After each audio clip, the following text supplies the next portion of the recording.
Alright. Hello, everybody. We are streaming the Legacy, the Quarter 1 Legacy Playoff event. I'm very excited.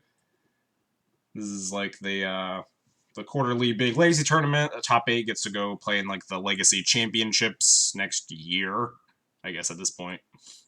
And then like the winner of that goes to the Pro Tour. I forget how it works, but basically, when you top 8 this event, you get to play in like a 32-person Sweet Legacy Championship event. And we are going to be playing Death in Texas, as always. If anyone was surprised, you probably haven't watched this channel before. I'm hoping my internet does better than it does did on Friday. I don't want to be like DCing in the middle of this event. How much time do we got? 10 minutes? I don't know if I want a cage or a crypt as my last card here. That's like the only change I really think I'm going to make here. I feel pretty good about most of the rest of the deck. I'm pretty happy with a lot of the cards that I'm playing. The results that I've been having lately. Still got a little bit of crap in my throat, so hopefully less coughing than the Friday or the Wednesday streams.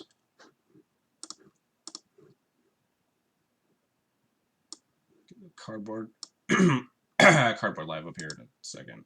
Oh, stop freaking out, window.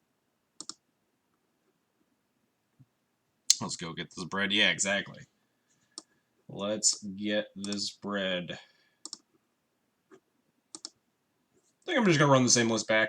Grafdigger's Cage was good to me in that one game against Elves. Tormod's Crypt is, like, what, slightly better versus, like, Ant and, like, some of the other graveyard decks. But Cage is, like, random hedge card versus Elves, better versus Red-Black. I think I'm just going to resubmit this list. I don't like last-minute, like, finicky deck decisions. It always feels bad when you, like, make a last-minute decision and then it burns you versus, I don't know. Maybe that's just me. But just, like, if I play a tried-and-true list, I'm more happy with it, even if, like, the Cage burns me. Oh, this was a Crypt, but, like, oh, Cage has still been good in different situations.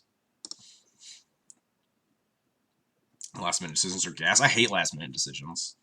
They're the worst. So who's in this tournament? Landon, Negator, Gull, Stoneforged, Hovey, Lewis, Yama, Strifo, Arkin, Jeez, Max, Flying Whales, a Tog Lord, Honorog, Cliffy,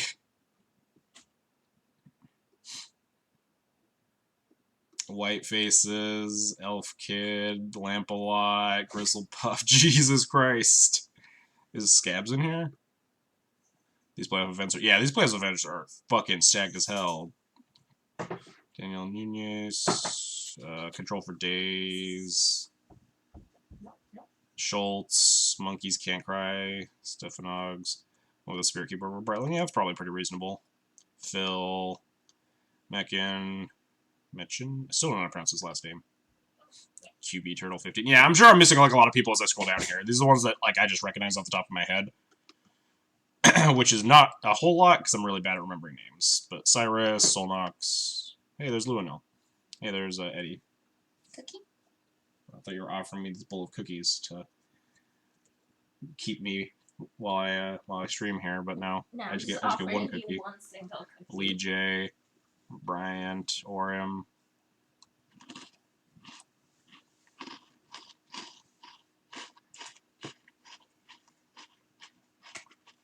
Good luck to you too, Eddie. That was my only decision with a massive hangover this morning. Nice. Dean Ely. Hey, Barra's in here. I didn't see Scabs. Can I control F these things? I might have just missed him.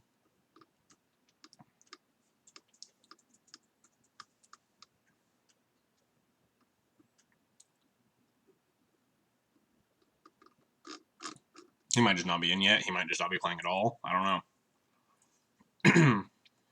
Anyway, let's just lock this in. Man, what if I registered like one of these other random lists? Why would Moto have Control F? That would be a useful function. It looks like it's going to be 8 rounds, right? Because we passed 129 people. Or we passed 128. Let me second guess myself one last time. This looks pretty good. Control F would be too intuitive for Moto. Everyone is dunking on Moto, which, fair.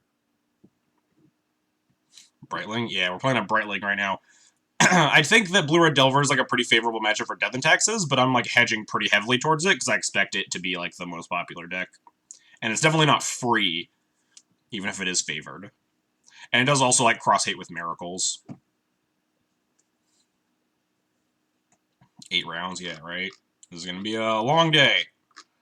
It does pay out a top 64, so... I don't know how many losses that means at 8 rounds. Like, probably like 5 and 3?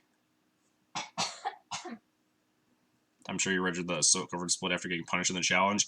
You want to fucking bet, Luenel? Look at all these planes. Look at all these non-garbage, not snow-covereds. No Jotun Grunt. Just like you're not even taking the Graveyard deck seriously. What's the prize cut? You get 50 play points and 10 chests at top 64. You get, like, fucking stacked if you win this. Jeez, it's 150 chests. Oh, it even says the rounds here. That's nice. Round 7 for 128, 8 to up to 212. I meant to make a switch, but I forgot. Did you mean to make a switch to half snow covereds or switch to the true side? Really would assume you'd be a not snow split kind of guy. Nah, fuck that shit. Snow covereds are for cowards. Nah, I don't actually like. If you want to split snow covereds, like I'm not gonna give you shit for it. If you come at me for not playing snow covereds, I'll give you shit for it though, because fuck if I care.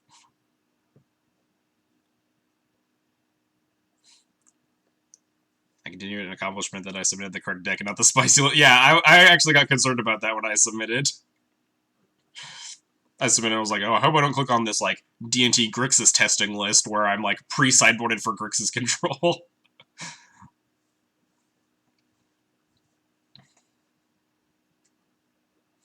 YOLO changed to 5-color humans. Yeah, I thought about... I was like, what if I just, like, submitted a completely different deck? I don't think I'm, like, big enough where I could, like, get people like that. If I, like, didn't stream it and, like, was also actually competent in another Legacy deck, and I was also known more in the community, so people would be like, oh, yeah, this guy's Death on Taxes. Then maybe I could get some people. But, like, none of those things are true.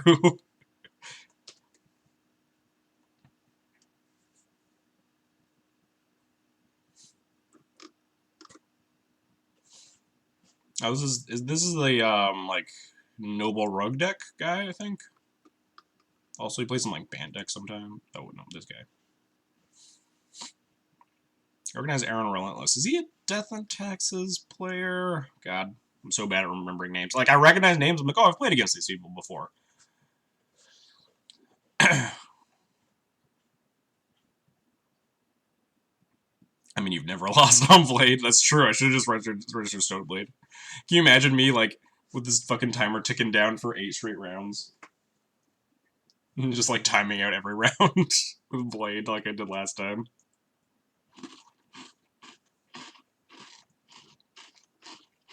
That was JPA. Is Yozo the Grixis Ninjas guy?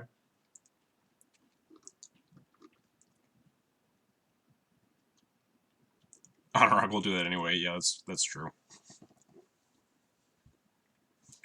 Oh, we got 1 minute left.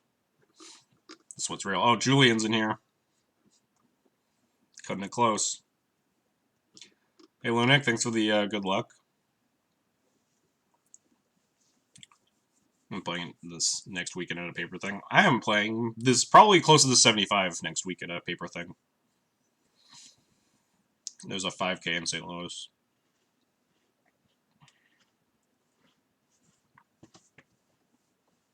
The daddy is usually dredge. That's good to know.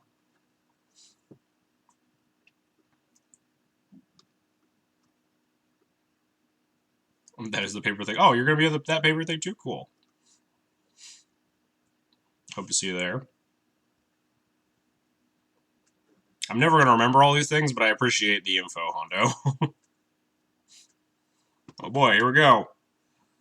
141 people. Who are we playing against? And before just Julian. Underwater Bimbo, apparently.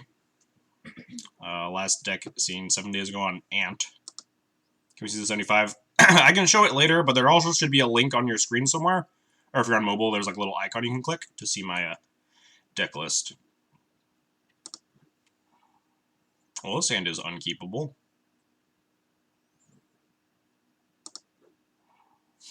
Man, good start. Good start. Mull to 5. I think I just have to keep this on a 5. Especially if they're on Storm, this hand has a chance of winning. Even if, like, through a Thoughtseize, if we just find a land.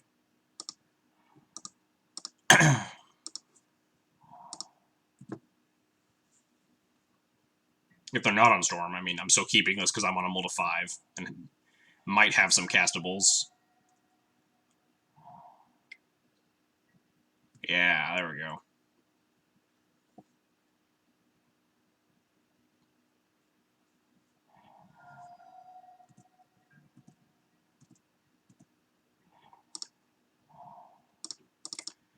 I feel like if they're on just Ant, you shouldn't take the other Thalia, right? Because you're never getting the first one off the board in game 1, right? So you might as well just like, take the additional pressure.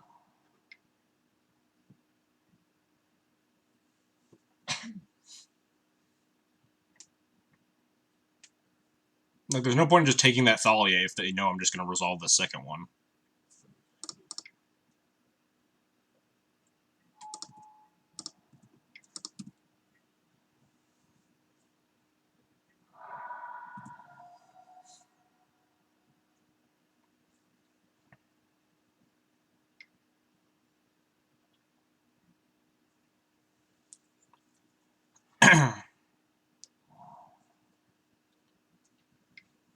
They have another Thoughtseize and you scry a Vial exactly at the top. There's no way I'm not just, like, slamming this Thalia, though.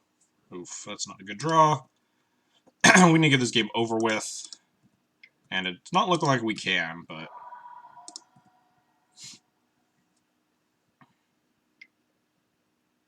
Oh, we didn't have second land. Oh, yeah, okay, that does make some sense. Because we scryed to the top, but, like, maybe we didn't keep a... One was just, like, yeah, LEDing for... or tutoring for more LEDs and stuff to try to just kill me.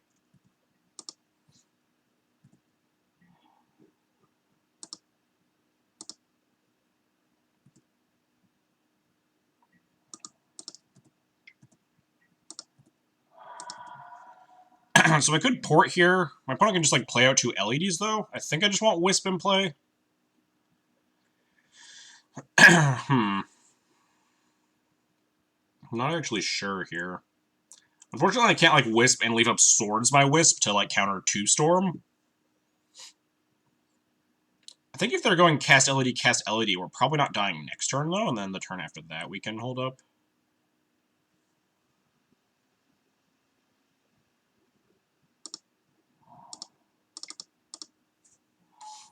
We need to revoke her real bad.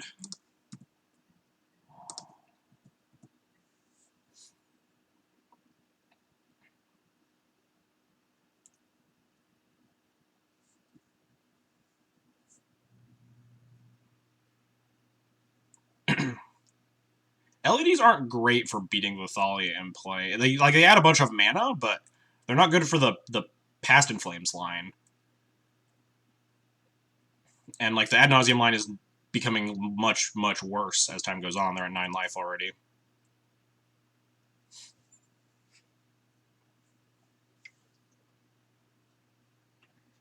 I was thinking, like, Rit, LED or something. But it's still, like, just either, like, a tendril, or, like, an Infernal Tutor for Natural Tendrils line, or an Adnos line. Yeah.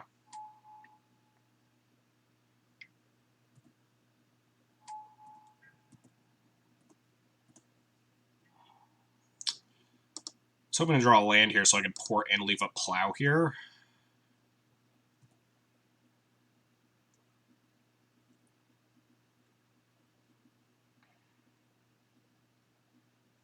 I wonder which is actually more important, honestly. They have so much mana, but like 1 mana could be important.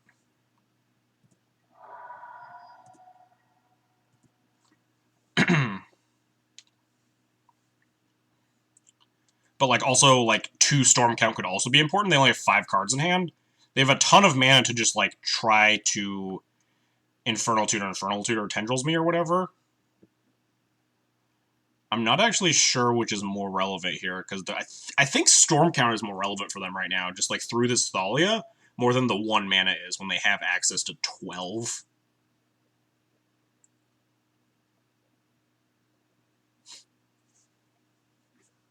Maybe I'm wrong?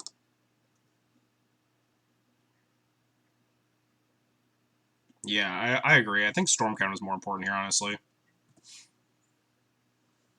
So Plow being able to counter like 2 extra Storm. I'll get to that follow in a second. Is this a Piff line? I mean, they have like infinity mana here. Oh, they do have Piff and Dark Petition here. Alright, let's see it.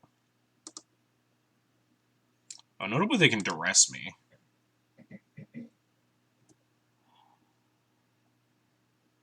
So they have 8 mana. That's it, right? Dark Petition puts them down to 3 mana up to 6 mana. They can't kill me here, can they? Yeah, I think they're just... I think this is a desperation.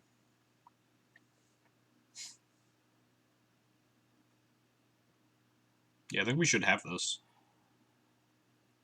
Top. Cast Cabal Writ, sure. 6, 7, 8 still. But Dark Petition costs 6 mana down to 2. Up to 5. They can Tendrils me, but not nearly enough. They get Infernal Tutor for, like, another Cabal Writ, but that's mana neutral. That gives them another 2 Storm, though.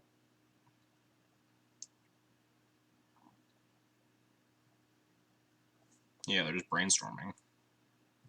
They did top, notably.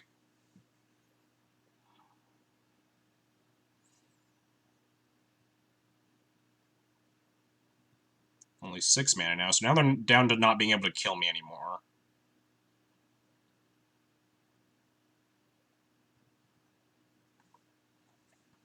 Am I supposed to... Okay, they just concede. Cool. I think I'm supposed to Plow there, right? Because Plow gains me 3 life and deals an extra 2 damage with the Tendrils, so it, like, makes them still have to storm me 1 higher. Whew. Alright. Snuck by that one. How's the D&T versus Delver matchup? It varies from Delver deck to Delver deck, but generally D&T is, like, reasonably favored versus most Delver variants, Blue-White being probably the exception. Grixis is less favored. It's, like, closer to even. Blue-Red Delver is pretty favored. Rug Delver doesn't really exist much anymore, but is also pretty favored.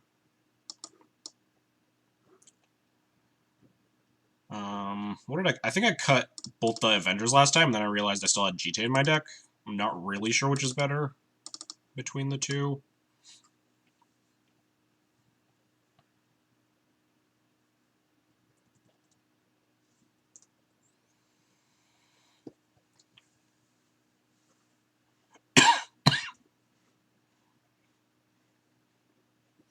Oh, also, we got a follow or something. 75 SL, thanks for the follow, appreciate it. Only 1 surgical at the sideboard, that's a bold move. We also have... I swapped the 2nd surgical for this cage, so it's like same amount of graveyard hate, really. You always bring in a Relic Order against Ant. Mostly Purple Intent. It's like... It's a pretty free hedge against Shroud of Night, and also its fail case is still good, because oftentimes they're playing out their LEDs and like petals before they're going off because of stuff like Thalia. So you can easily like Relic Ward an LED or something. Fork Bolt seems pretty hard for you against Izzet. I mean, they don't play that many Fork Bolts. It's usually like a pile of like bolts and chain lightnings, or like maybe a Fork Bolt or 2. Like, it's a good card against us, for sure. They play, like, sideboard Electrickery, which is, like, a super forked bolt.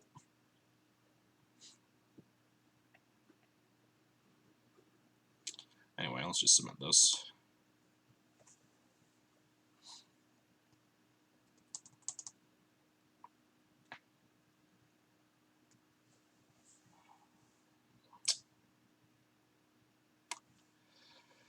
Do I keep this on the draw? It's awful if we get Thought Seized. But I mean, like, mulliganing also is pretty bad. BLJX2273X. Thanks for the follow. Appreciate it. This hand is like, we don't have a follow-up to this Chalice. I think this hand is just a mull. Although, like, I would think we're also just mulling and hoping we just don't get Thoughtseize, because it's hard to have a 6 that's, like, good against Thoughtseize. We're on the draw, though, so maybe we just need to get a little lucky. Just Chalice, land, Vial, hope to, like, rip a land in the first 2 turns, Stoneforge for stuff. Maybe I do keep this.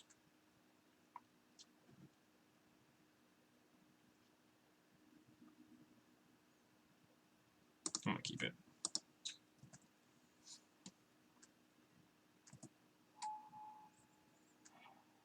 Oh, man. What a hand. It's always the either we're dead or, like, this is a risky hand. Snap, not shuffle. I assume they found this land, which means this wasteland gets better. If I draw another land, I might just wasteland them on turn 1. Thoughtseize, alright. So they take the Vial. Or not, they take the Chalice, I mean. They're ballsy, maybe they take the Vial. No.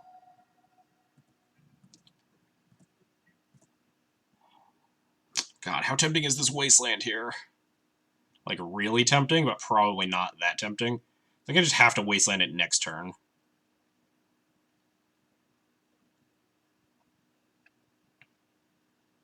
We didn't hit the land drop. There's, like, no way I can just wasteland there and have no lands in my hand.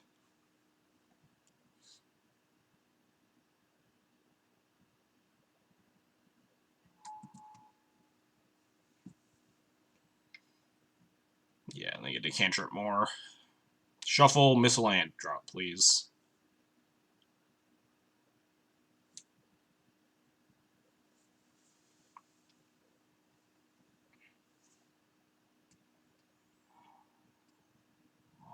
They did not shuffle and did not miss their land drop.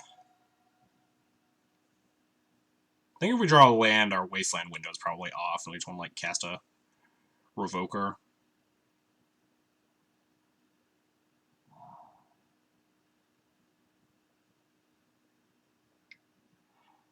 Or are we just dying? Oh, is this just empty? We can beat an empty if we find a land. Yeah, this looks like empty for 12 goblins. We need to find White Source and Stoneforge to beat this. Come on, deck. I believe in you. Yeah, let's go. I think the math works here for me, right?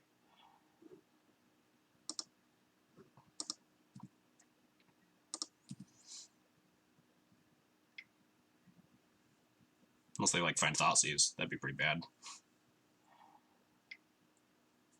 Wow! Maybe I wasn't. Maybe I was supposed to actually grab Sword there and then Vial in this other. Yeah, I think that was actually a misplay. Grab Sword there and just Violence other Stoneforge next turn to play around exactly that. God, that sucks. But yeah, I do think that was actually a fuck up on my part.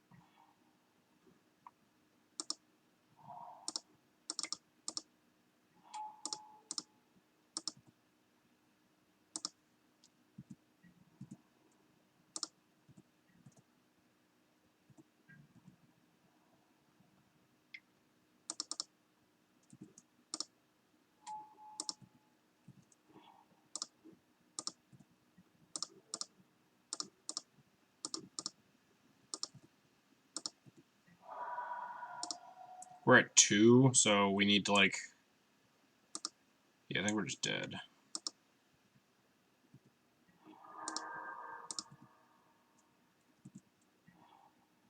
Hey, we can surgical. Oh no, we can't surgical extract. We're at 2 life. No, we can't get information. Shit.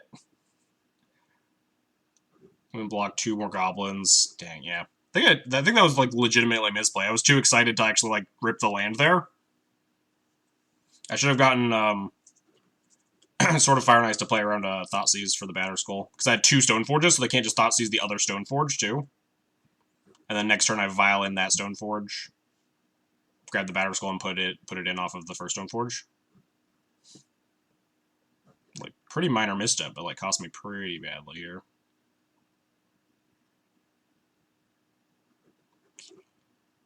Can't even surgical for information, because we're at 2 life. Bummer.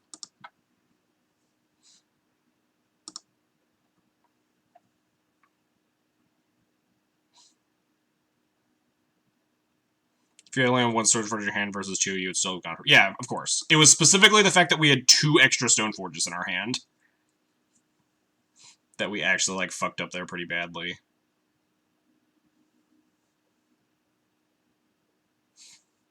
If we have Jitte in our deck still, I think we might win that game. Assuming we rip a 4th land, which we didn't, but I think if we have Jitte over Sword, we might have won that game. That sucks. But definitely like notable losses.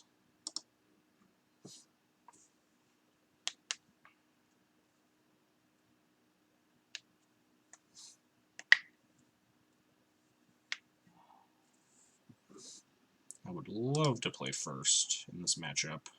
Oh god. This hand plays around Massacre. This hand's very bad against Thoughtseize and has like no follow-up payoff. But it's probably worth it just based on like Wasteland, Massacre Proof, Thalia. Ancient Tomb is really good if we like just find a Chalice. I think I'm just keeping this. Then I'm just going Caracas Vial. Never playing this Plains.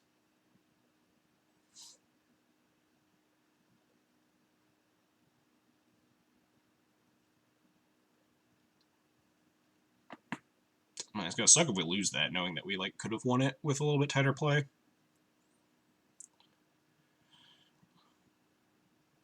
It's also notable that like we do lose to other cards if we don't get the Batterskull there, I guess. So maybe I like shouldn't tunnel vision that too badly. If they like find a bounce spell and like bounce the Vial. Although if they find a bounce spell, they can just bounce the Batterskull and kill me, so maybe never mind. Maybe I should just continue being salty about my own bad play.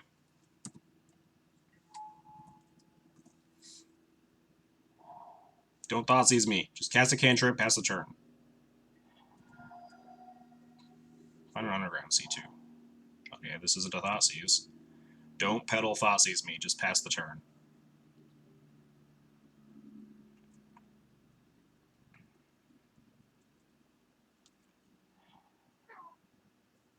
Don't do it.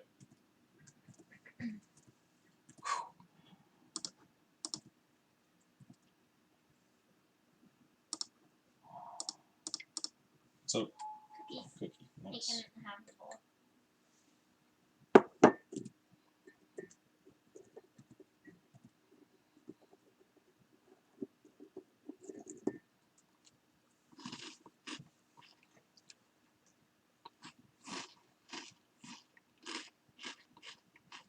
We are winning. It's turn 2 and we have a Thalia in play. We are currently alive. Well, they do with that Ponder. They shuffled on it. Interesting. They might not have another land, in which case, please. Give them the business. Probably just like Violent Stoneforge cast Sword here. Sorted up Thalia is really hard for them to beat. We just keep the Vial on 2 and leave up Caracas for the rest of the game.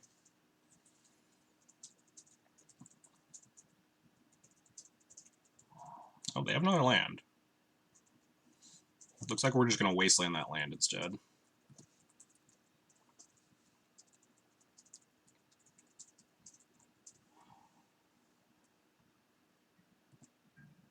Two to the bottom. Good for me. Oh ho ho!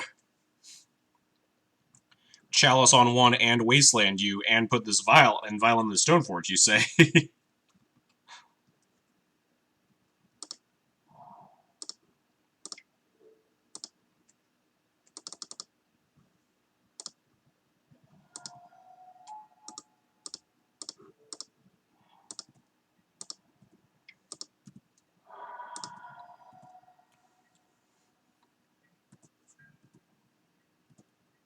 Oh, they are extremely dead.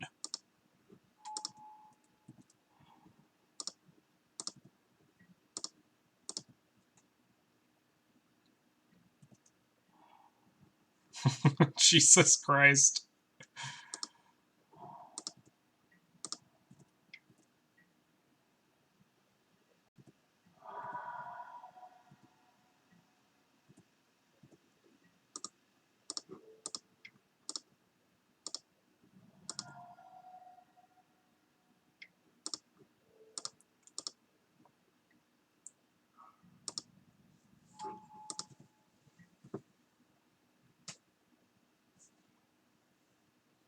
Did I just put in this Wisp for damage? Probably. Oh, they should concede. We did it! Justice has been served. Whew. Good start to round 1. Even though we flubbed that game too. I think we could have won that game too. By just tutoring the sword there. I got too excited by actually top decking the land. And it just like fucking windmill slammed. I was, yeah, Stoneforge Battle Skull, we can win this, and then got crushed by that Thoughtseize. Or that like preordain into the Thoughtseize. How's everybody doing? And we finished pretty early. The Yims against Storm don't take a whole lot of time. Ooh, Cyrus 01. Control for Days 1-0. Honorog 01. Wow, someone went... Eddie's opponent just went 0-1 and just dropped. What the heck? Who dropped? Why would you drop an 0-1 in this tournament? Hovey's 0-1. Oh, man. Cool Ducat versus a Tog Lord. I'm here to remind you to update your Twitter standings if you still want to do that. Oh, yeah, good call, good call. I 100% already forgot to do that.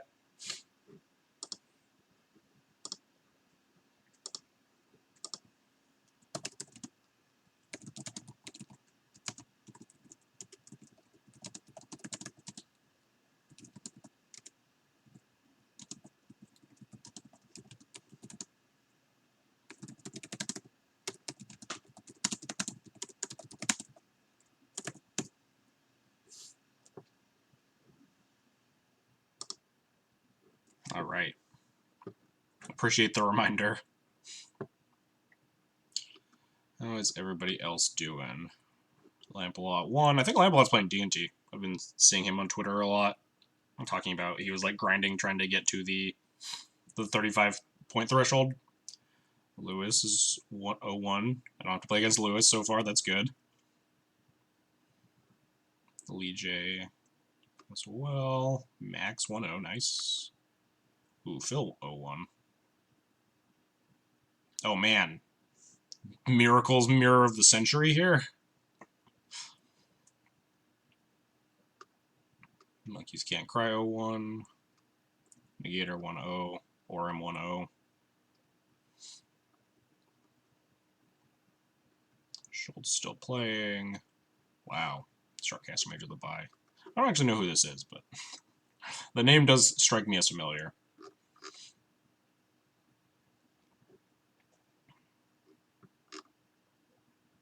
Oh no, Yozo's 1-0. Hopefully I don't have to play against Grixis Ninjas again. Let's get demolished.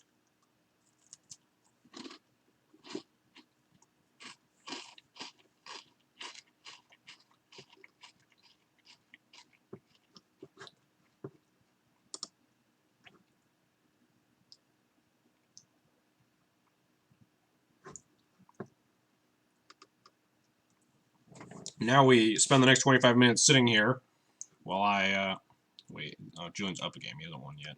God, I need to dodge Julian all day, too. JPA one is. So yeah, I get to sit here and, not do anything for the next 20 minutes and talk about the deck list and answer audience questions and such.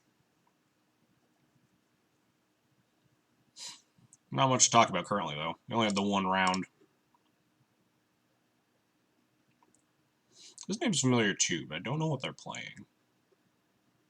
I would like to respond.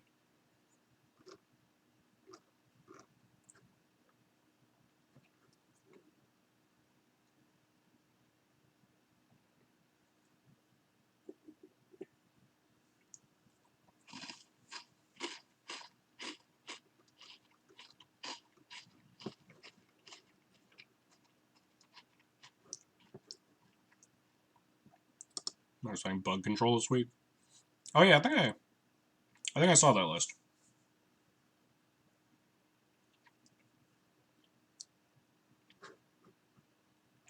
Maybe it was someone else on Twitter that had like a weird Bug Control deck. Was the one with the Mox Diamonds? Or is it just like a more typical Bug Control? 3 Chrome Mox? Oh, wait, geez, Chrome Mox? It's not the Mox I expected in a Bug Control list. Oh, okay, Mox Diamond. Okay, yeah, that makes more sense.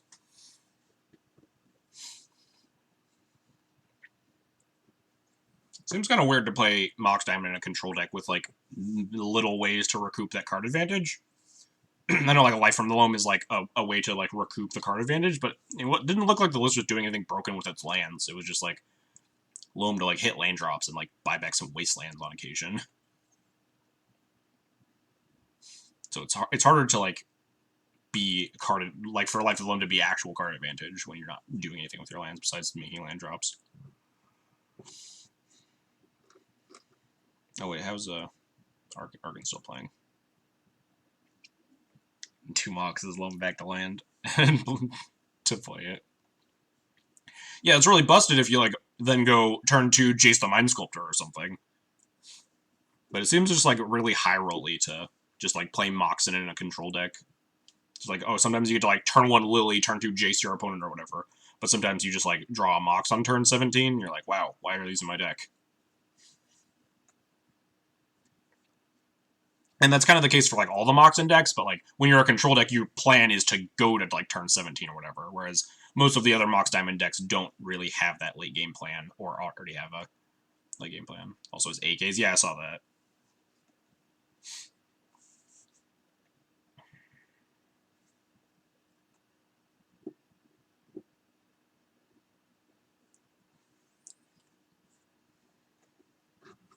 Who else is streaming the challenge? I wonder. I should just look at that.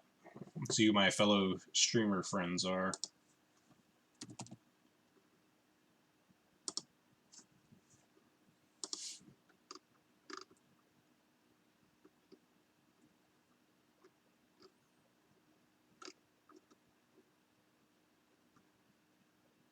Oh, there's Anurag. I knew he was streaming.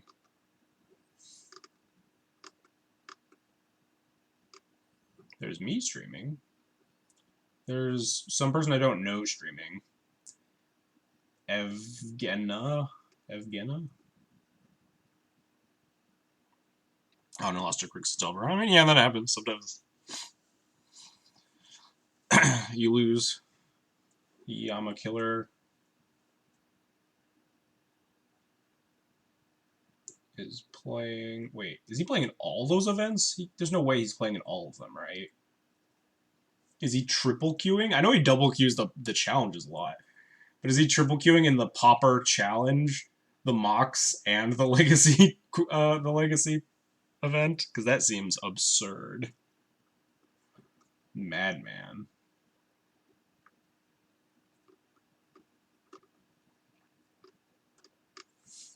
Yeah, it doesn't look like too many people are streaming this event. Makes sense. It's not some like B-rate side tournament like the weekly challenges or whatever. It's like a big, you only get to play in this event once every 3 months sort of deal.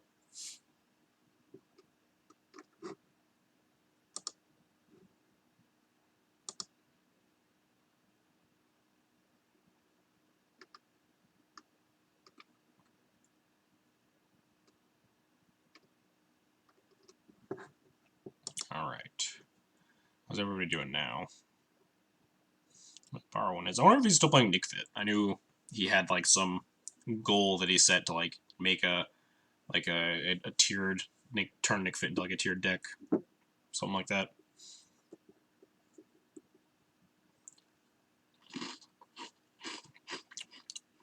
Wait, Brian Cook won? I thought he lost. Did I not see that right? Huh.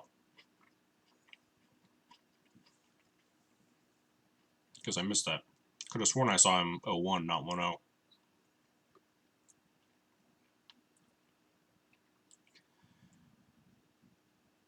Cliffy's still playing.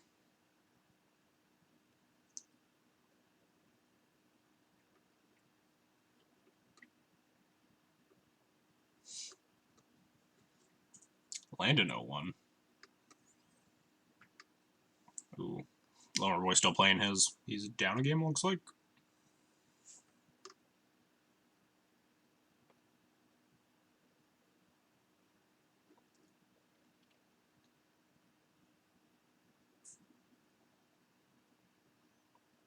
Oh, wait, was it Lewis? Oh, yeah, I think it was Lewis that I saw. That was not Bryant. Maybe it was Lewis that was 0-1.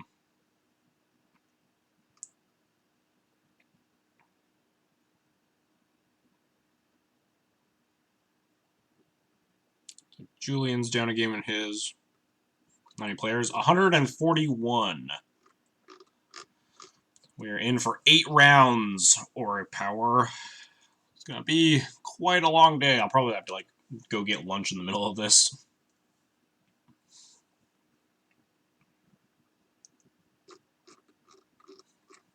And as always, I didn't figure out what I'm supposed to do in the downtime, so we get to sit here awkwardly and watch me vamp for 20 minutes until the round ends. And talk about the deck list and such. Talk about how I'm going to get bodied by miracles again because I'm not splitting my snow covereds. Or splitting my planes with snow covereds.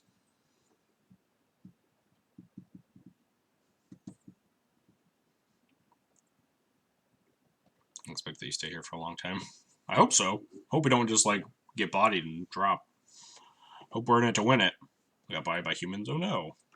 Alright, you Luanil. Luanil. Kernevak. It happens. I think that matchup's, like, a little bit rough. Not, like, horrible, but definitely seems not great from the limited experiences I've had against it.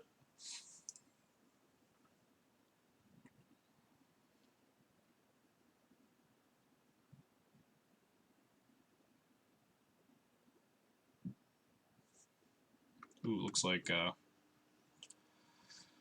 Stephanogs has one out in the what is likely the Miracles mirror here. Oh, I saw Mitchin or whatever. Still gonna keep fucking up his name. Yeah. Doesn't see what he's playing though. I guess that makes sense.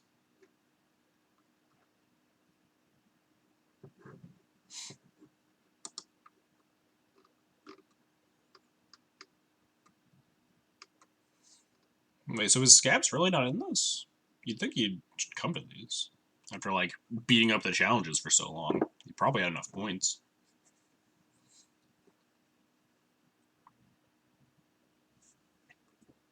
Maybe he's busy. Sometimes you got other shit to do. 3 other quarterlies to play in. So on and so forth. This is a fun event, though. I'm excited.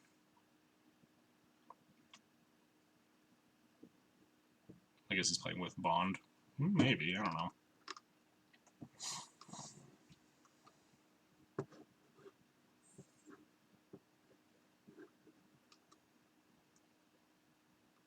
Yeah, I knew Lamplot was grinding with D&T to sneak into this event.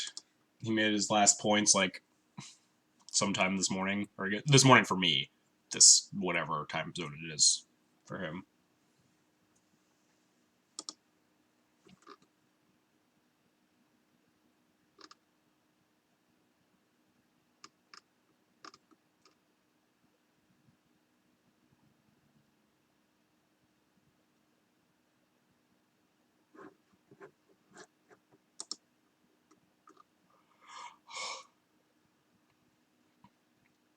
Who else is going?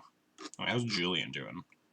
This is the one of the matchups I'm probably like out of all 141 players in this event, I think my matchup against Julian is maybe the worst. Like I don't know every deck in here obviously, but like Elves is a horrible matchup and like a really good Elves player is just like an even worse matchup. Like obviously getting paired against a really good anything player is tough because really good players are always horrifying to play against, but like really good players again in really bad matchups are probably the worst of both worlds.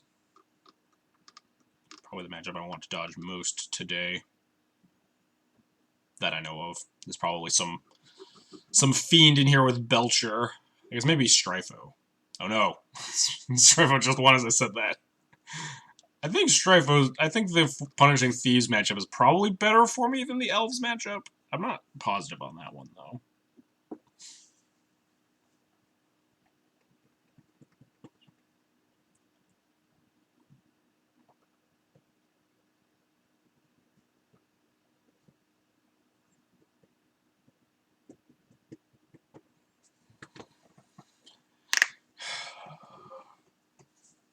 Getting antsy sitting here for so long. I'm gonna play more Magic.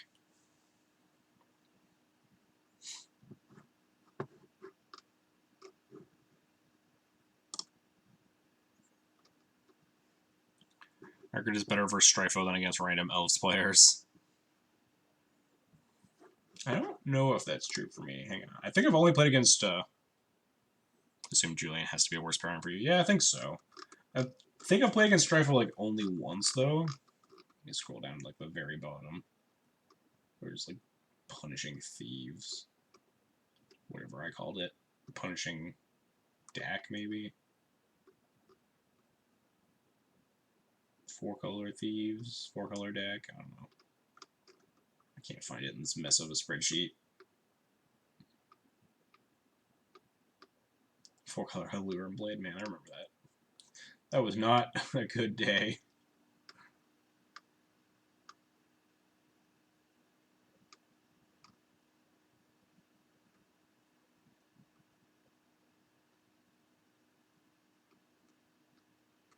Alright, yeah, I can't find it. Control F time.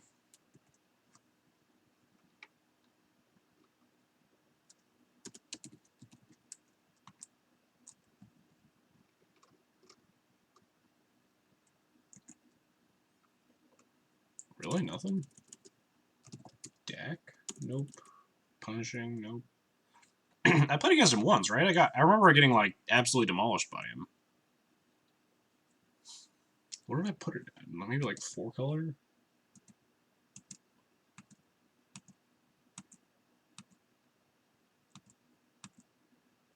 No.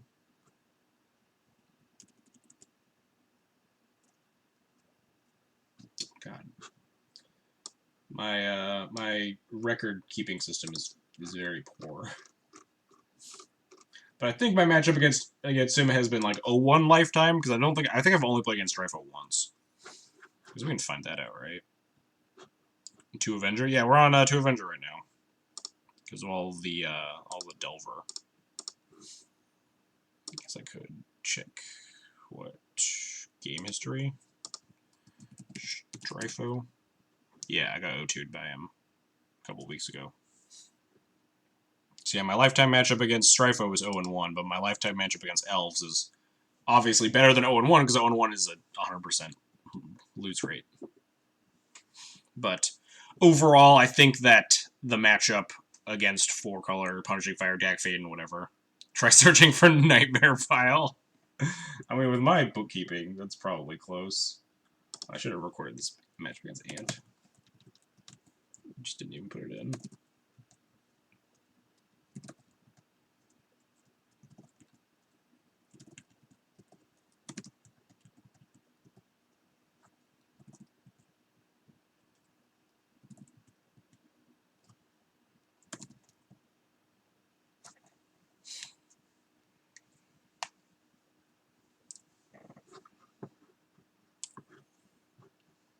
There we go. Match against Ant recorded.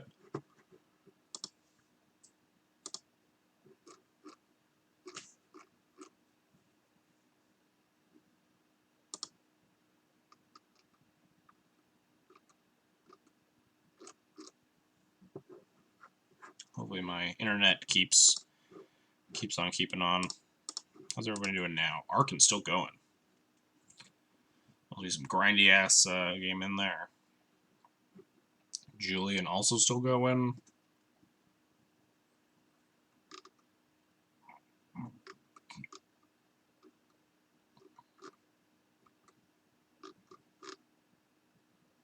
Schultz is still going. I assume Schultz is on lands.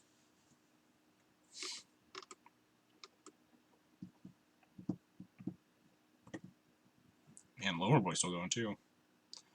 Thought he was playing. What was he playing in this event? I remember him talking about it in the Discord. I forget what deck he was on though. Thought he wasn't on like D&T. I feel like red black doesn't go this long.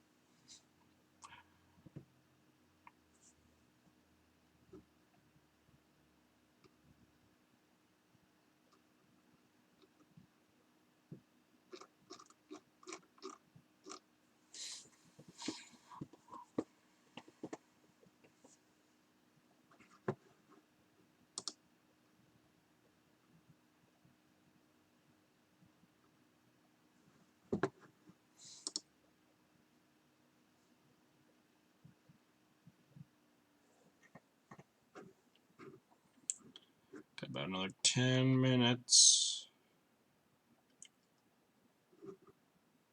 Oh no, Arkin lost! Arkin, no!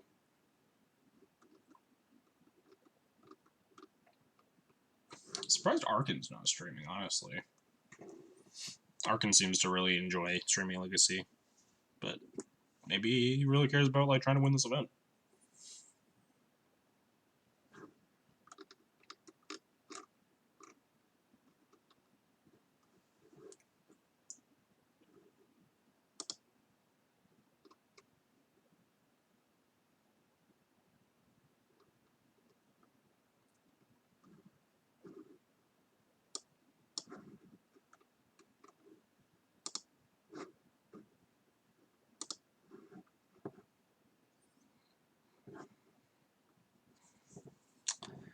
Man, the sweat is real.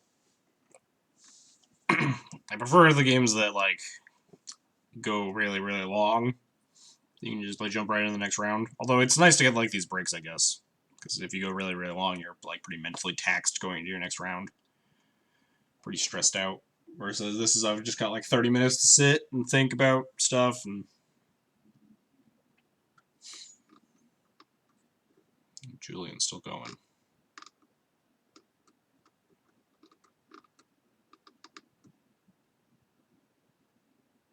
Yama Killer lost his.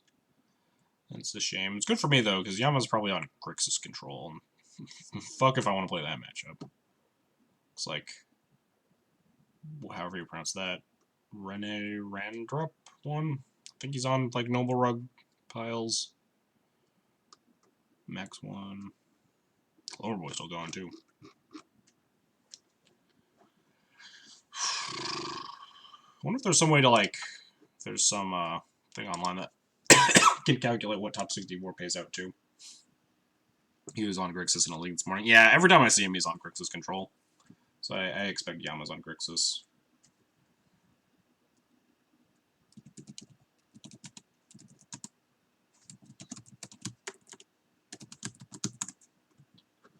Top cut calculator. Yeah, here we go. Number of players, 141. Number of rounds, 8.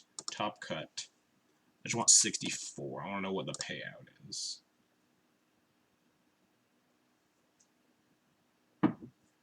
Looks like some 4 and 4s are going to make it.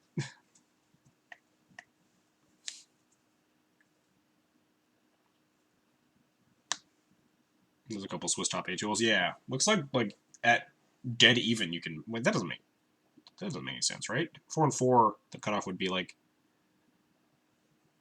I don't know. I guess that does make sense, right? It doesn't. Yeah, because the average player in this tournament will be 4 and 4, and that's like at around like the 70th person. So like some of top 64, I think, will sneak in at dead even.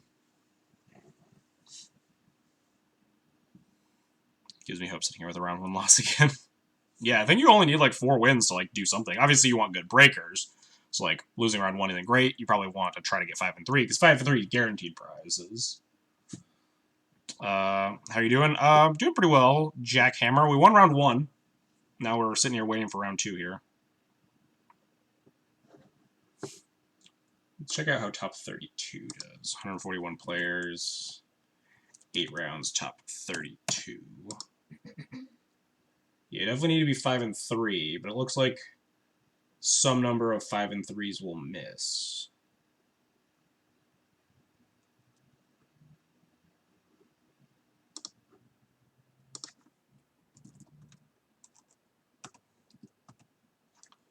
Let's check out how top 8 looks. Ugh. 3 6 and 2s sneak in and like 12 miss. That's so rough. You need to be like 7 and 1 to guarantee your spot. That's hard.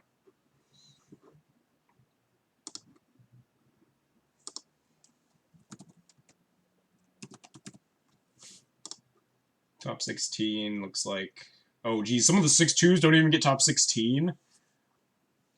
Just be 8-0. Yeah, that's the plan. Geez, if you're a 6-2 and you miss top 16, that's probably feel bad. Obviously, this calculator isn't perfect. It says so right on the website, but... Because, like, some of the pair downs can lose and, like, fuck up math and stuff, so... I'm just trusting that the estimation is, like, semi-reasonable. Yeah, just be 8-0 is safe. Except for it's Moto, so, like, being 8-0 doesn't matter. Like, being 8th seed is the same as being 1st seed, because they're so random fucking pairings for no goddamn reason. When it's, like, extremely relevant that you want to be top seed. I guess the same, like, you can get lucky if you sneak into the bottom, and then, like, it's better for you if you're 8th place, but, like... How's, Uh-oh, where's, Loner Boy? What's the name? Flying Whales? Nice, he got there. I want to figure out what Loner Boy's playing, because I just fucking don't remember.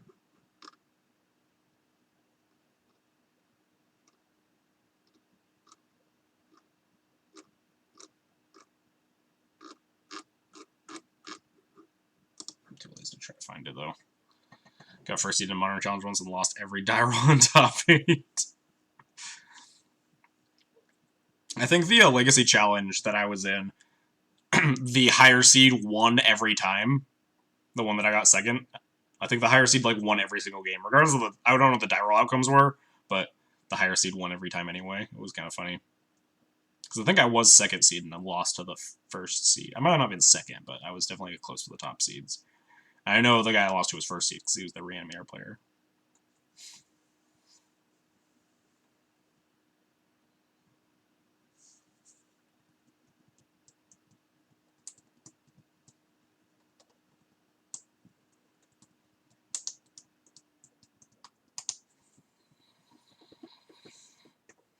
Right, we got 3 matches left. I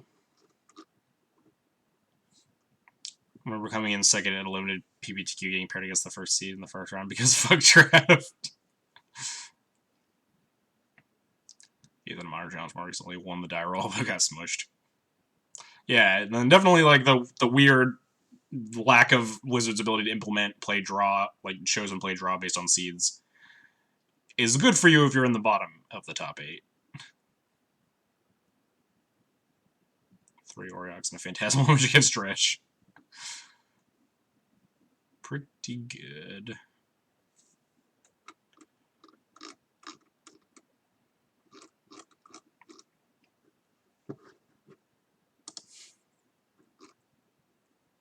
Now we just play the waiting game. A little bit longer here. Pretty happy with my list. I really like... I don't know, people seem to love combo decks online, especially Storm. Maybe it's just me. But, like, 3 Chalices has really upped my game against all, like, the nonsense combo decks running around. Julian gotta speed it up. Yeah, right. Julian playing, like, the grindiest match of his life, apparently. No idea what DM4X is on.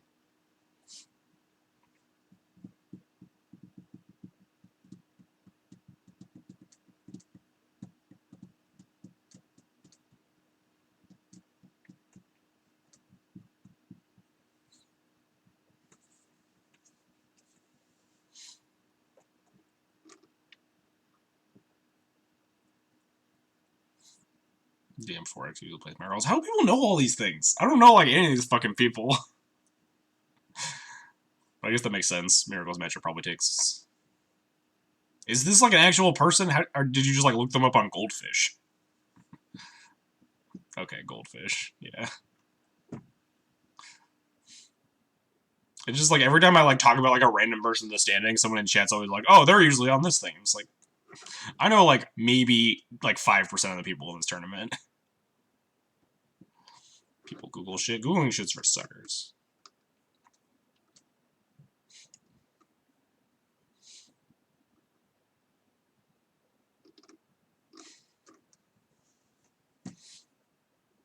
Played an unreal amount of Modern on Moto. That makes sense. Hey, Julian. Oh, Julian lost. But also, yay, Julian lost because now I don't have to play against him for now. Until I drop a match and fall into that bracket. But hopefully we can just dodge Julian all day, because that might be my worst matchup in the whole room.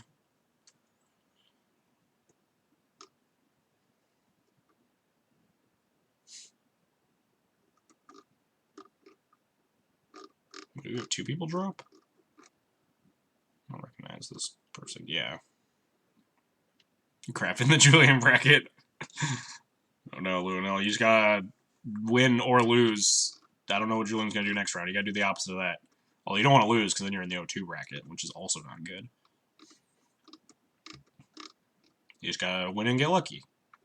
There are, like, a bunch of people. There's only, like, a 1 in 70 chance you play him or whatever.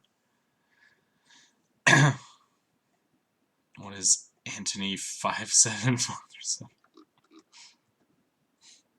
Random ass person.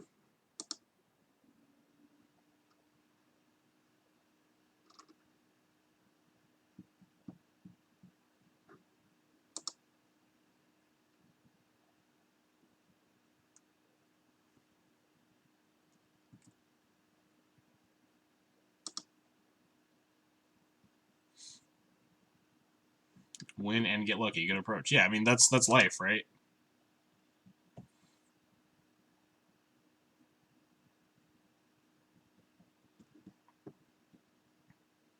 Cartesian still plays. I don't know who Cartesian is. Good luck. Yeah, you too. I saw you narrowly won your. I don't know how narrowly, but you had a very long game, long match, round 1. It was Cartesian, a Lurin player. Well, that's probably not great for me. Punted versus Rugdale from got there anyway. I punted my game 2 against Ant, but I got there in game 3. Tangrams still going. How you people know all these names? I play a lot of Legacy. I play like a reasonable amount of Legacy. I don't know any of these people. People are crazy. 59 cards from Allure and 1 random tutor target every week.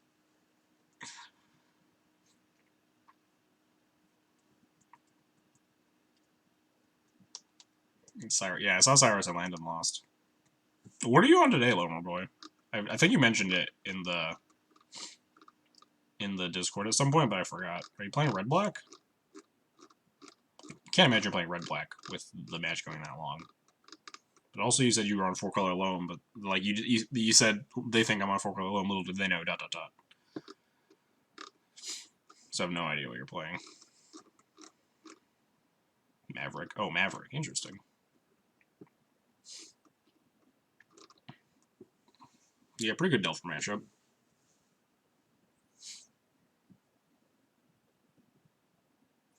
Try to dodge all the miracles in the room.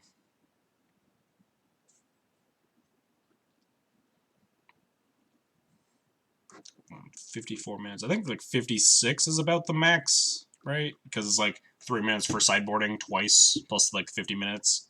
Give or take like time lag between like passing priorities and stuff. Spin is big. What are the entry requirements? You needed 35 legacy points, whatever, format points. Which you get by like playing in like legacy leagues and the challenges and stuff. If you're like 4-1, you get 2 points. If you 5-0, you get some other amount of points. If you 3-2, maybe you get 1 point. I forget, but yeah. You can like grind legacy leagues and challenges and get 35 points. It's a quarterly event, so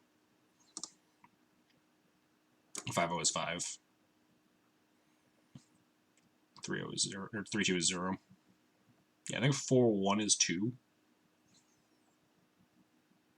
Like 12 or so. Yeah, you definitely need to be like a little bit dedicated to get to these. Luckily, all I play is Legacy, so I had like 50 something. Yeah, I have 29 left. I need 6 in the next 4 months to play in the next event.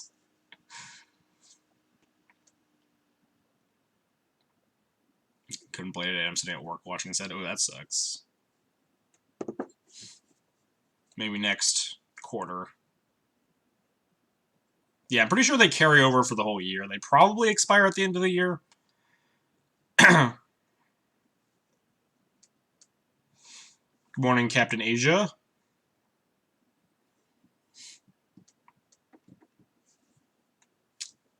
There we go. Alright, 2 minutes left. Next round. Best luck, everybody out there, if you're playing right now. We are going to try to keep winning today. So I qualify for the remaining 3. Yeah, I'm pretty sure you just get to play in all the quarterlies, Lomer Boy. Kind of just stop playing Legacy.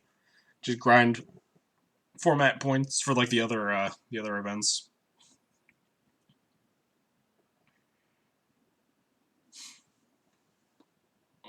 I play exactly.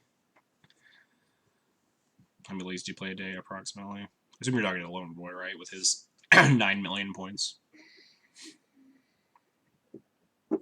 I play exactly as many leagues as I stream because I very rarely play Moto when I'm not streaming. So it's usually like, what, between 3 and 5 per week for me.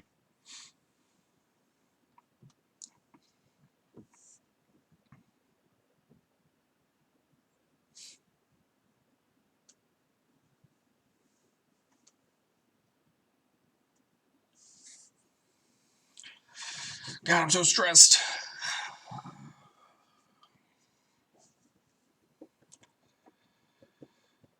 You have much greater treasure chest discipline than I do. I should crack some of them.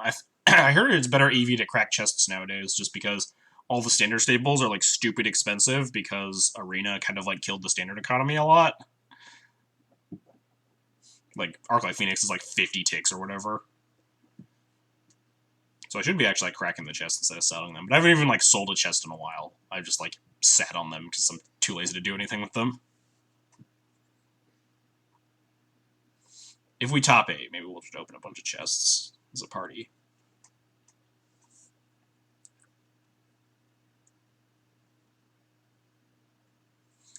Yeah, good luck to you too, Lomer Boy. Hopefully we fade each other. No! Strifo, why? Fuck! Yeah, exactly. Time to go 1-1. Oh, time to go 1-1 lifetime. Okay. I appreciate the vote of confidence, Luminell. Oh, god damn it. Alright, well, I guess I gotta keep this hand. Really?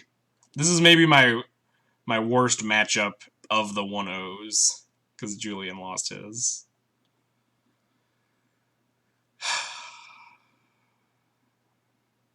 I'm gonna keep this. Like, Mom into Stoneforge is pretty strong.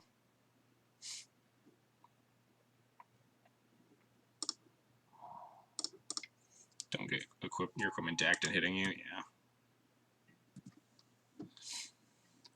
What do I Stoneforge here? If Mom lives, do I just grab... Oh, well, Mom doesn't live. Presumably there are more elf players that 1-0. Yeah, maybe. Oh, we're just gonna slam Thalia.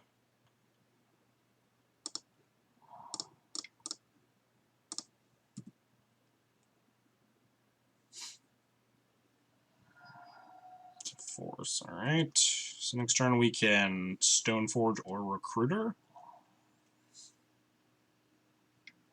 Thoughtseize. Alright, well, we're doing one or the other, because he's going to take one of them. I imagine probably the Recruiter, right? Just represents more bodies. Nope, Stoneforge. Oh, I wonder if that means I play the Stoneforge Mystic. He has 2 cards left in hand.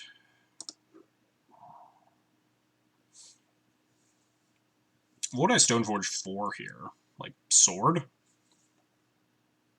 Sword is scary against Dak. Yeah, I don't think there are a lot of Elves players in the room. Yeah, I'm thinking recruiting into Wisp is still better, even though I thought he's my Stoneforge. I think just like recruiting Wisps is like more or less my plan. I can also recruit Jailer, but I don't have a land for that. If I had a 4th land, I might recruit Jailer. mana recruiter here. I want to get more bodies in play before I want to like Stoneforge or anything here. Especially if you like Dax me, we definitely don't want the Stoneforge in play.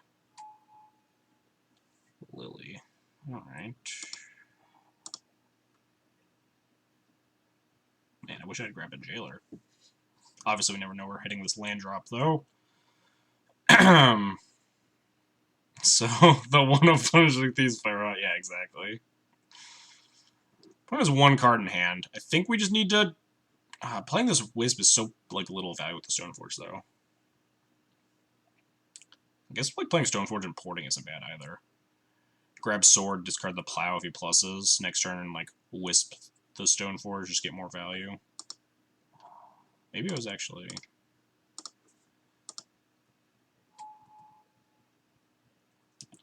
Maybe I want Batterskull more than Sword right now. I think there's one card in hand. Yeah, let's grab Batterskull.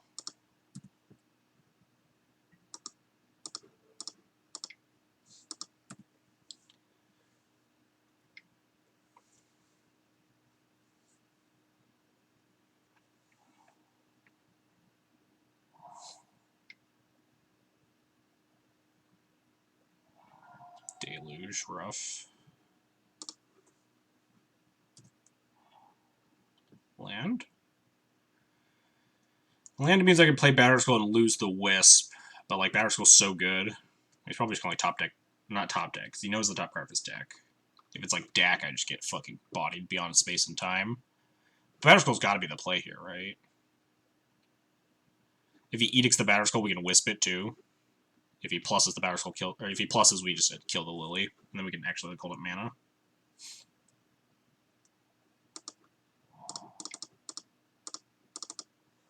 Yeah, you gotta like play a little bit risky to win this matchup for sure. Snap, push the Germ, and then discard my. Ugh.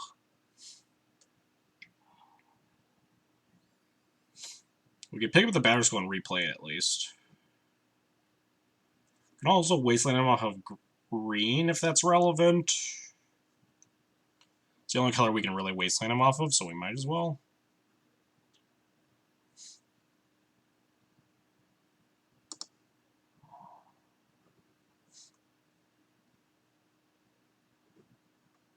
Couldn't really beat that anyway. I mean, if we had Wisp in play, he doesn't have Revolt, right, to kill the Wisp.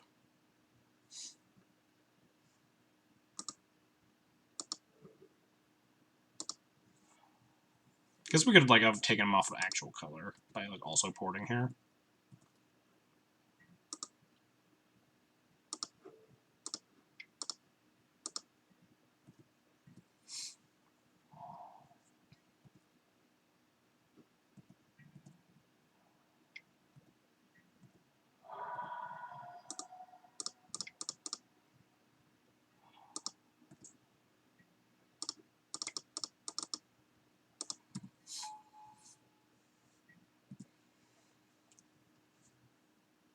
Before Dak time.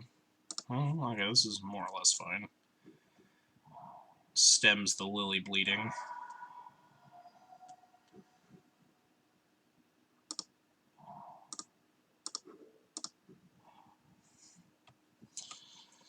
I think Vile down might be more important than porting. Porting takes him only off of like Jace. So yeah, let's play a Vile.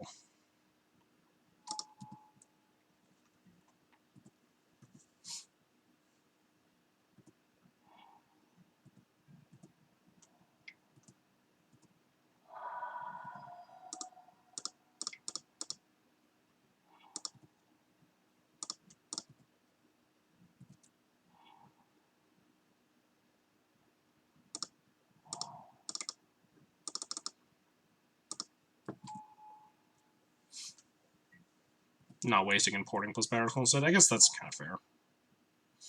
Edict to the Germ again. Yep.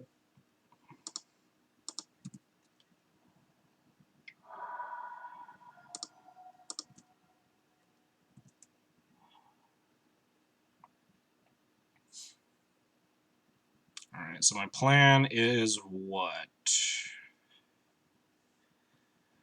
I have 6 mana, so I can port, pick up Batterskull, Violence, Thalia, I can do all that.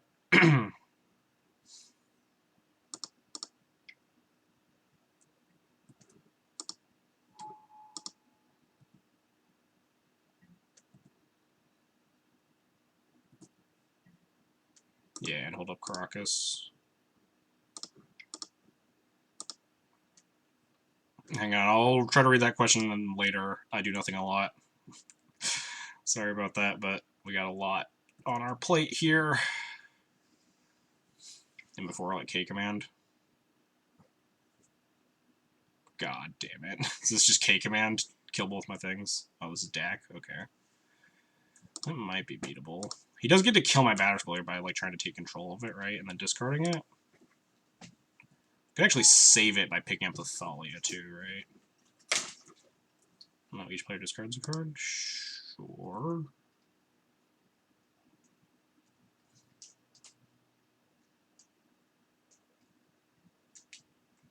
Oh, taking my file, I guess. That just...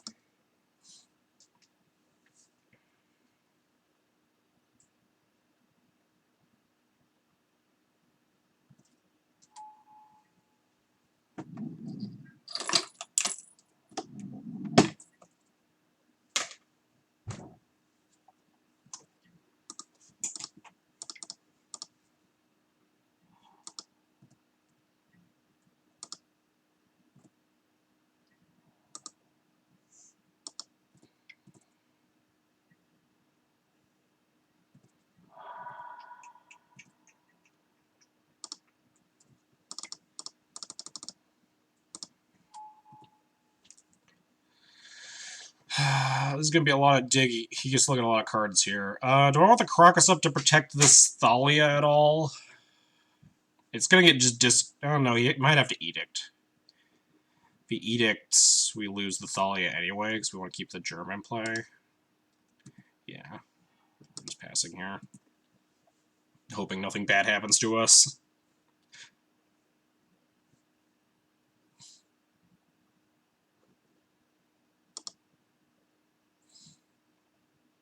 I would consider... I thought about it, yeah.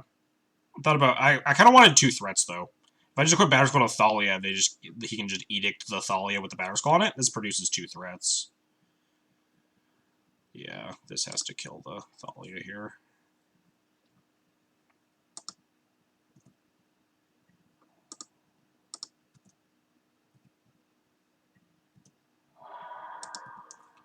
We got the Dak off the board. That's good.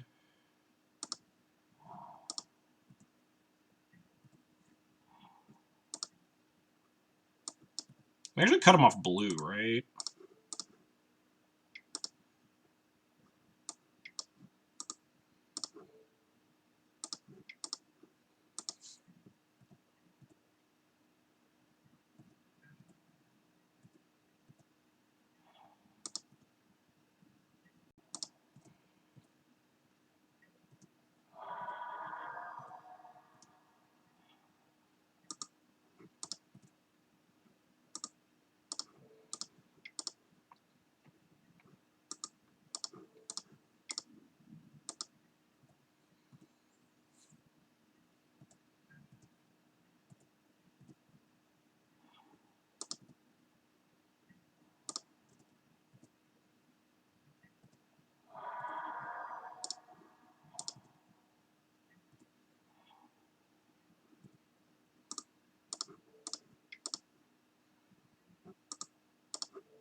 Need to port 2 black mana. What am I playing around by porting 2 black mana? Turning off all his cantrips by porting a bunch of blue and Jace and like Dak. I don't want to play Batterskull here. It's really bad against Dak. I think I just want to like recruit Wisp, port nothing. It's like kind of risky, but I think it's better than like recruiting and porting one. I could recruit and port twice still. If I just play out my Karakas here.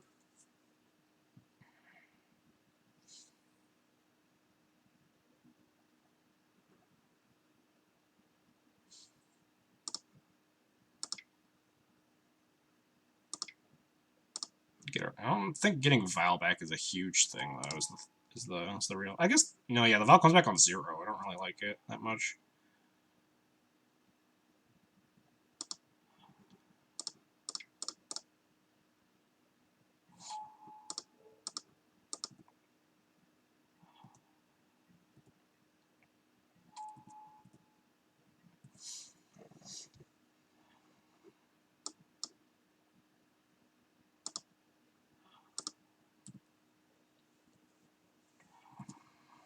So now he's free range to play all of the spells that were in his hand that he couldn't cast. Palace Jailer seems decent, but I don't think the card advantage is how we're going to win this game. He's at 6. Yeah, there might be... Yeah, there's Dak, but Dak doesn't do anything. Dak just loots. This is why I didn't want to play Batterskull again. Dak just discards the crap and like draws him much better cards here. Discard Ponder or P-Fire. Oh, P-Fire's bad for me. Violent Snapcaster, Snap Deluge.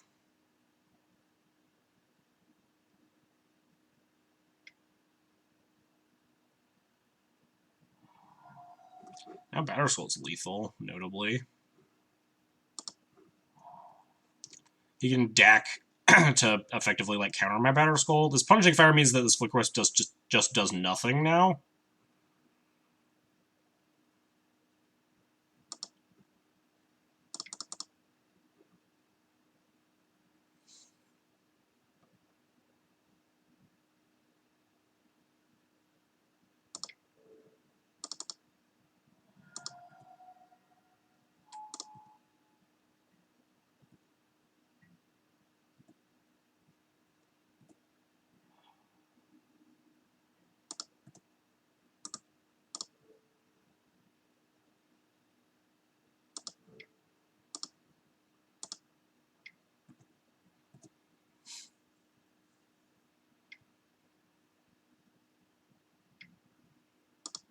Yeah, that's bad.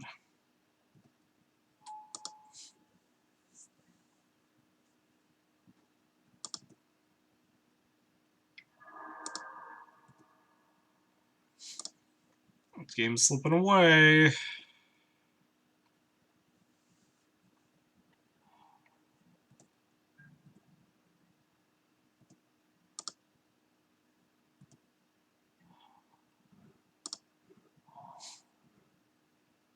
I guess picking this up and like Flicker Wisp are similar. One makes them use the Punishing Fire, but that's like pretty small potatoes.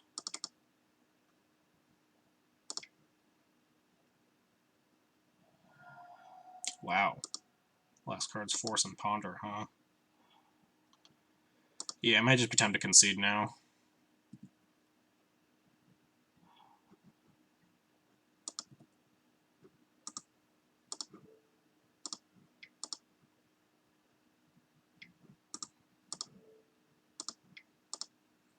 Save myself some time here. Like, Jace plus Dak, this Batterskull's just never connecting. We don't have, like, a Walking Ballista to just, like, cheese the win here.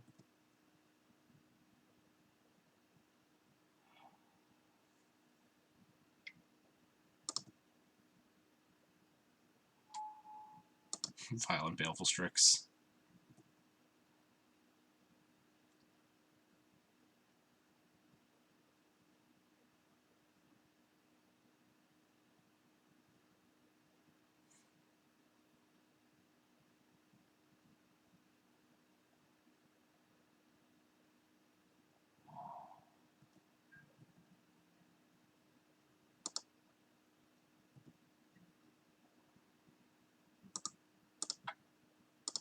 Yeah, we're not winning this game. This game's over. I want to save my time for games 2 and 3. That sucked. That sucked a lot.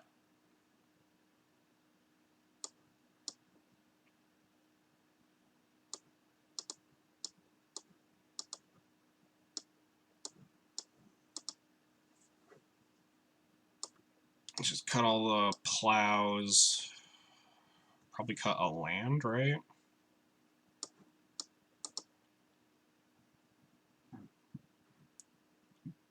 Cut... Brightling actually seems like really good in this matchup. Hard to P-Fire down. It's not an artifact, so it's not just Stone Cold to Dak Faden. Do I want to bring in Surgical to beat exactly Punishing Fire? Probably not, but Punishing Fire is really fucking hard to beat, especially when the deck also has just like Fatal Push and Deluges to beat Sanctum Prelates and such. Wonder if it's a necessity.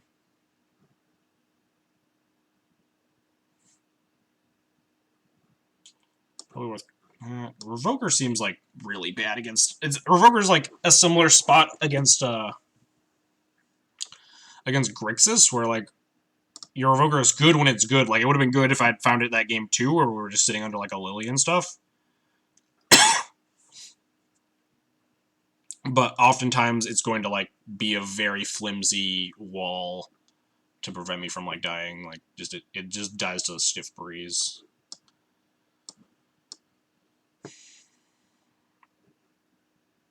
A Toothless Slaughter, geez. Yeah, I think Prelate almost always goes on 2, and we're just like pretty soft to a Deluge or a push.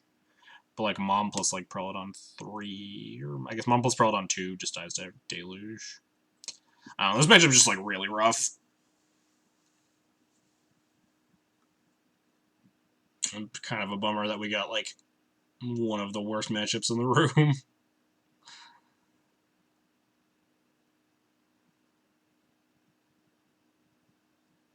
I'm gonna cut this other Revoker. I'm okay with one Revoker. Alright, you're reposting your question. Let me just cut all these Revokers. Do Violence, Stoneforge on turn 3, what equipment do you get? Spinning opponent on these lands. Sword of Fire and Ice is almost my grab against Miracles. I do nothing a lot. Valiant Recruiter the guard on turn 4, what creature do you want, assuming your opponent has lands on the battlefield? Kind of depends on that spot. If they have a lot of like untapped mana, sometimes I'll just recruit another Recruiter if I just want bodies, or like recruiting a Wisp. There's a chance that recruiting a Jailer is right there, but like it's definitely like very situationally dependent. I usually keep this hand. This hand sucks, but it's got like... If we hit land drops is the big thing. This hand's good, because we have like Brightling and Jailer, which are both very powerful cards. But other than that, this hand like is really bad. Maybe we just need to get lucky and keep this hand and rip some lands.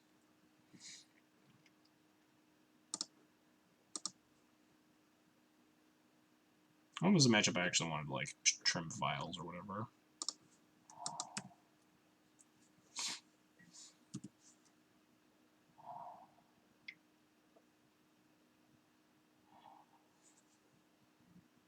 Nice. Let's go with Sword, I think.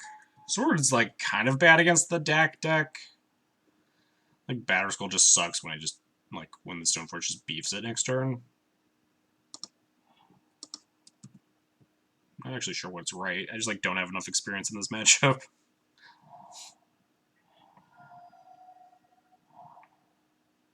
If they P-Fire my thing, yeah, at least we can rip a P-Fire and play Mom. Or Wasteland them. I think we want our lands, honestly.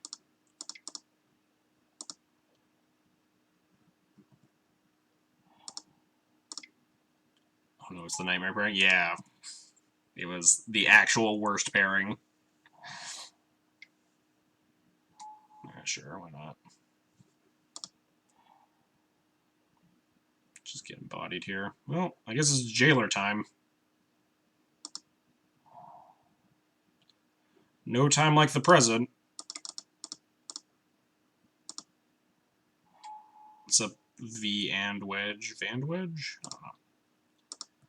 So I was thinking of cutting beat sticks like Sarah or Briley Merrick here, putting more hate bears and Palace Jailer.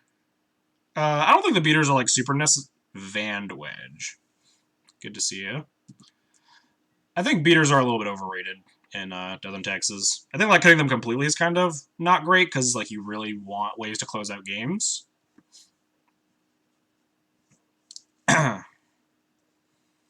But like I have been cutting my Mirror Crusader and stuff. I haven't played Mirror Crusader in a while. Sarah Avenger like is mostly good because it's good against Delver and stuff, not because it's like a game-ending card. Like it's not like not because it's good at attacking. I think we discard Thalia.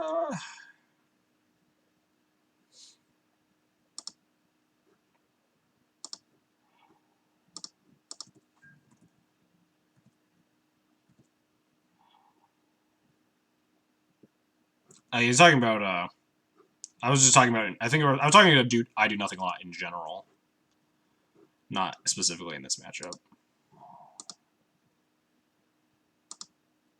That was Brilliant constructed. I only know it is a 15th pick in Vintage Cube. It's pretty good. It's strong against the aggressive decks and against like the removal heavy decks, preferably if they don't have Strix. But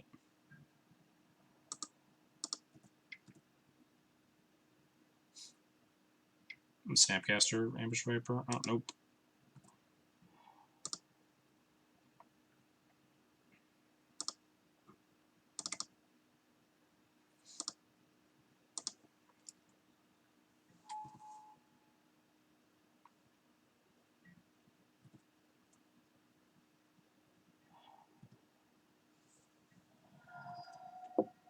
Was it just like push my Brightling? Or just fetching to shuffle? Ugh.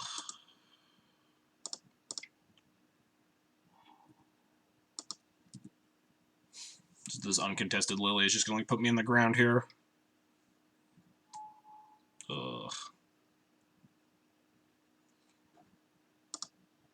All of this is just terrible news.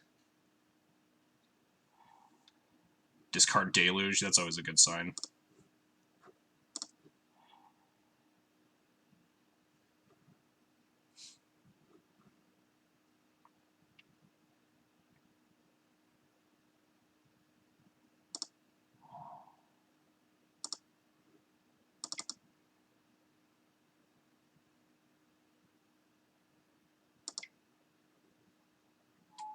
I wonder if I want to Wasteland him off of, like...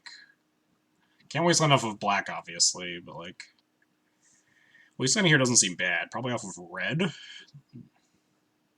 Wasting off of green. I guess green's probably relevant, too. Like, the Abrupt Chaos cards. Like, Wisping of Plains. I don't love Wisping of Plains. Maybe I do. Just like the Edict's gonna give value anyway. Like, I assume this is gonna Edict, and like, I guess Edict eating Wisp and leaving Brightling in play would be able to let me pressure these Planeswalkers? Maybe Wisping of Plains is right.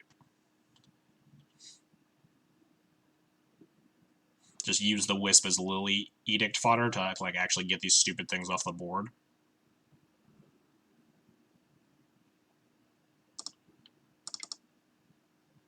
I feel like we should have wasted last turn. Definitely not wasting last turn. Flicker waste. Also very bad because we need to leave a white mana for Brightling. I can buy taking red. I definitely am not Wisping the Wasteland. That's a horrible play. We leave our Brightling with no mana. I think I'm Wisping of Plains. I like getting more guys in play.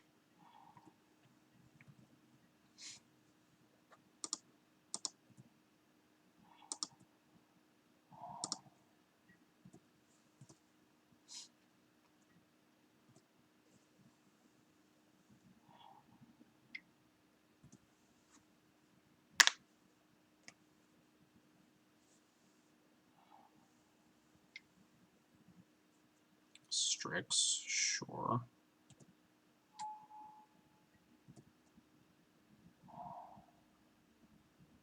So we can kill the Dak here.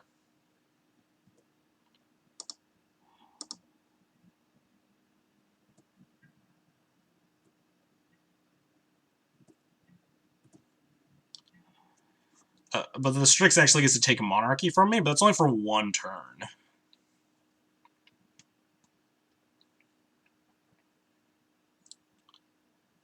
And if we, like, sword attack their face to kill the Strix to protect the Monarchy, then the deck takes the sword, and then we're, like, also really bad off. So I think just equip sword to Brightling back. I guess I could just attack the deck and not play sword. Oh, I mean, because I don't need to play the sword to kill the deck. Cost me a bunch less mana. For whatever that's worth, I could, like, waste port. Also, can't you double waste? Yeah, we can double waste. I'm probably going to this turn. I guess not if I play out the sword and bash.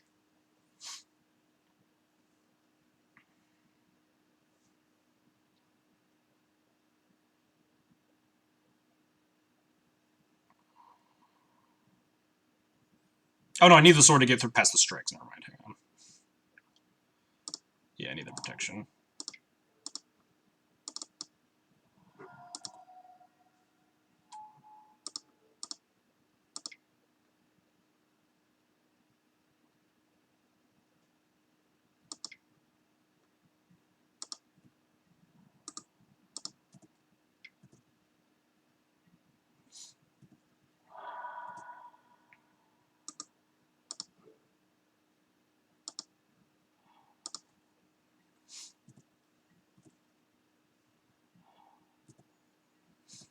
He needs to find something in 2 draws, though.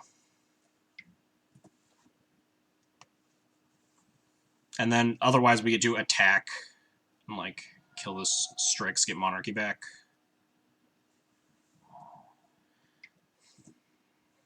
He is certainly digging.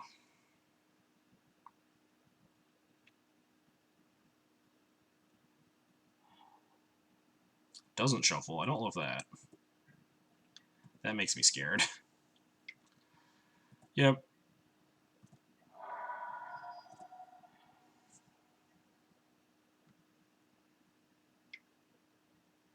Ugh, Diabolic Edict. That's what I figured.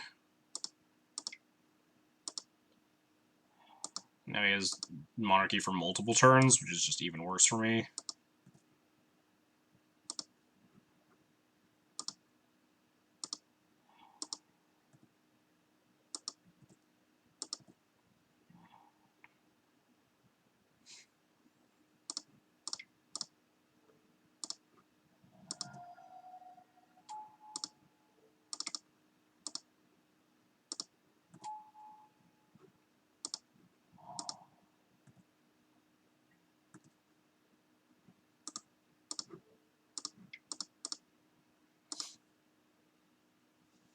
Porting off red because I think Dak is the biggest disaster for me.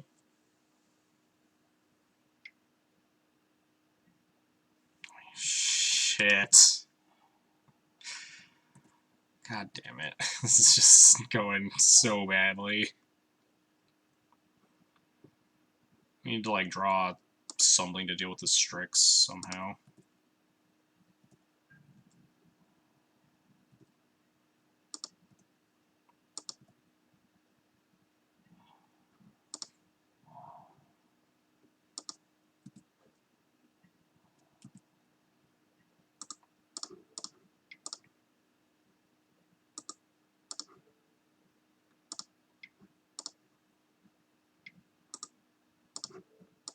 Yeah, I was just gonna, like, bury main cards, though. This is not good.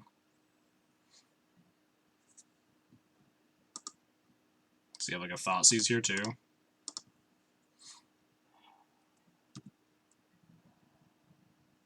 Or does he just, like, want it off the table?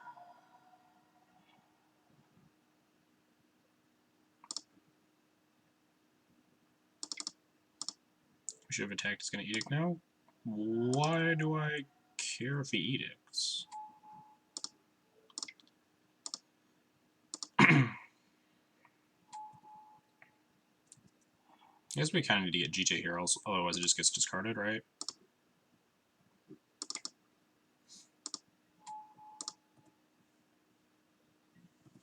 Yeah, we're already, like, severely dead, though. That fucking, like, the Diabolic Data turn was so bad for me.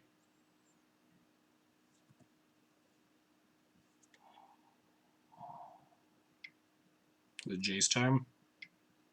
Oh, sure. Yeah, last hope, that's fine.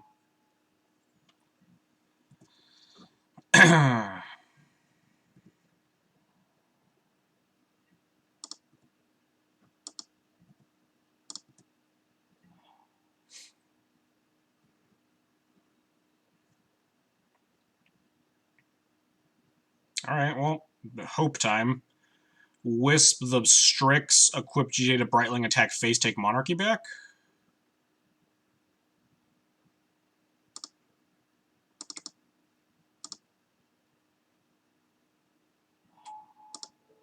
Like, obviously not a great line, but you know, you gotta get, like, if he has a removal spell for the Brightling, we're just, like, super dead, but...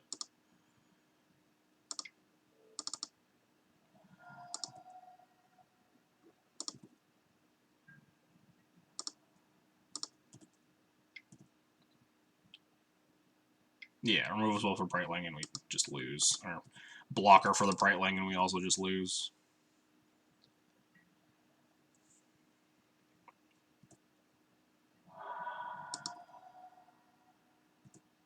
Scooper time. No, this is a game. We're down a game. Like, we can't scoop.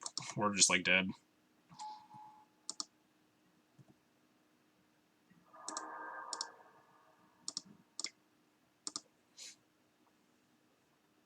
Yeah, we're super dead. Aren't you fine? I don't say we're fine here. We're okay.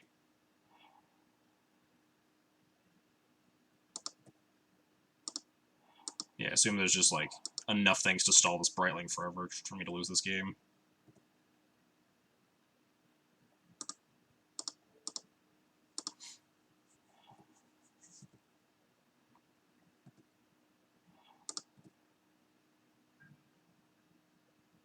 World is on fire, but chess says you're fine.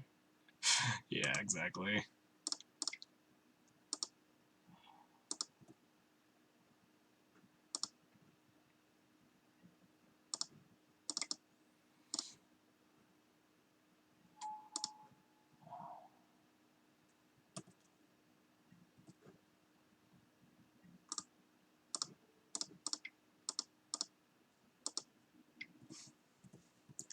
Opponent has Monarchy, Liliana with the Last Hope.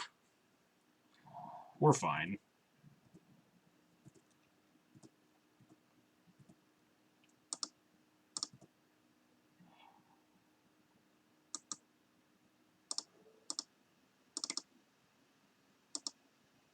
What's up, Arkin? How you doing? We're getting wrecked here, so...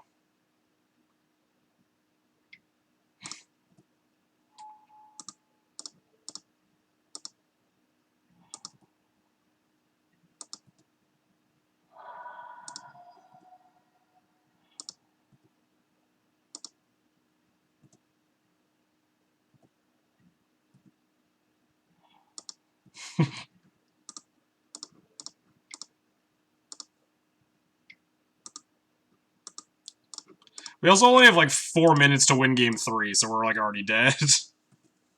Even if we do actually pull through this game, which will be a miracle.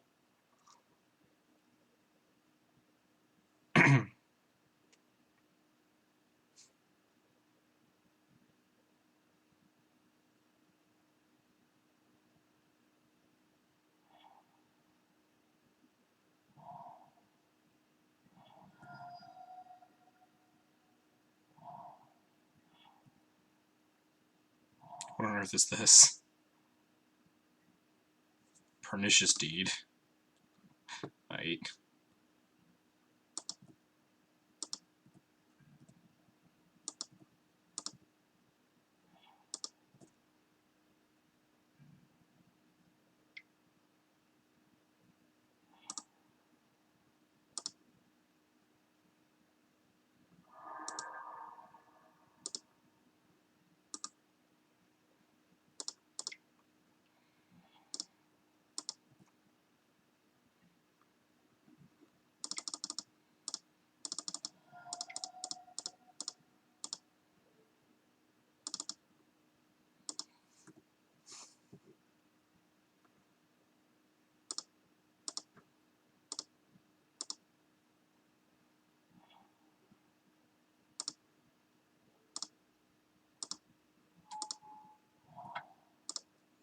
Alright, I will take a game here before we die.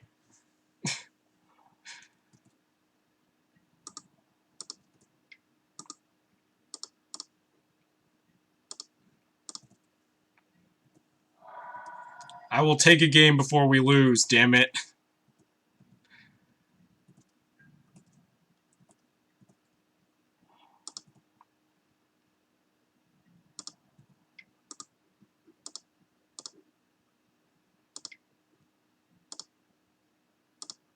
I'm just gonna pump to 5-1 to 2-turn clock him.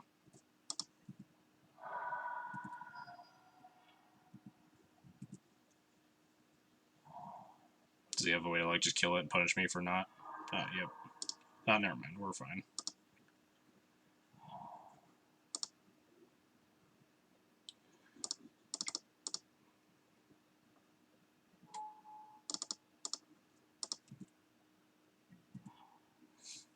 We're gonna win this game, damn it.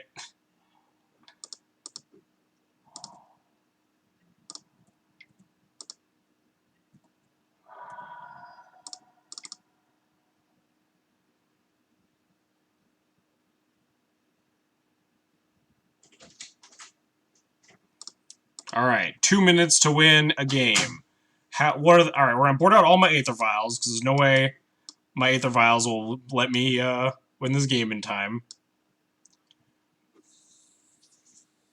We took a game from Strifo. That's all that matters.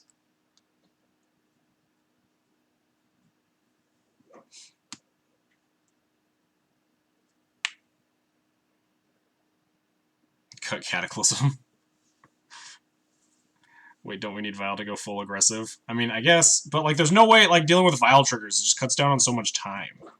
But like, kind of. D&D player just won by Sword Splasher's own mom to beat Rite of Consumption Dark Depths. That's great. Show those Turbo Depths players what's what. Chalice on 1 seems okay. I was gonna just board in some plows. Clear blockers. Clear strikes. Just go total beatdowns. Yeah. Chalice on 1 does not seem great. We're just gonna board like this. We're gonna cut the vials because we have 2 minutes.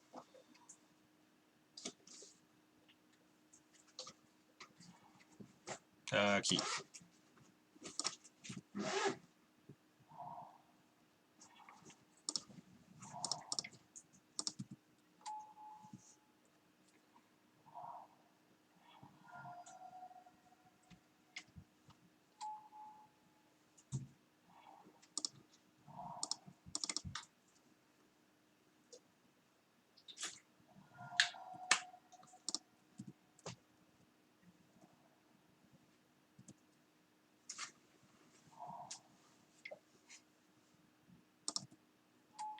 This is pretty not great.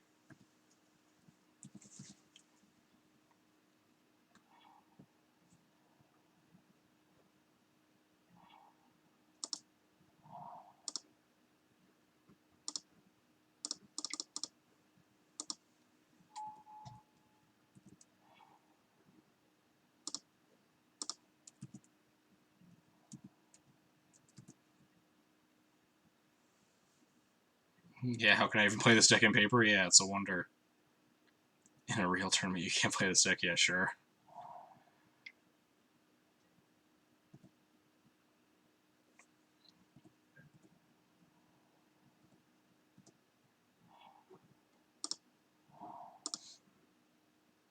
Yep. Jailer time.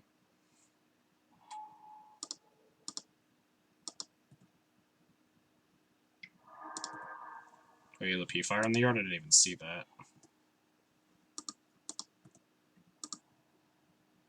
Just attack deck with all. He's got Pernicious Deed in play.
Cataclysm Prey might be my plan next turn.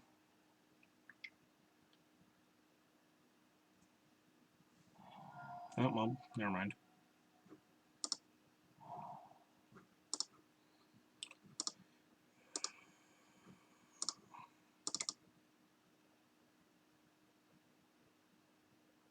Can't play that. No, I'm tanking too long.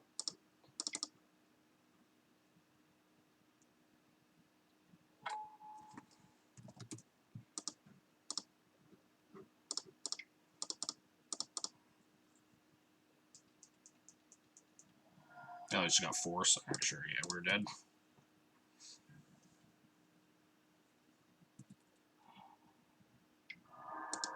So many punishing fires. Yeah, I don't think we were winning this game with that many punishing fires in his graveyard, and our Cataclysm getting forced. We like deed the Dack, Stoneforge for like sword, maybe. Or not deed the Dack, Judgment the Dack. We have Wasteland. He has 2 groves.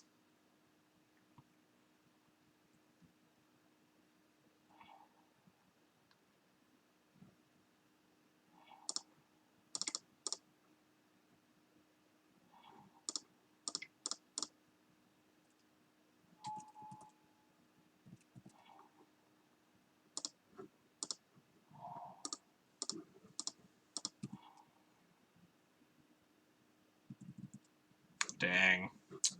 Definitely had a shot there of that game 3. That's a shame. Now would be a good time to do a Legacy League. All the good players in the playoffs. That's true.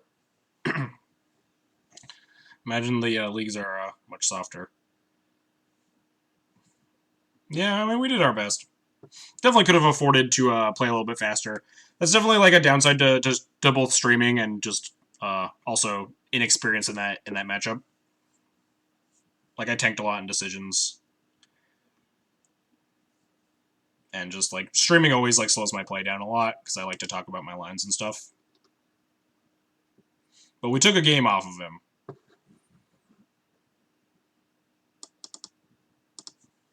I didn't have high hopes for that game 3, though. He still had 5 cards in hand, and, like, a shit pile of punishing fires. Sucks then that game that way, GG's. Yeah, for sure. I think you were, like, pretty favored, though, Strifo. That game 2 was sweet, though.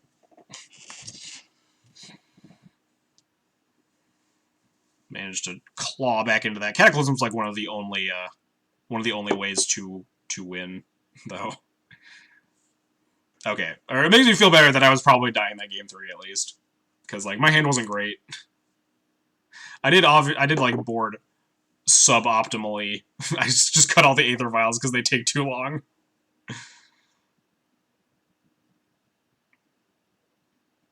Thanks for the streaming. I get to see and understand lines. It helps me a lot with playing and understanding Magic as well. Hey, thanks for letting me know. I do nothing a lot.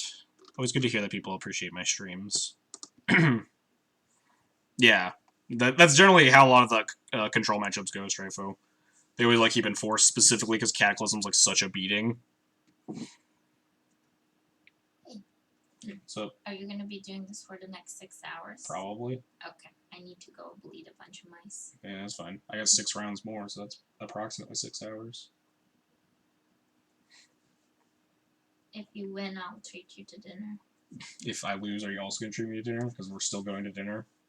Yes, and it's your birthday. Because this is my birthday dinner. But it's nicer if you win. Yeah.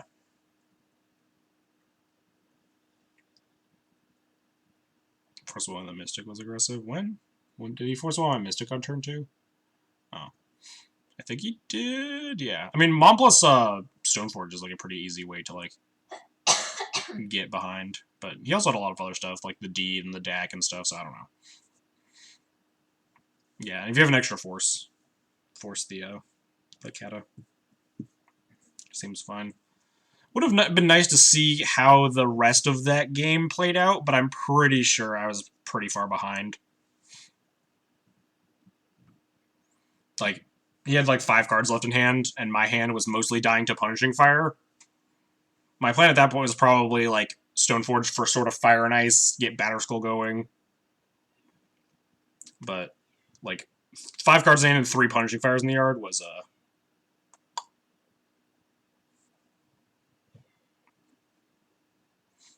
Yeah, I do like forcing that when your opponent does have a minute on the clock left, too. That's also fair. How was the Grafdigger's Cage compared to the one Surgical Retraction? It's pretty similar. I don't think the difference is that big. I just made it because there are a lot less like decks that I want to be surgicaling, and like it's a little bit better hate versus like Red Black Reanimator and possibly better versus Storm. I think it's better versus Storm. Which are the main matchups I bring in Graveyard Hate against nowadays. There's just a lot less like lands and loam in the format and stuff. I would be fine playing 2 Surgicals. I'd be fine playing a Tormod's Crypt. I'd be fine playing the Cage. It's like pretty finicky. Yeah, I'll post my update here.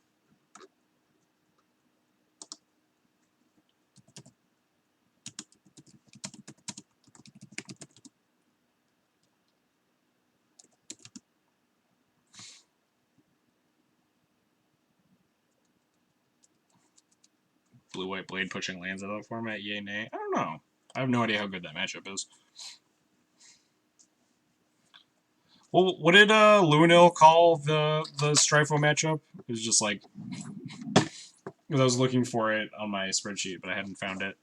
I forget what Lunil said it was, though. It's like unbeatable pile or whatever. I forget. Lunil? There's no way Lunil's still playing, right? Oh no, he is the last round. I was about to say, he'd usually be in chat if he was done with his nightmare pile. That was it. Oh, Lunil's still in chat. Alright.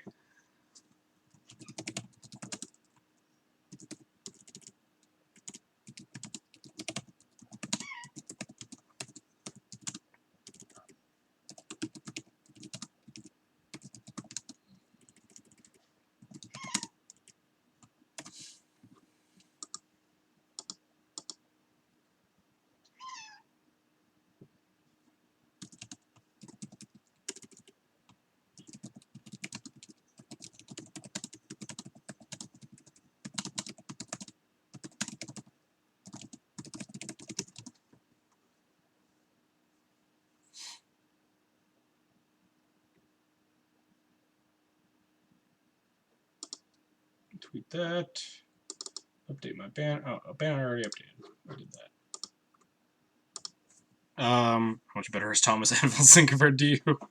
I mean, I don't actually, like, obviously, my D&D matchup is legit close to, like, 90%. Yeah, no, the D&D matchup is, like, absurdly good for that deck, Strifo. I'm not at all disappointed that I lost. Like, we queued into you and I just went, oh, this is, like, my worst, like, probably my worst matchup in, like, the 1-0 bracket. But anyway, I mean, Thomas Edvaldson's just, like, an insane Magic player. Like, the dude's just, like, on a different level. Like, it's hard to say, like, what skills makes one player better than another, but, like, Thomas Edvaldson's just, like, a just fucking insane Magic player. Yeah, Edvaldson is just a god, basically. I am a mere mortal. Yeah, he's, like, playing 40 chess while we're all sitting here playing Magic the Gathering.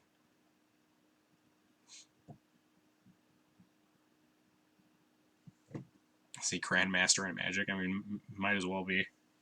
I think Strifo's deck is a bad matchup for you compared with, like, Dread. Yeah, definitely. I think Strifo's deck may be the worst matchup in, like, possible Legacy decks that exist. It's like, I guess, like, Belcher is worse. Maybe, like, the inherent fail rate on Belcher is... yeah. Elves might be worse, yeah. We were talking about that earlier.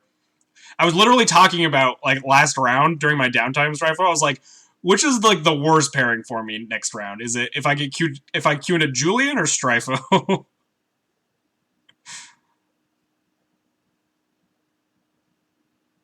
I think we determined that Julian was probably the worst matchup for me, but, like, maybe the second worst. And also the worst in the 1-0 bracket, because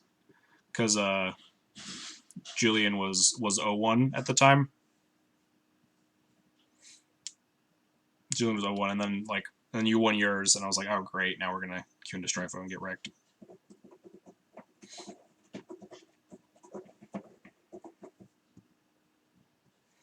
Ooh, Landon 0-2 and Lewis 0-2, jeez. And Julian 0-2, wow. This is a bloodbath. Phil 02. Goal 02. Jeez.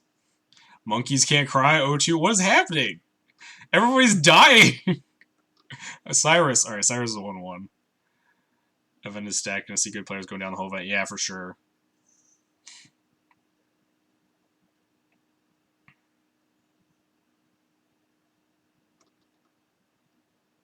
Brian Cook 2-0. JPA 2-0. D Neely 2-0.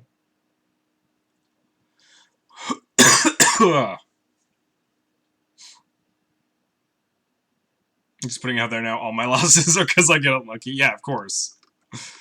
Wins are, yeah, that's how it always works, White Faces. That's how obviously how we lost to Strifo. It was just bad luck, you know.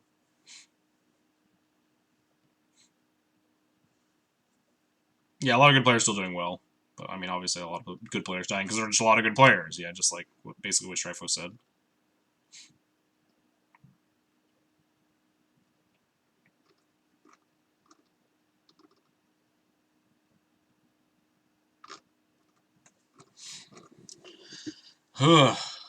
We got dunked on last round. Let's do a little better. Good luck, Strifo. Win out. Make my breakers good.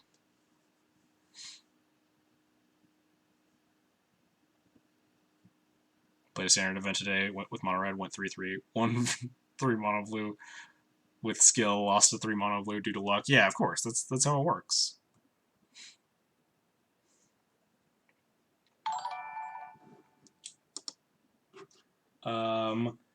Alcid 39. Thanks for the follow.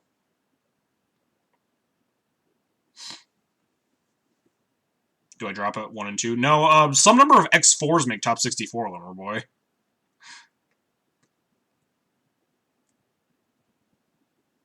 Top or X and 3 is guaranteed to prize. Some number like the top like quarter, top fifth of the X and 4s will prize.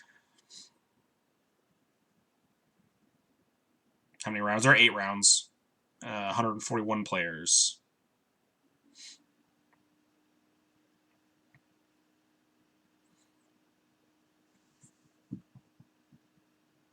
Gotta hope the people you lose to run hot. Yeah.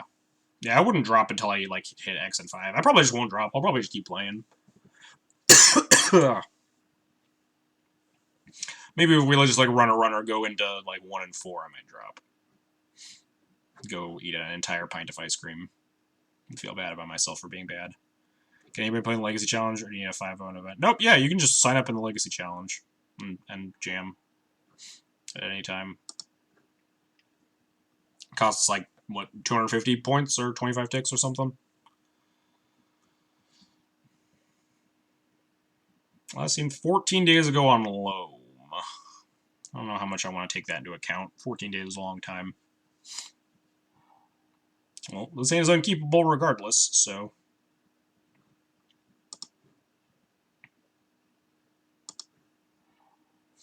God, this hand is also bad. I was playing Vintage Shops yesterday. This hand, also horrible. Is it better or worse than a 5? Yeah, if Wasteland is good, this hand... Yeah, I think I'm keeping this and, like, hoping Wasteland is good. Oh, fuck that Plains. Just play, like, a non-basic land and pass the turn. Yeah, this is Loam, alright. This is Bob. Alright, well... This is not a hand where I want to wasteland my opponent to death. Dead? Yeah. We did. Reveals Wasteland, sure.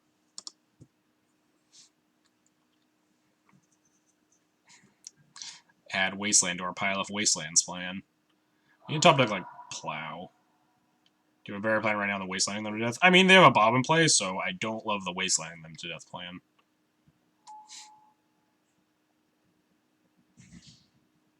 Discard this Wasteland.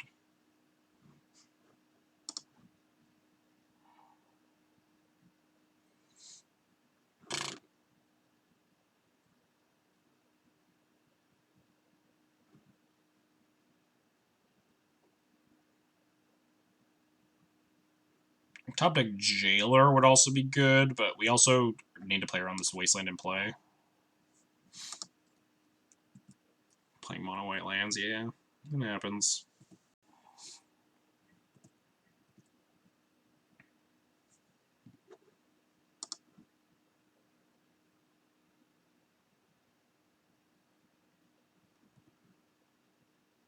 This hand sucks a lot. Oh, I definitely agree there.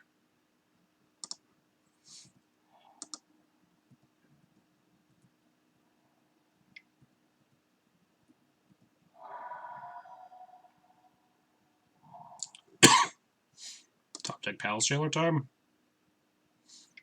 Oh, well, that's not even that good now.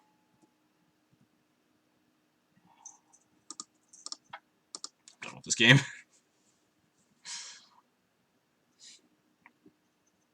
Did not break particularly well for me. Luckily, I'm like pretty comfortable in this matchup. This is definitely a matchup where you miss the second surgical over this cage.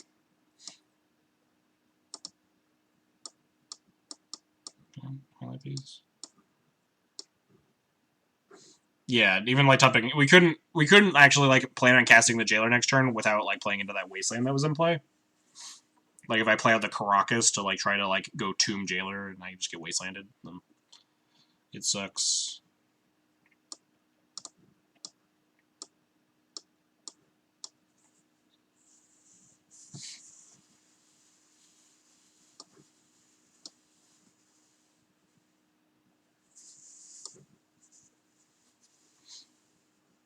Well, for 1 minute you're sideboarding. I mean, did you see our hand and did you see the board state? That seems excessive, just me. The game plan in this matchup is to play Palace Jailer and protect the Monarchy, and you will win the game 9 out of 10 times. To hand them full mana down, the board state was Bob. Yeah, that seems like not a good combination. Wasteland is not very good against Dark Confidant.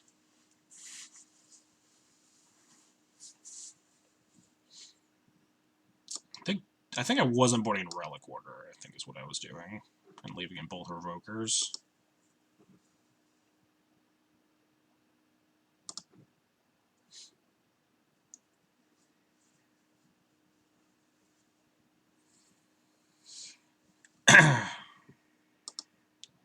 What's up, Magus of the Moon? How's it going?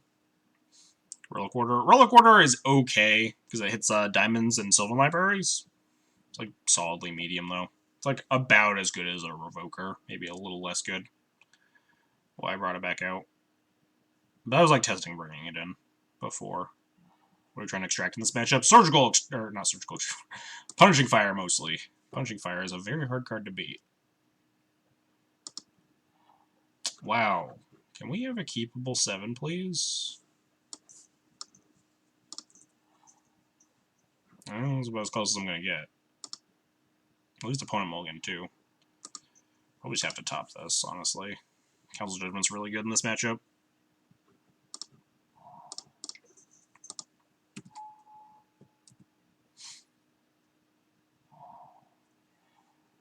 Okay, not a Mox Diamond hand.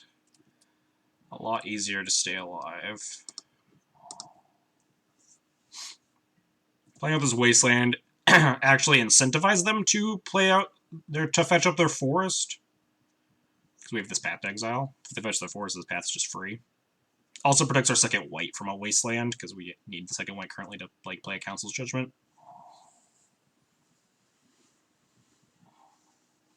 Interesting choice. Guess they're really mana tight, and they want to protect their only colored source here from a Wasteland. Yeah, that's what it looks like.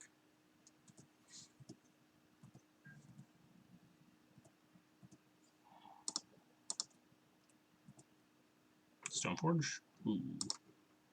I'll take it.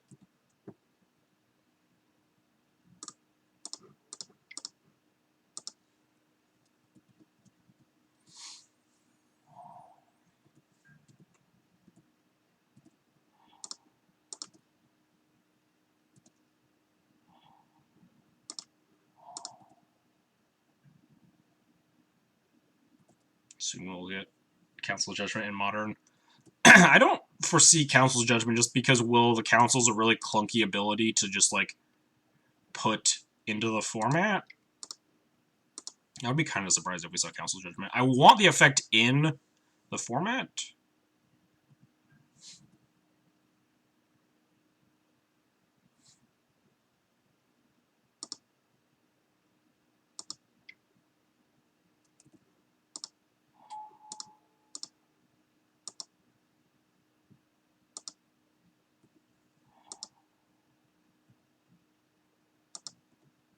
Do I play Modern? I haven't played Modern in a long time, but...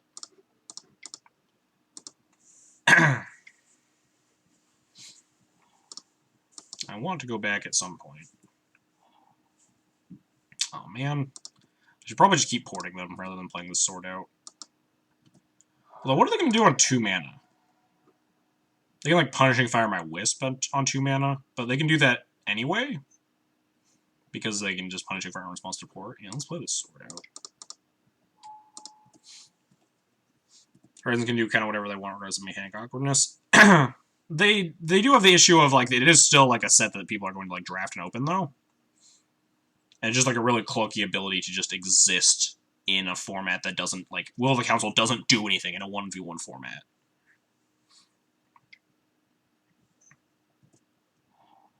Whoa, okay.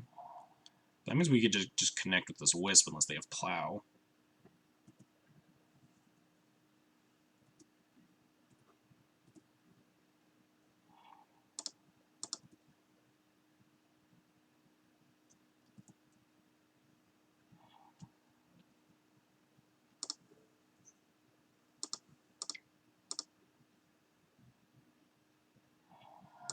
Oh no, they have a removal spell. That sucks. Almost thought about leaving up a white source. I wonder if Stone Raining myself is worth porting them. Probably not, because they're like loaming. And because they have wastelands and we need to keep our double white, so we're probably just passing here.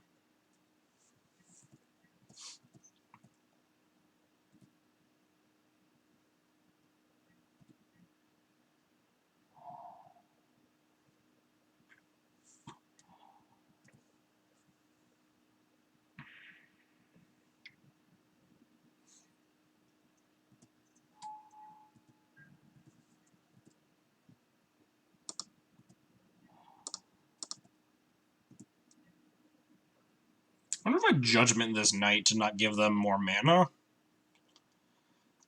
Probably not. You can probably just path it and save Judgments for Planeswalkers, because those are harder to answer. Problem is these Judgments are getting close to uncastable if they keep wastelanding me.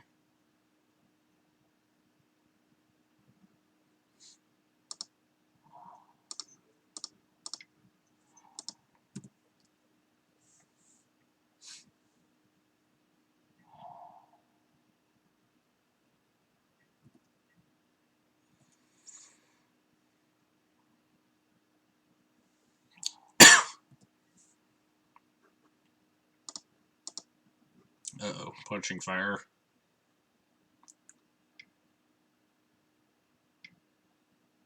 Uh-oh, Decay my Vial. Things don't look good for a hero.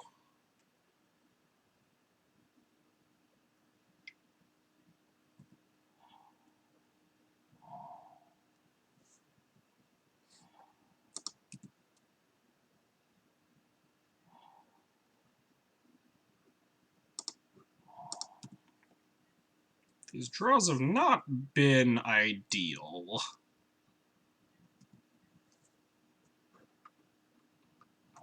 Has it been all lands in the second Judgment?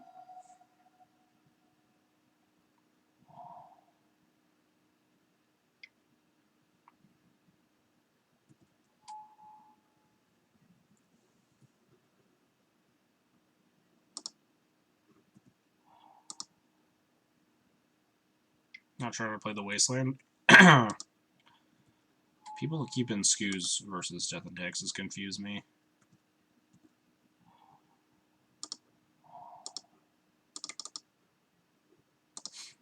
I like playing the Wasteland. They're like pretty far from the point where they want to be wastelanding my wasteland for their mana denial plans.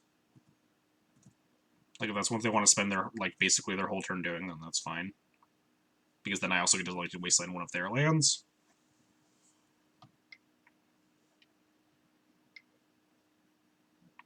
Ah, fuck. Yeah, we're probably dead now. This is pretty frustrating. These losses have ended up some pretty gross mulliganing.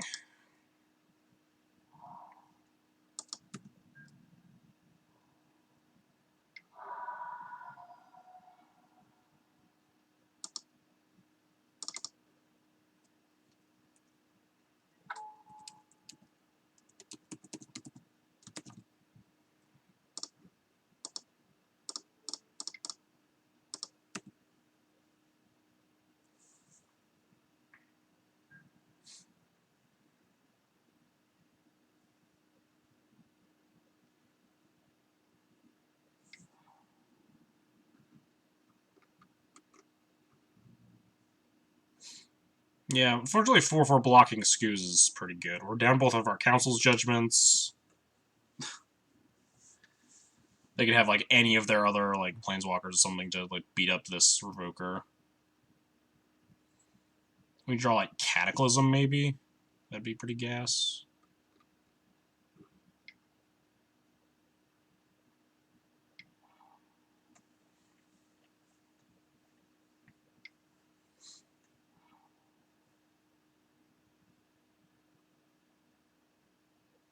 Wait, can Ooze only be a 2/2 right now? They picked up their, They picked up their Dryad Arbor. I guess they... Oh, no, never mind. They just have another Replicate, that's fine.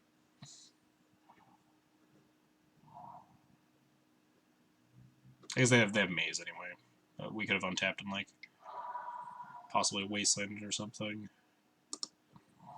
Yeah, Thilgris is in our grave. We got plowed.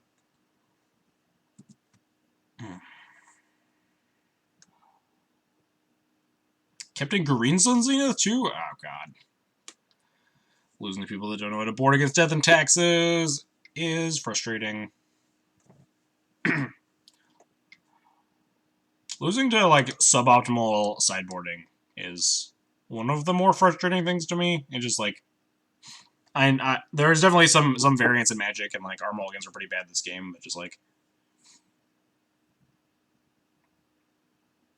What did he take out, then? Yeah, really. That's the question. I assume Chalices, at least. Which is a good step one.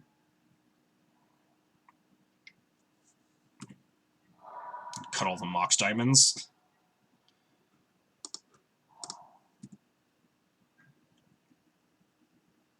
That's what it looks like. We've seen half their deck and no Moxen yet.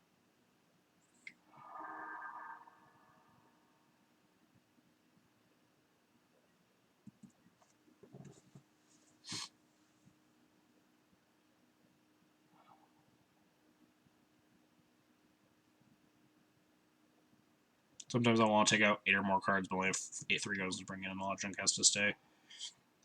Yeah, I think after, like after the 4 Chalices, though, it's just, like, an easy cut of the Green Suns and the Skews and the Teague or whatever, if it's in the main. Nope, they still got Mox Diamonds. Which is good. They usually, like, shave 1 in this matchup, from my experience.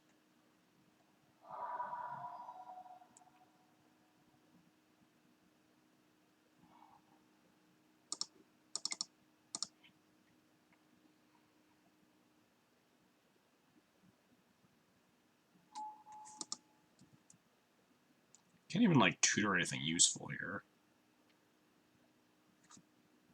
They have enough sideboard cards to take a lot of units. Usually they have a lot to bring in for the grinding matchups. They just have, like, a bunch of Planeswalkers and, like, other removal spells on the sideboard and stuff. They currently have no removal, right? They don't have a thing to buy back their Punishing Fires yet. So I guess recruiting Revoker and revoking Liliana the Veil is my best bet.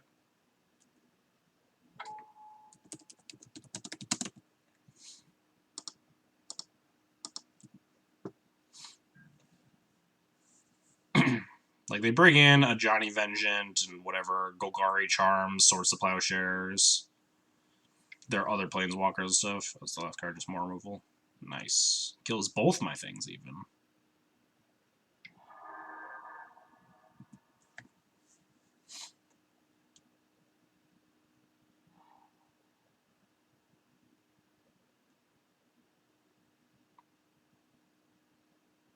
They usually have like 3+ planeswalkers, 2 plows, 2 charms at the minimum. It's like 7 cards.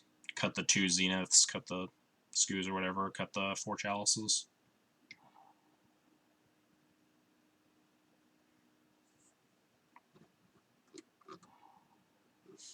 Oh god, this looks horrible. Moto, what have you done? How much is that? It's that one. So we draw a 2-drop. Wait. Oh, I choose the pile to sack? Oh, whatever. I don't think that choice mattered. I think we've been dead for 4 turns. Let's see, multiple green suns. This is... Gets a Knight of Autumn on my sword, sure.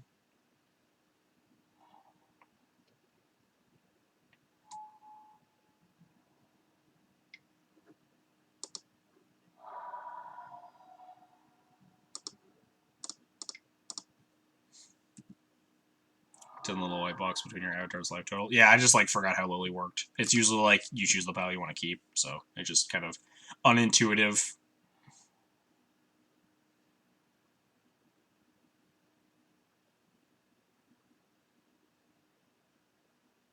That like specifically later on in the Veil is worded.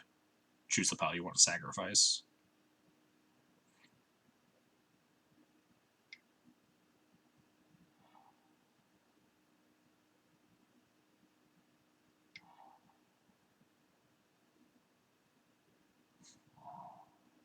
Oh, they could have just, like, tutored a Knight and just bashed my brains in, rather than the Knight of Autumn. They could have tutored Knight of the Reliquary.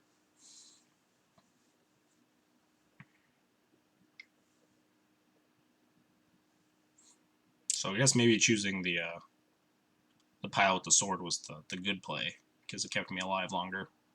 Or maybe it was the bad play, because it kept me alive longer. I just want to die. Hey, look, Jailer. Just in time. That's a pretty frustrating loss. I enjoyed the match against Strifo a lot more. That match was just like some bad mulligans and some bad draws at the start of the games. Like Forko OM's definitely like not that bad of a matchup, but those games were definitely just like very inconsequential. We mulliganed a bunch and died. Womp womp. Feels bad, man, indeed.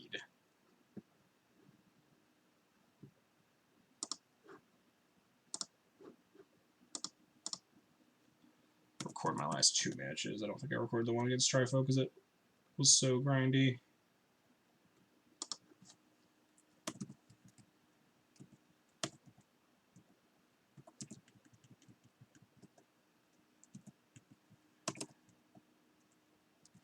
What's your record? We should be up at the top now. We're 1-2 right now. It's a shame. I was feeling pretty good going into this. But then we got the Nightmare Pile matchup.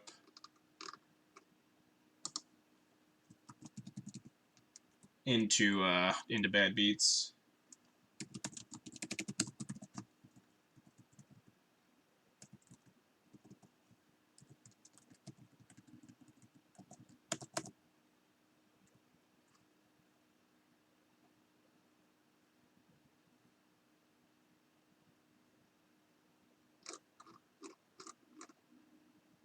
Alright, all that looks like it's recorded.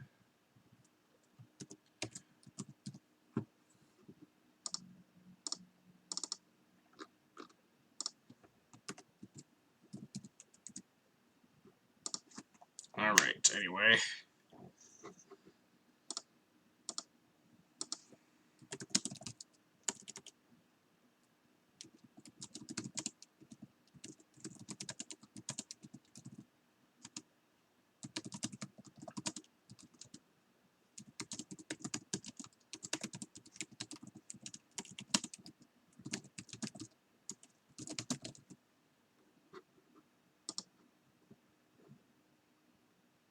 All right. But yeah, a lot of good players are dying out there today. I'm right with them. Oh wow, wow. Loner Boy already won his. He's 2-1. What's everybody else doing?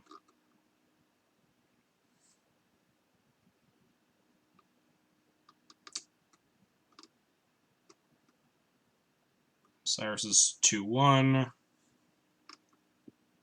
Is almost Envel's in this? No, I didn't see Scabs in here at all. I wonder what he's doing. Because he was like wrecking all these challenges. He definitely has enough points for it, but maybe he just got busy today.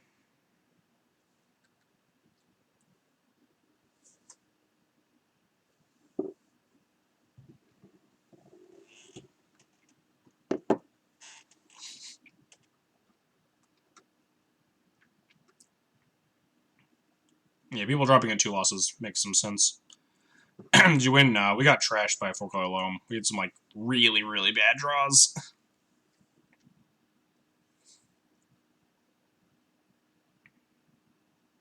You would have been tilted if you saw our match, because the opponent like boarded pretty improperly. You always seem to like walk in whenever I'm playing against 4-color loam players that just like sideboarded improperly and just get wrecked. Who did we play against? Koff J?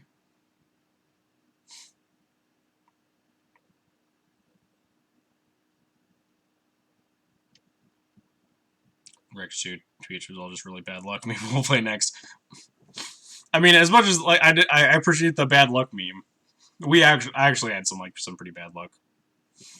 He's good, really? It's like, okay, he plays it very differently. Okay, that makes sense. I mean, he didn't like play incorrectly or anything. It's just like very weird sideboard plan. Like I have no idea what he cut because he just like had in all his Green Sun Zeniths and Scavengers and stuff. Did he board him for a Chooser?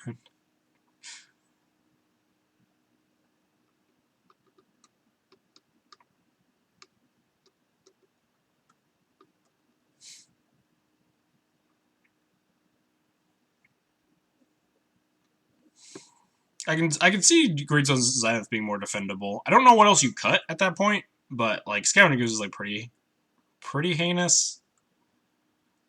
Just like a dopey creature is like usually not very important. But Green Sun is like okay, especially because you have like Knight of Autumn and stuff. But oh, he plays 0 sideboard walkers. That makes a lot of sense. Okay. I can definitely like buy more of this stuff now. Because if you have like less sideboard walkers, if you just like have less cards for D&T, then it makes a lot more sense. If there's like no sideboard walkers and stuff like that, you just don't have any cards to board out after like the chalices and maybe like whatever like main deck Teague or whatever. And that's already 5 cards you're cutting before the Green Suns.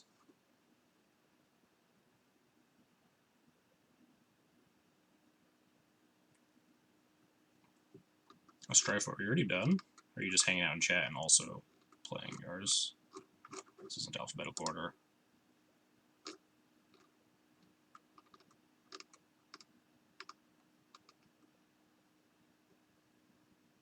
Nice, 3-0.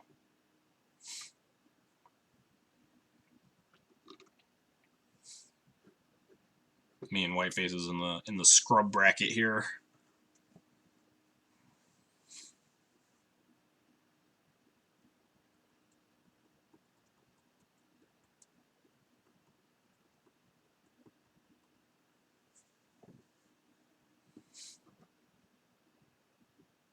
Speak for yourself, I won my match pretty well. Wait, were you 0-2 into 1-2?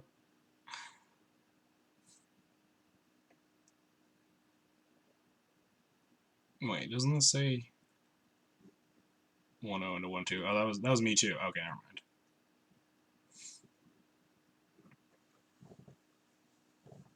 What even is red-green Eldrazi? Was it just like the Punishing Fire Eldrazi deck? It's just like mono red, right?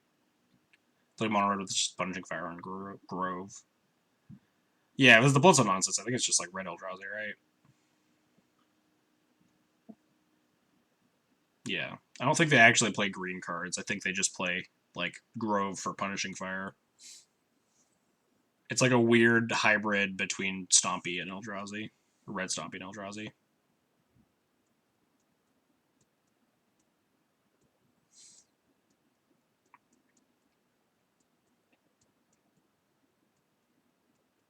I think I've played against that deck, like, maybe once. Yeah, I played against it when I think I played against it once, but that was during my Maverick stream, and I just crushed it because Maverick just like crushes that deck. It's like Knight of the Reliquary is just absurdly good against them.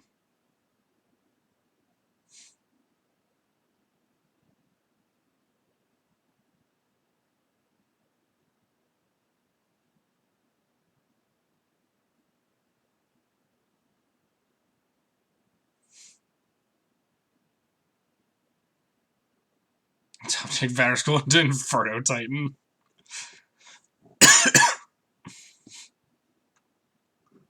Yeah, I agree. It's very similar to like the normal Eldrazi matchup where like Maverick just eats it alive. Just a gigantic knight and just like infinite wastelands is just very hard to beat.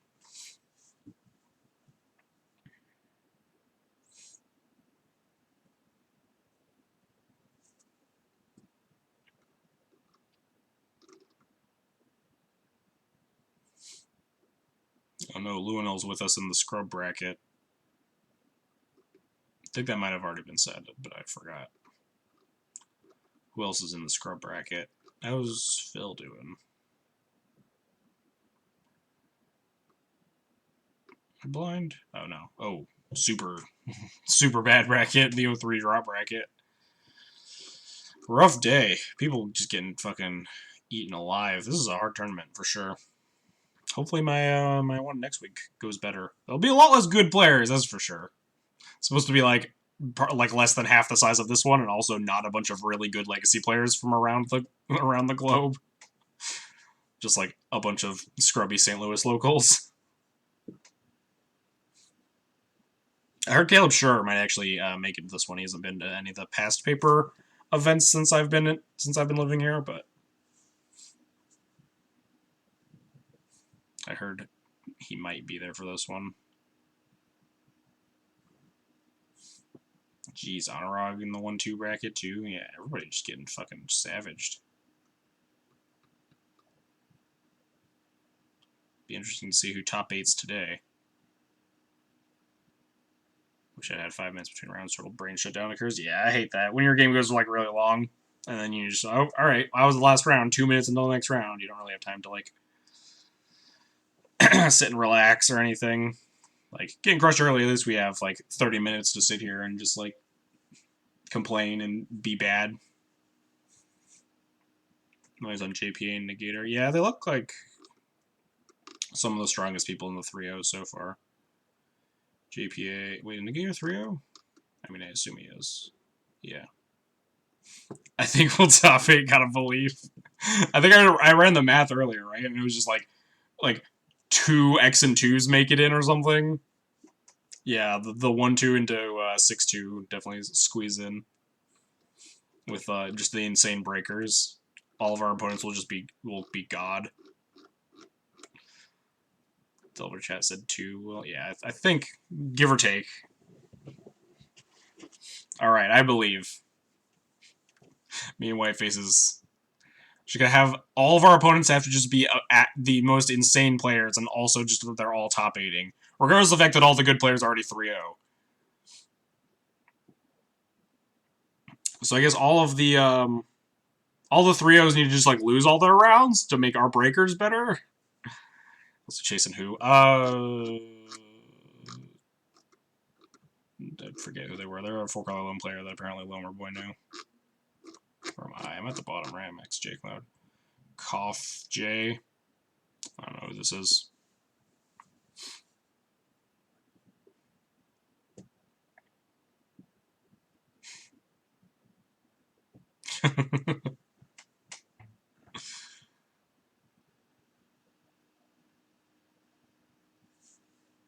Stravo's currently 2 wins better than us, Whitefaces.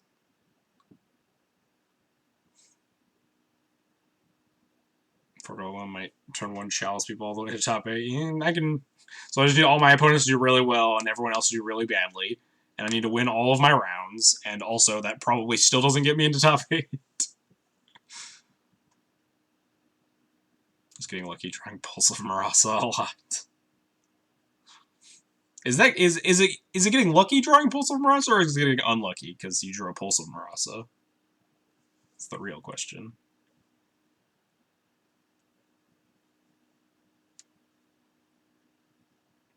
The card is busted. It's actually my I gave you after Cataclysm. Gotta buy back that land.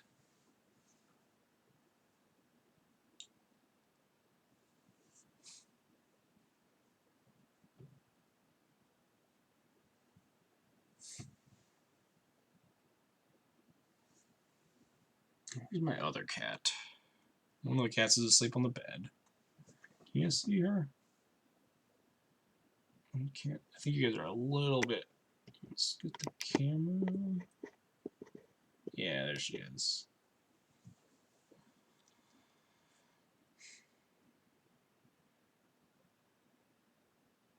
He had 12 life against Bird and decided not playing with Pulse is a mistake.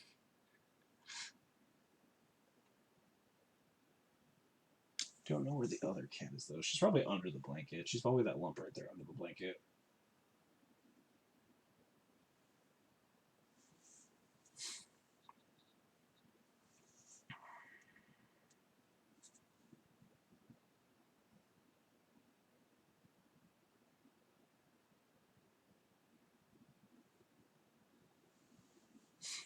It's a very narrow margin of like playability though, because you need to be like a Snapcaster Mage deck that's also in green.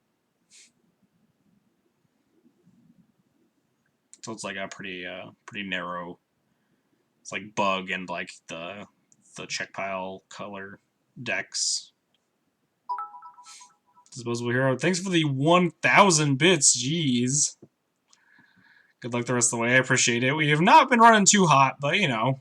We can still prize. Yeah, great players are getting rocked all day. But I appreciate it a lot, Disposable Hero. Thanks for the well wishes, the good luck. We're gonna keep playing. We'll keep playing until like, if I 1 in 4, maybe we drop. But otherwise, I'll probably just like keep playing until X and 5. Is Forkolum a good matchup for you? I don't think it's like great. Me and Lower Boy did some testing on it a while back, but it feels a lot. It feels like pretty decent, especially with Palace Jailer. Palace Jailer is like so like soul crushingly unbeatable for a Loam.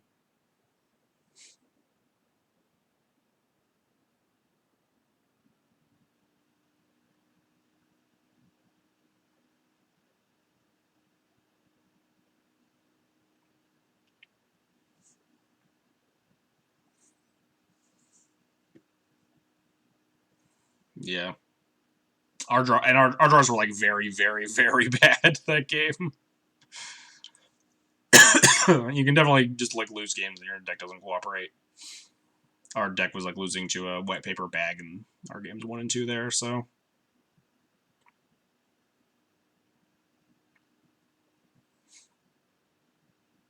Yeah. Kind of the deal with the non-blue decks is that like sometimes half of your deck is good against your opponent's deck, and that's true for like both sides of that matchup.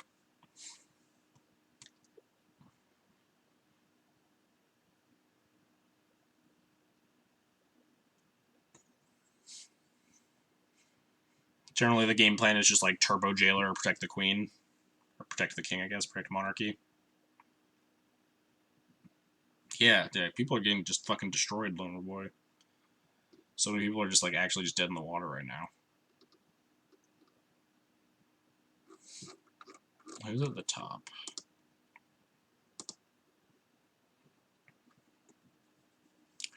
Negator. JPA. Barro's 3-0. Aaron Relentless.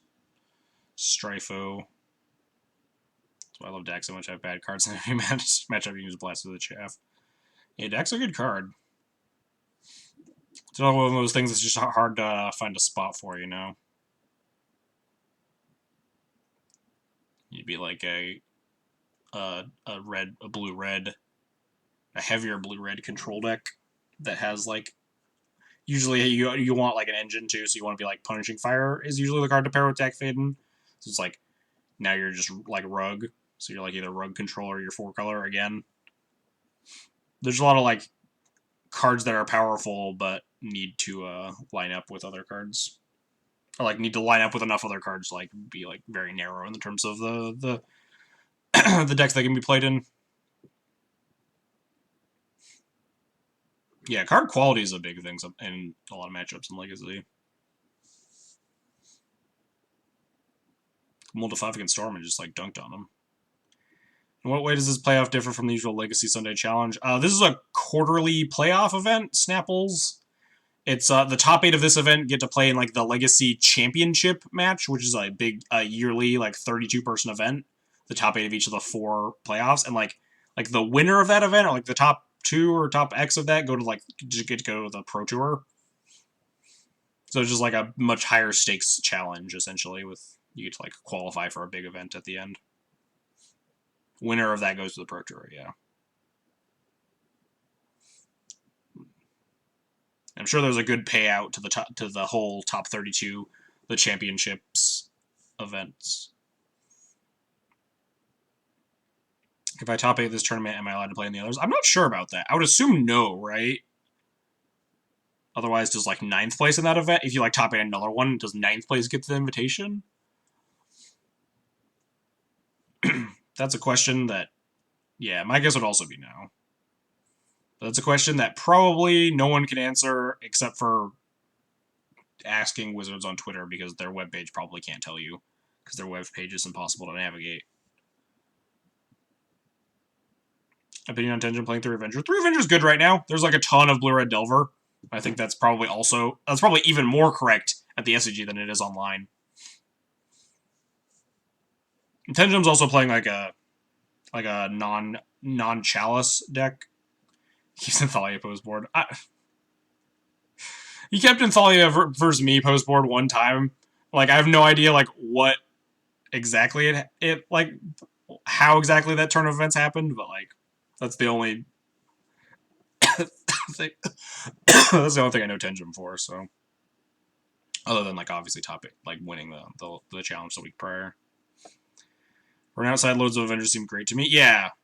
Avengers, I think Avengers is pretty powerful just based on the number of true names. It's like very strong against Blue-Red Delver and pretty strong against Blue-White Delver. It's more or less the plan behind it. I'm playing Brightling as more of a hedge against Blue-Red and like less of a hedge against the other true name decks. And also like a better hedge against the control decks like Miracles and stuff.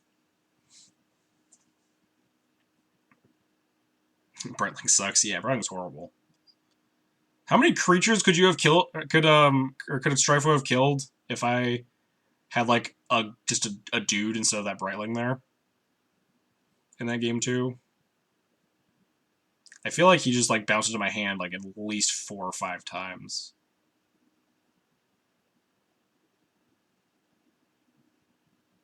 All of them, yeah. Every creature I had for like 3 games worth. That Brightling ate like so many Lily minuses and fatal pushes and whatever.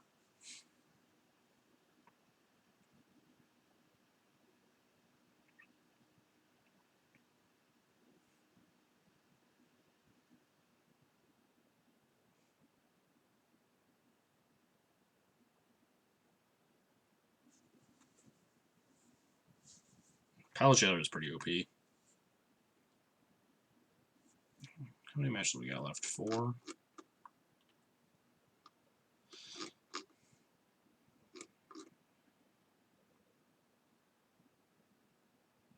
Lost the last round to it too.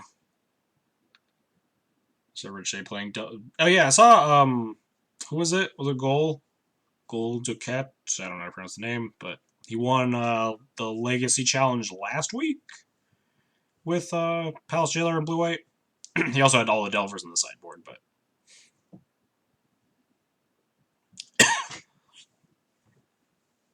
it's starting to catch on. Lawrence Harmon 3-0. Does anyone know Lawrence's Moto name?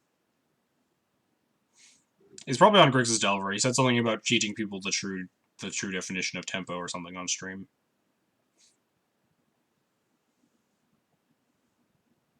I am the... Oh, that makes sense.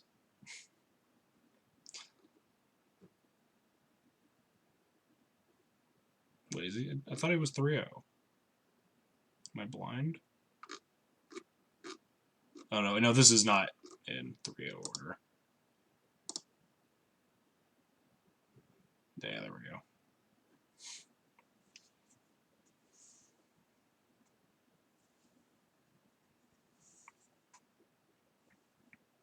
Yeah, I hadn't refreshed since the other 2-0s had won their games. Oh, Lampalot's 3-0. Nice. Good to see Dozen Taxes going somewhere, at least. Interested to see Lampalot's deck list. I assume Ret Payout goes to top 64, so we'll probably see deck lists of top 64. Because that's how it works with the challenges, right? Payouts to top 32, deck lists to top 32. That might be on Loam. I've seen him tweeting a lot about playing a bunch of Death and Taxes, so I think he's on Death and Taxes.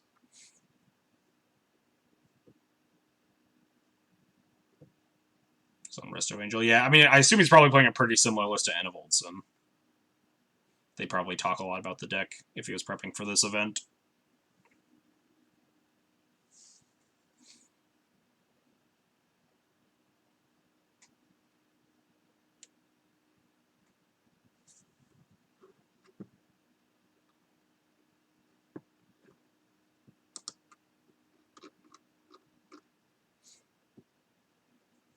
Is all the time still in chat? I still need to get a deck list from him, or does he just want me to find a deck list myself? He donated it on Friday to play some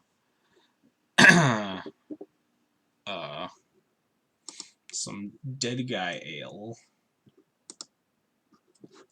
Should be interesting. Turn the camera back. Kid's just sitting there sleeping.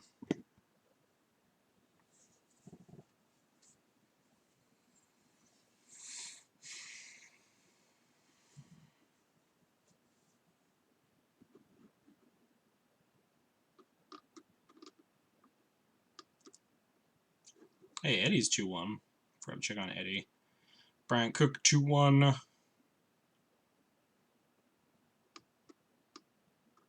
Still a lot of people, good players to recognize. Arkins 2-1. Lomerboy, Richey. Still a lot of good people floating to the top, but yeah. Dead.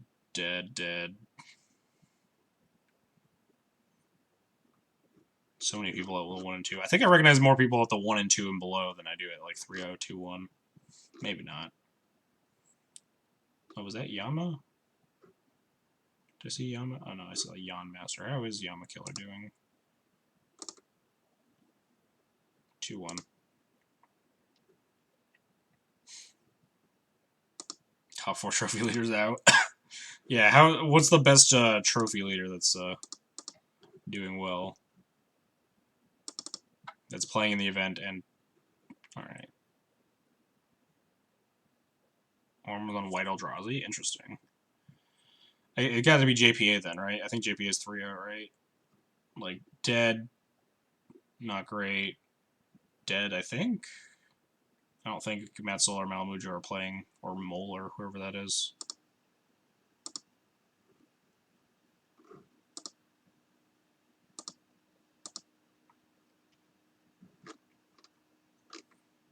Yeah, JPA is 3-0.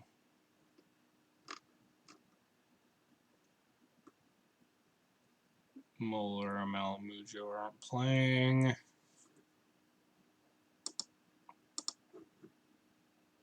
And Matzel. I didn't check on Lewis. Yeah, Dead. Orem is dead. Yeah, it looks like JPA is the only the trophy leader that's still in the running. And then, yeah, Limmerboy is, because he's at 1 and 2, right? Oh, Muller did play? Oh, I'm just blind. Oh, I am blind. So yeah, it looks like Lomerboy, you're in second place for trophy leaders that are in this tournament still.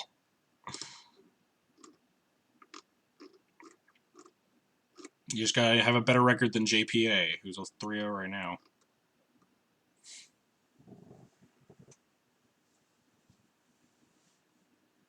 JPA is the sneak player, right? I think that's who that is, but not horribly familiar.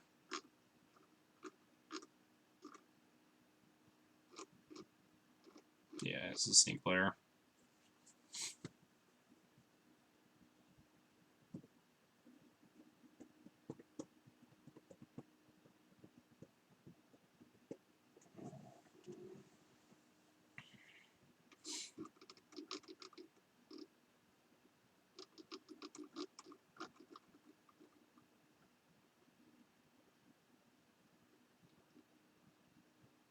Cyrus is 2-1 still. So one match left. 48 minutes.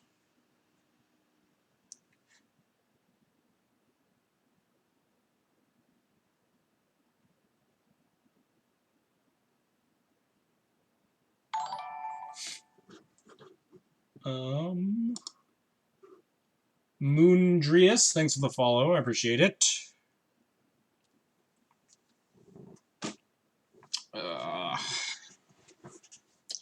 All right. Start the next round. Good luck, everybody in chat that's playing.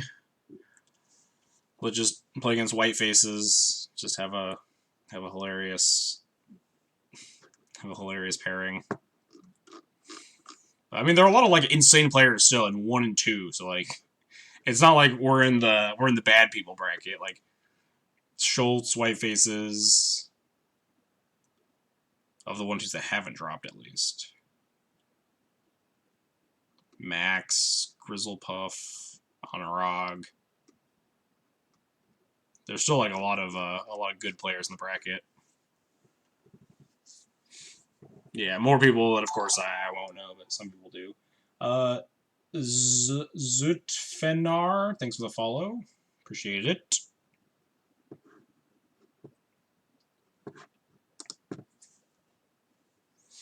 All right. We have a plan, and that's every opponent that I play from the rest of the tournament is going to win all of their games except for the match that I have to make my tiebreakers as good as possible. And then also we have to win out.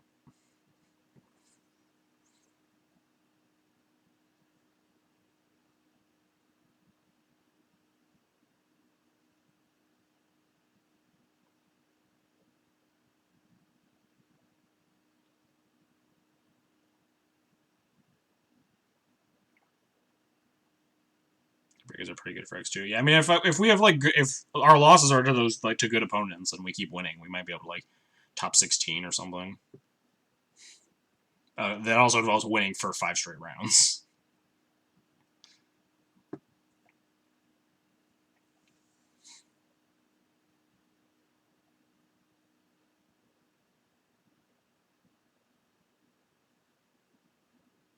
JJKBB 2005. This name seems familiar. I feel like this person like followed me or something recently. I remember like reading a name like that. Oh well. I don't know who this is. A record. I probably want to put the exclamation point in front of the thing, but we're 1 and 2. It's right up at the top there.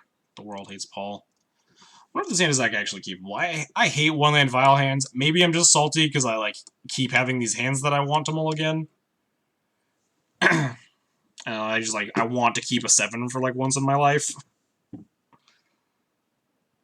Just Eldrazi is probably losing this one. Oof.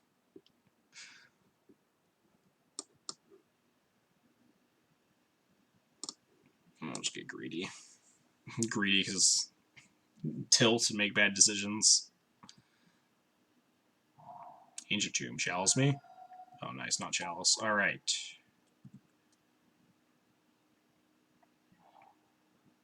And we drew another land? Wow, life is so great. Alright, catch you later, disposable hero. Enjoy. I'm gonna revoke this Overseer at least. Uh-oh. It's just like Karn me. I'll revoke my violence, fine. If there's like a Ballista involved here, we're probably pretty fucked. Do I revoke the Ravager or the Overseer?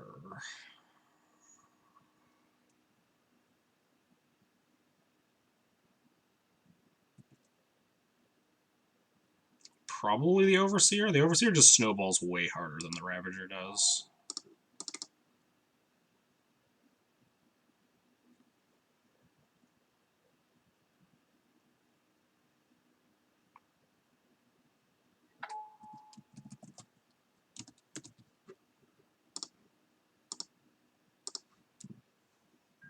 Next turn we can even like Wisp this Revoker, take the counter off it, and Violent Avenger.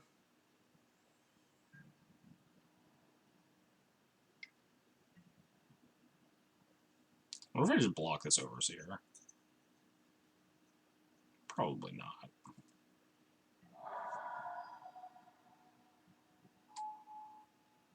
Mopal, Factory.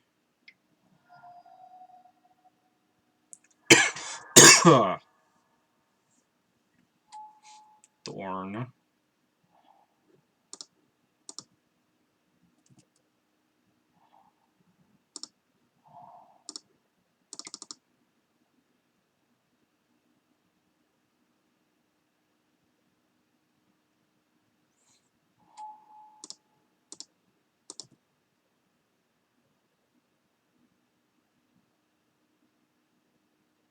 We're just going to take the counter off the Revoker here and make a Sarah Avenger. Left was at 16, so we're still like in an okay spot here. I think I'm holding back the Revoker. I think we want to play defense. Assuming he just renames the Vial. Yep.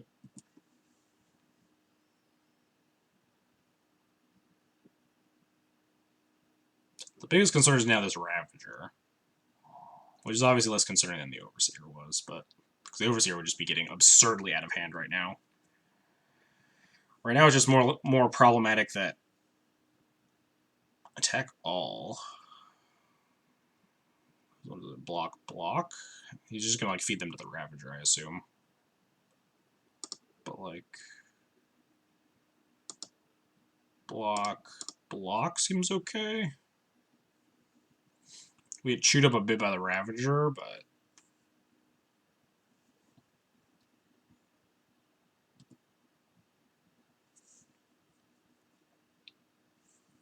the deck seems kind of unusual. I wonder if I should have blocked the Overseer with the Revoker last turn. He had a lot more cards in hand, though. I was kind of scared of another Overseer.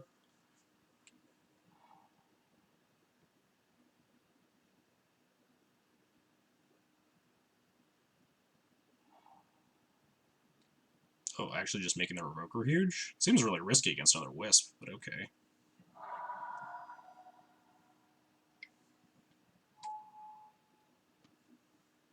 Was this Revoker going to be on GT? Second on Aether Vial? Sure, I guess.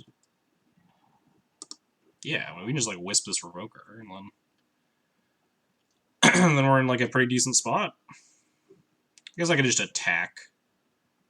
Wisp my Wisp.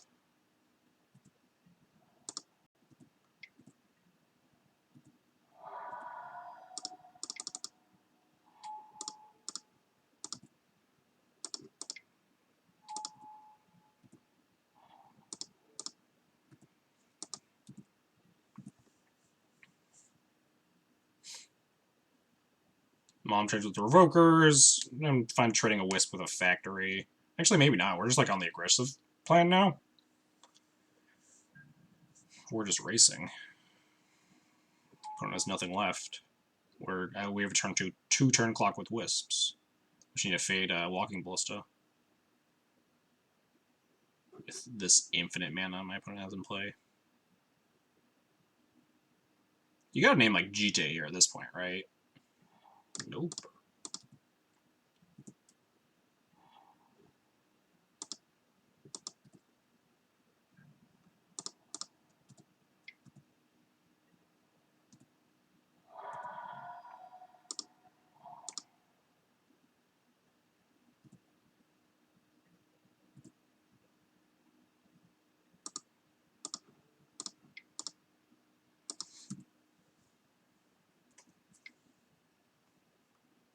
Animate the factory. Yeah, makes sense. I think we're okay here. Whew. It's a scary start. The Ravager play kind of confused me. Going all on that Revoker seemed like kind of unnecessary.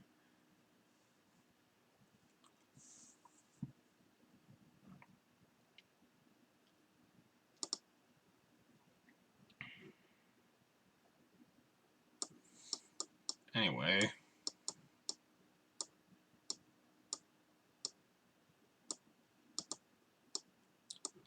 So definitely want to board in these. Probably not these Cataclysms. Cataclysms are especially bad against artifact creatures, because you get to keep 2.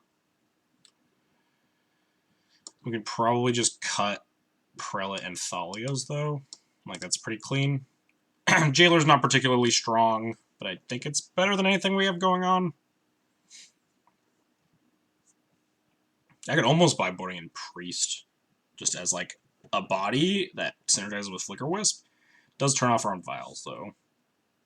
This is probably, like, pretty okay. Oh, wait, hang on. These moms suck. We want our Thalia's. Thalia's at first strike, at least. Maybe I want a Priest over a Thalia? Does Prelate do anything? Because Prelate's so clunky. You can go on, like, 2, beat Ratchet Bombs, 3, beat, like, Dismembers, 4, beat Karn. Like, I don't really want to be doing any of those things. I think Thalias are just, like, better in combat.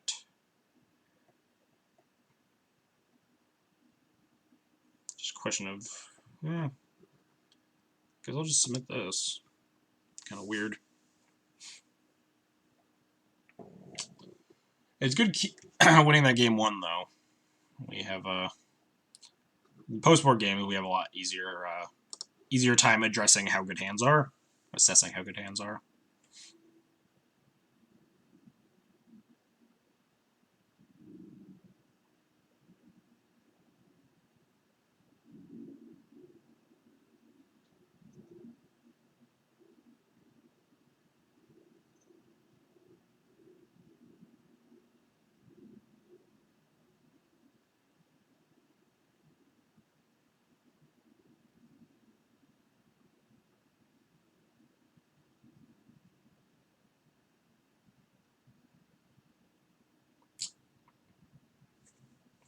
Don't know what we're waiting for.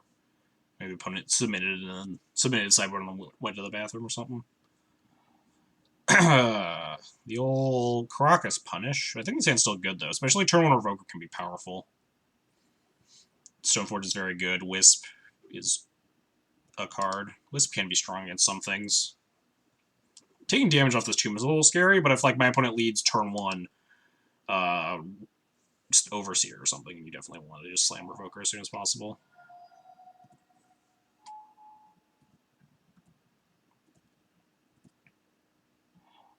I wonder if I still just, like, revoke this Ravager. Probably. Just lets me, like, trade with it, too.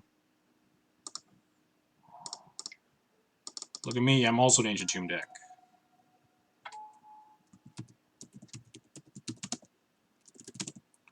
Part of me kind of wants to name Walking Ballista here, honestly.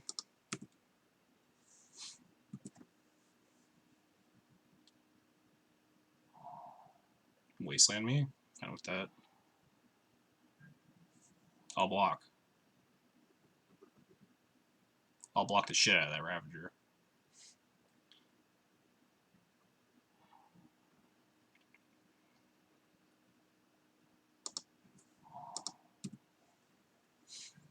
I don't think I'm attacking, though. Maybe I do. Maybe I want to trade 2 damage for 1 damage. I think I have the better late game. Oh man, this Revoker's doing fucking work.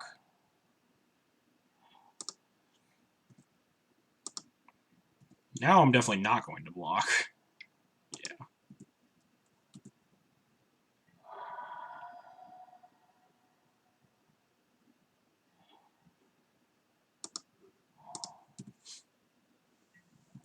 So new plan is get to this either Thalia or Stoneforge here, honestly.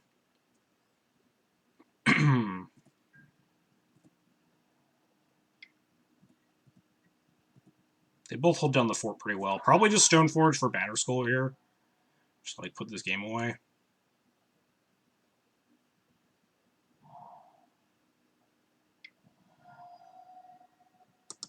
That might change things. If they like revoke an equipment or a Stoneforge Mystic or something. We might just play Revoker to block. Yeah. Yeah, did I say play Revoker to block? I might play Thalia to block. Thalia now just holds down this fort. Protects me from this this onslaught. Stoneforge would be a lot slower, because now we'd have to Stoneforge for like Jitte, play Jitte, equip Jitte, and that's just like way more mana intensive. This is Ballista for 2. Please don't be Ballista for 2.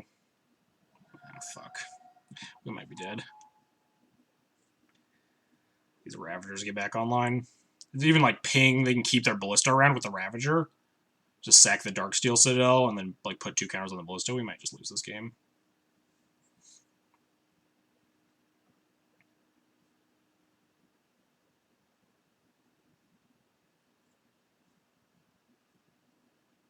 You draw a white source and wisp the Ballista. And it's just Ravager Revoker we might be able to slog through.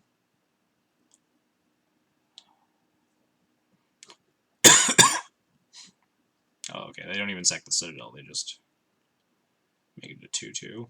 It's playing a little bit safer.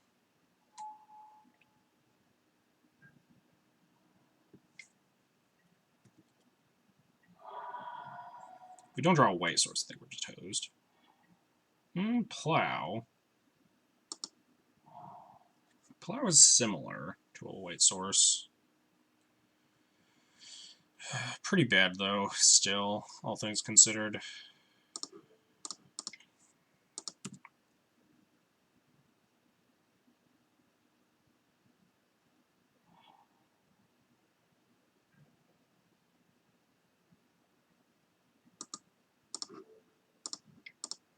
Like, pretty close to dead here, right?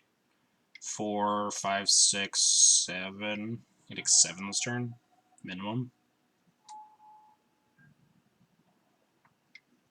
Or not minimum, they'd have to go all in, but I think we're just like dead to this board now. Regardless of what we do. Yeah. Now there's game 3. Thalia was okay there. Like I said, Thalia was like important in like trying to muck up combat there. Blitz is one of the hardest cards to beat in this matchup, though.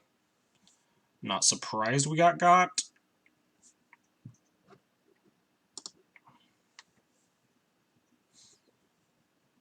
But we get to play game 3 on the play.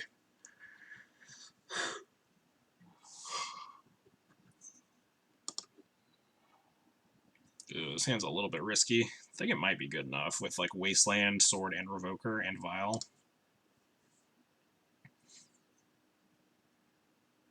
Mulligan, damn. Maybe they'll have like a Chalice hand. I find some people keeping Chalice the Void in this matchup just to like turn off plows and stuff. I'm just gonna Wasteland their Soul Land on turn 1. Uh-oh.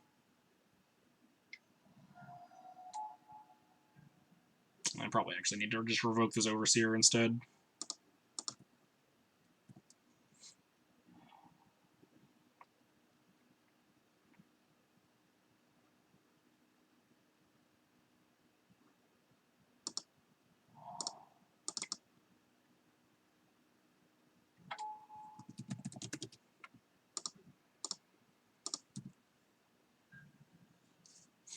Next plan is probably cast Sword and Violent Thalia rather than Wastelanding. Unless they like miss a land drop here.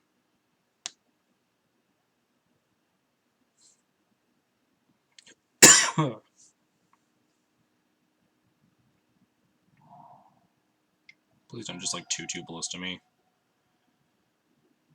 This is a 2-2 Ballista. We're so dead.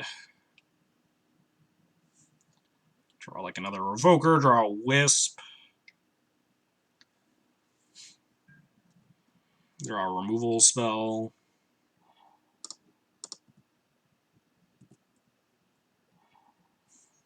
That's not going to do it.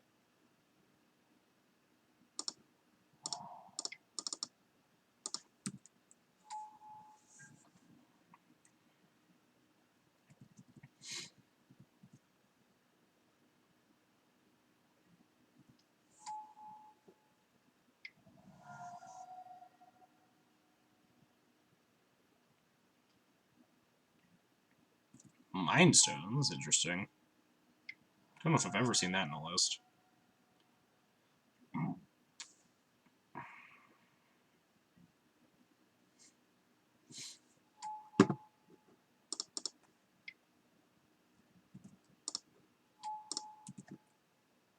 But we're pretty behind here now. What am I doing with 1 mana? Dismembering the Thalia... Oh, okay. I was about to say, Dismembering the Thalia seems like really not worth it. But yeah, Volscreed seems fine. Now they're just going to body me beyond space and time here. Top deck, Flicker Wisp, the Ballista, draw Plow for the Thought-Knot into Guy.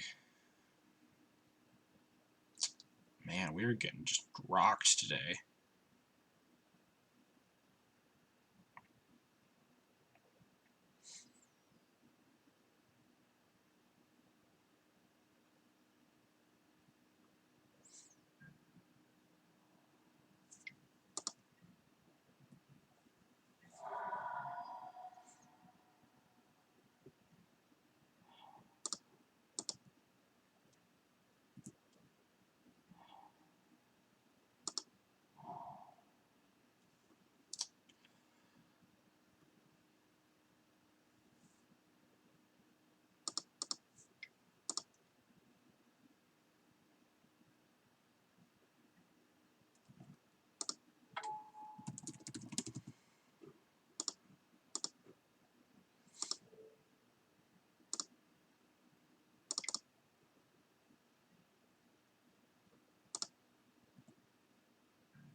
This block doesn't do anything.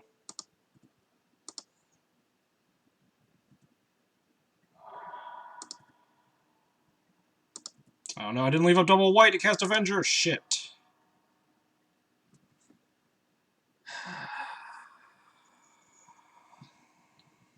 Is Wastelanding even relevant? They're at 10.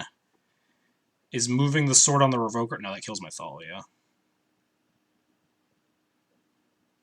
Next turn we're just casting Avenger. Wasteland puts them to, what, 4 mana instead of 6? I think we need our lands.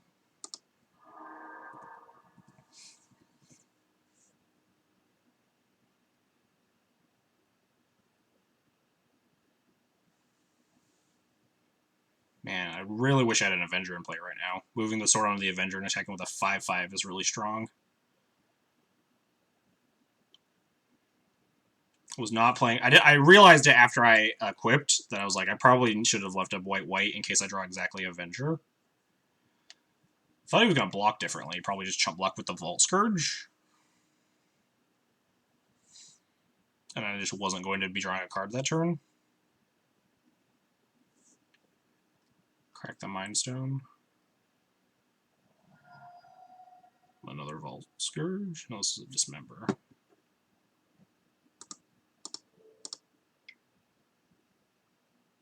Why would you not Dismember the Revoker?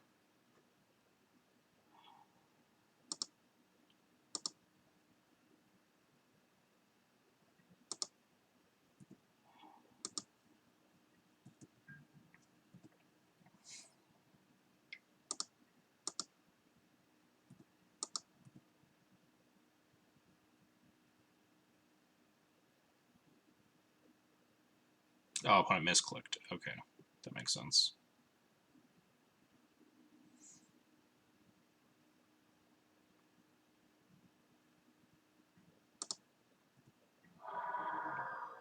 Opponent also didn't activate their Overseer there.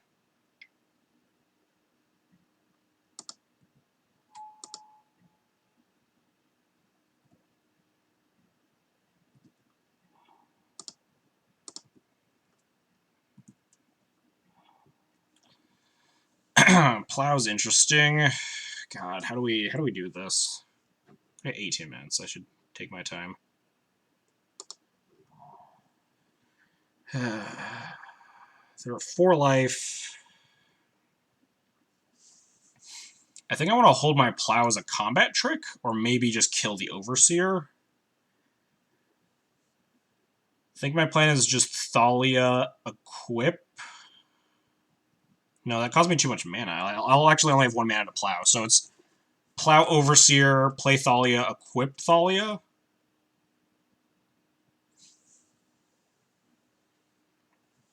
Oh no, Plow already costs 2 mana because of the Lodestone, so I can't actually equip the Thalia this turn. So it's probably Plow, play Thalia, leave up Karakas to just block and pick up, and Violent Avenger. Alternatively, equip Sword, attack. Plow, equip Sword, attack forces the Overseer death and the Lodestone death, but also kills my Revoker, which means I die to this Ballista.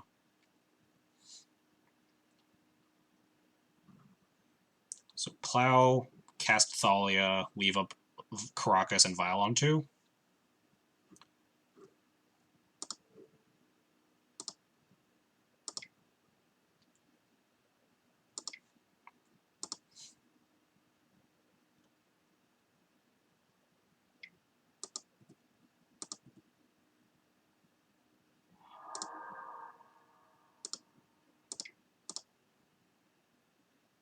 Oh, Thalia costs 1 more. Shit.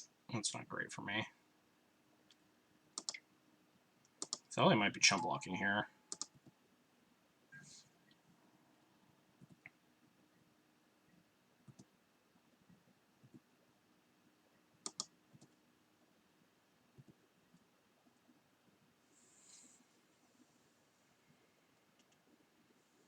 This is definitely scary.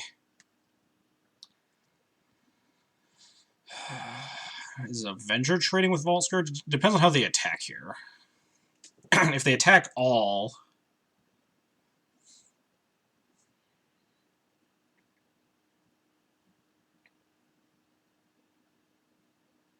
Maybe I did actually want to trade with the Lodestone, too.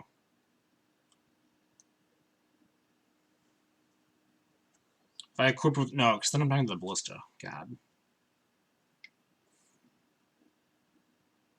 Crack the Mind Stone, sure.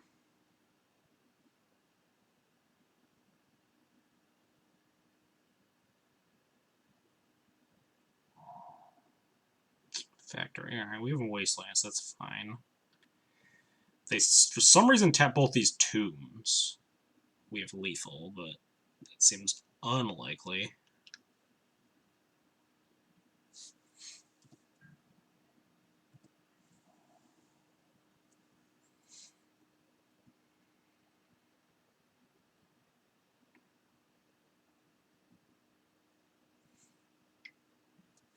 So Crash with Everything means Thalia in front of Lodestone takes 7, go to 5. Untap. Or, like, put in Avenger. Untap. Put Sword on Avenger, attack them for 5. We'll be at... Take 7. We'll be at 5 life. So we need to draw something to put in front of this Lodestone.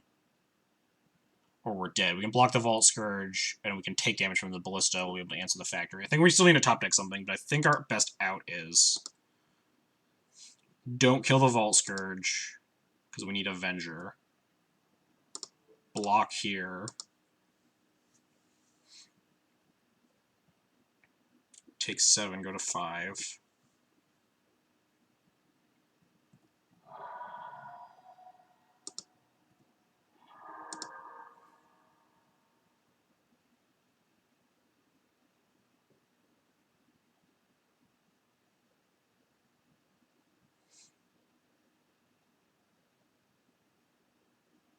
Or if they, like, tap both tombs here for something. Then we just actually kill them.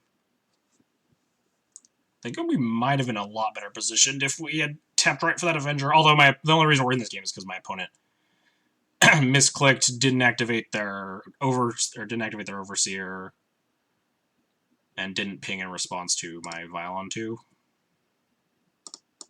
So we're only here by the grace of God to begin with. What are my better odds? 2 or 3? We're equipping and we're wastelanding, so we'll have 2 mana left. So we need Wasteland's Factory. We need to equip it to Avenger. So we can cast a 2, but we can't... I guess we can't cast a 2 because there's a Lodestone.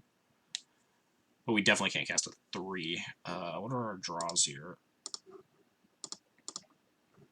1 Avenger, 3 Thalia, 4 Mystic versus...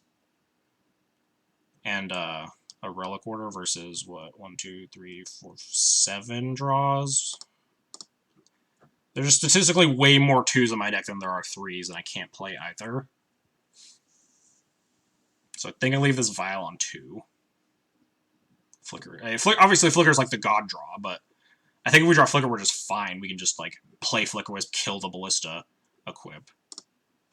I guess we can't equip, but I think I'm leaving this on 2 for better odds at drawing chump blockers.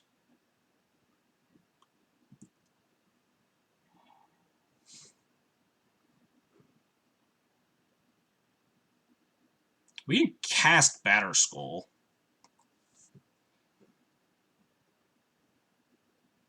No, then we're actually... If I cast Batterskull here, what happens? Batterskull trades with Lodestone. They can animate Factory. They attack with everything. Batterskull trades with Lodestone. Saravenger can eat the Factory, so I don't need to block it. I go to 9 and take 7? Because, yeah, Batterskull negates the Ballista damage, trades with Lodestone. I think Skull is better than Equip Attack.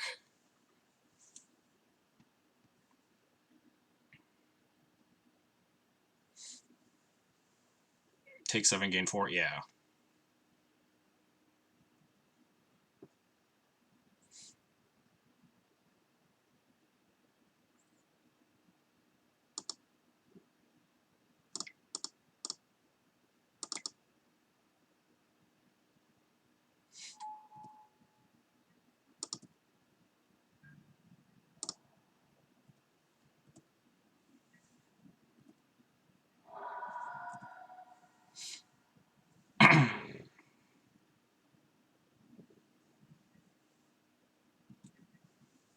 Yeah, and if we put Skull on Avenger, the game's just over. If they draw, like, Ravager, we die.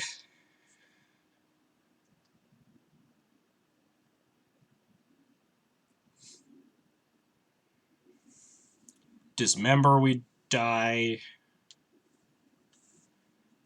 They're probably on a pretty decent chunk of outs to just kill us here.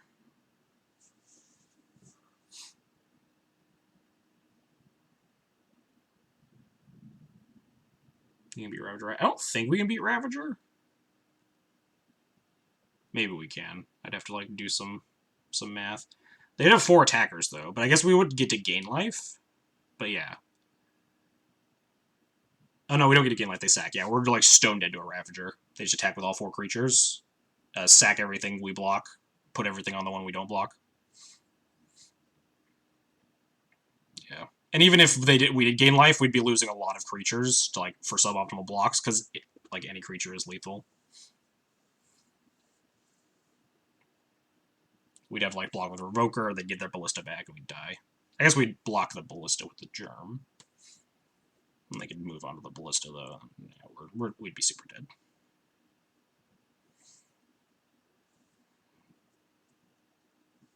Dead to Dismember, dead to Ravager. I don't think we're dead to a lot else. Ratchet Bomb would be very bad for me. No, actually, the Ratchet Bomb kills their Ballista. So we would just chump block their Lodestone with the Revoker, and then we'd be able to equip Sword of Avenger and have another 2 draws at lethal. Wait, hang on. Ratchet Bomb... Yeah, no, that's fine. Ratchet Bomb would be... We could win. We could beat Ratchet Bomb. I know, we'd just, like, equip Batterskull to Avenger and win. If they bomb me. I hope this is, I'm upset because I misclicked and fucked up a couple times, not a how do I kill him here tank.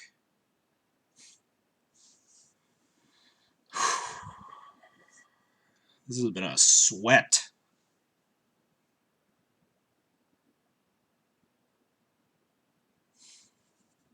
I think this game was a lot better if I just had my fucking Sarah Avenger and play that turn, though.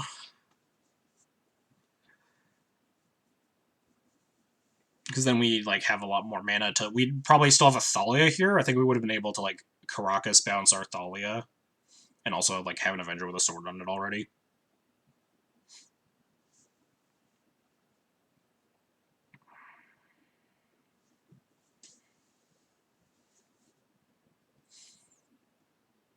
Yeah. Attack with everything. I just block Germ on Lodestone. If it's Factory, attack with everything. Block Germ on Lodestone and Avenger on Factory.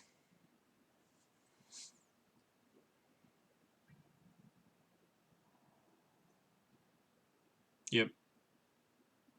Still dying to, like, Dismember or something.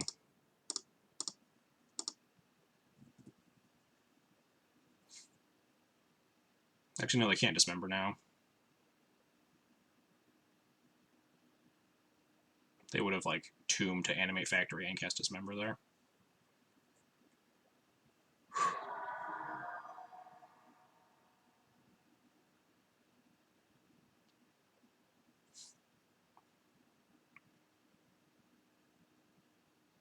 Dismember costs 2. No, it cost them. Dismember also cost them 8 life, and they were at 8. Oh no, it only cost them 6 life. Never mind. They don't have to have both.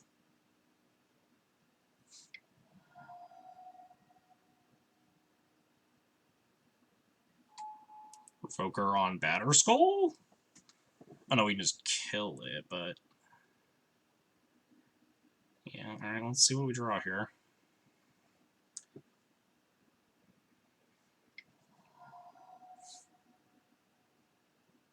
And another thing? No. Oh yeah, if they tap the tomb, they die. They can't tap that tomb. Alright, so what's the plan here? Equip sword, attack with Avenger, clear the Revoker. We're still dead on board as it sits. Because they had attack with Vault Scourge and Ballista, and Ballista going through kills us, and blocking Ballista with Revoker kills us because we're at 2 life. So we need to make another blocker.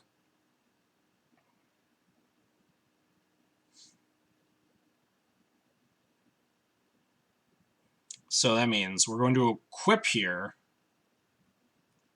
Hope attack, then move it on to Revoker. Oh, yeah, that's probably the play, isn't it? And so I trade with the Ballista. Then I also have to like trade with the Vault Scourge, though. Alright, well, we'll see. I think Val does go in 3 now. That probably is the play, though, Dancing Jesus. Assuming I don't draw anything relevant.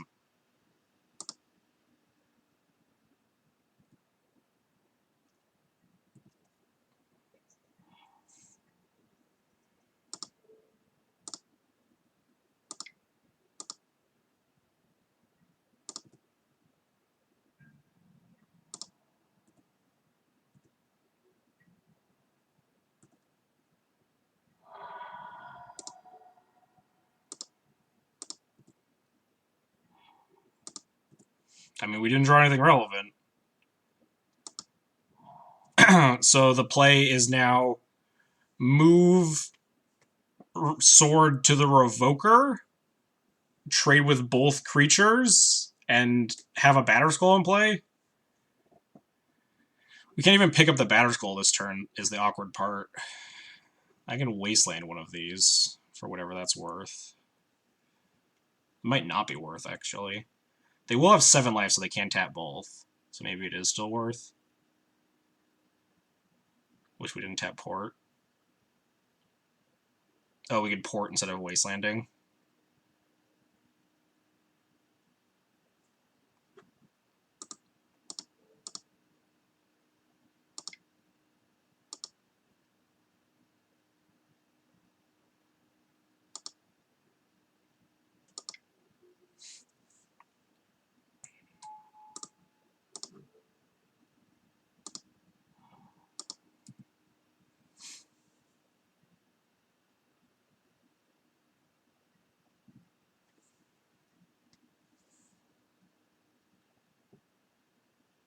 Still dead to, like, Ravager.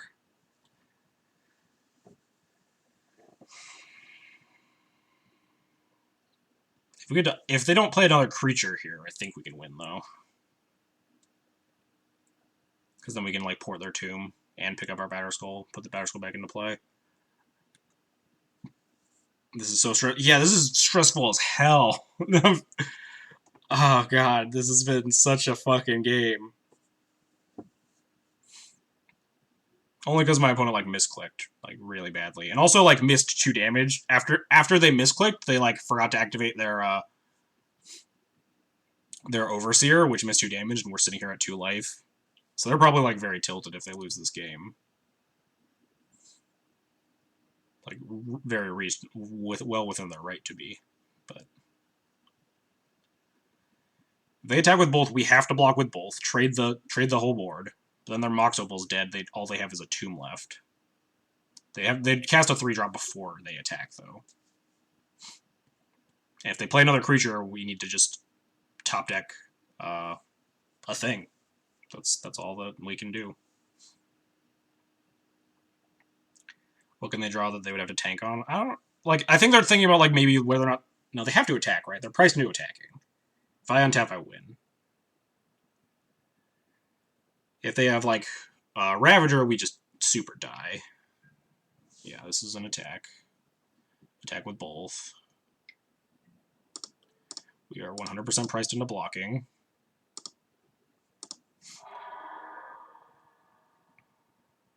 Don't play a thing, don't play a thing, don't play a thing, don't play a thing!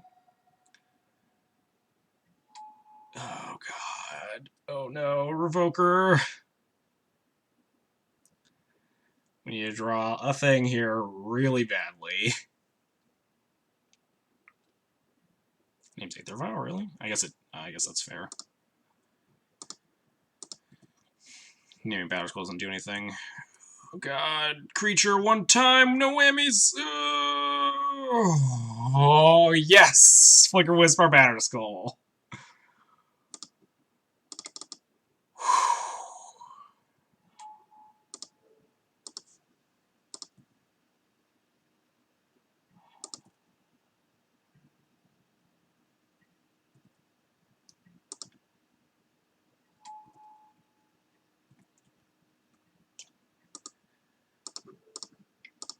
Pog fucking champ.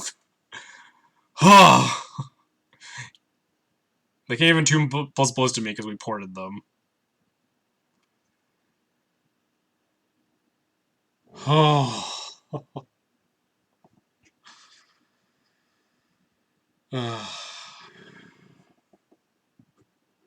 God. Oh, I'm so stressed. That was so stressful. Oh. No more punts. Whew. Opponent had to, like, punt twice for us to win that game, though, normally.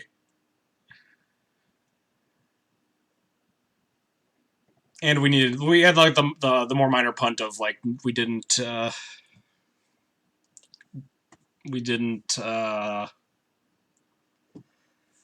leave up mana to cast that Saravenger that we drew.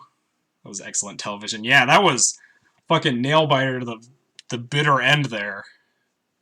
Oh, God. Ugh. Supposed to hit the Roker? Yeah, definitely. That was a pretty tragic punt. Also, the I assume like the tilt after the missed targeting on the Dismember of not activating the Overseer before damage. I was sitting there at 2, and like I think you missed 2 damage there. But like God, it was still like a fucking nail biter of a game, only because of the punt, obviously, but.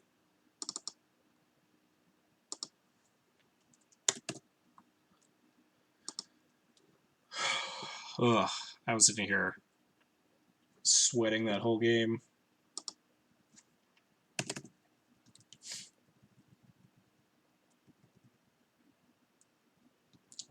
Where's Steel Stompy?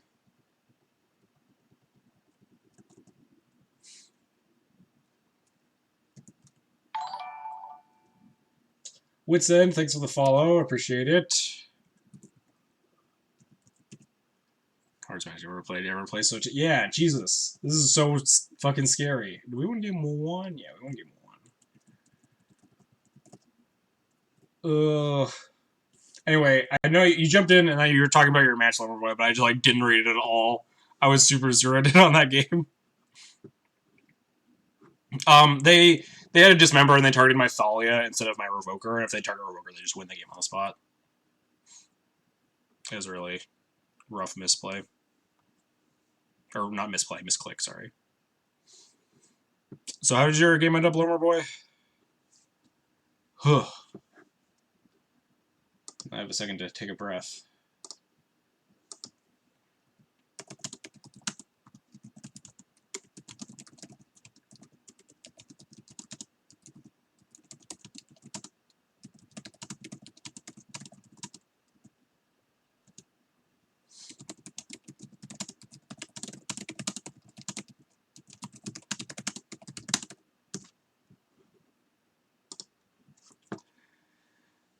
One turn away from being dead versus blue-red. Had lethal with skews. Plus, Sophie needed a land and got it. He didn't have a braid. Ooh. Yeah. Definitely some, like, very narrow margins. Sometimes you just barely get there. God, I need to take a breath. How's everybody else doing? Strifo, I think I saw you won in that blur of what was happening that game. Then you said you somehow managed to beat Post, right? Yeah, Strife was 4-0. Negator 4-0, Lampalot 4-0. Nice, Luminil, crushing Miracles. Sure those Miracles scrubs what's what. Lawrence 4-0. Got to Dak ult and steal everything game 3. Dak ult seems pretty good against a lot of decks. Bryant Cook 3-1. Oh boy, 3-1. Mia Cyclops. Thanks for the follow, appreciate it. JPA 3-1. Oh man, Lomer Boy, you're tied with JPA as highest ranking person on the top of the trophy board. Aaron Relentless. Yama's 2-2. Uh-oh. Cyrus also 2-2. Played back to basics, not Vile plus Stone. Yeah, sometimes back to basics is just like hilarious. It's just like you have a hand with like 4 basic planes, your opponent just like, oh, you spend 3 mana and now you're super down a card. But sometimes back to basics like pushes your shit in. Yeah, there's a ton of good players. Even at 2-2, like there's fucking Cyrus, Daniel, Control for Days, Yama. At least Yozo dropped at 2-2, so I don't have to play against Grixis Ninjas. Honorog, Eddie, Arkin, Lunil, possibly Ricochet. Yep, Ricochet. As I am talking. Man. This has been a fucking hard-ass tournament, and we're only halfway through it. Oh, God. That Steel Stompy game. Oh, God. I might go get lunch after, like, this round. I got some leftover spaghetti in the fridge. If the next round finishes a little bit early, we might just do that.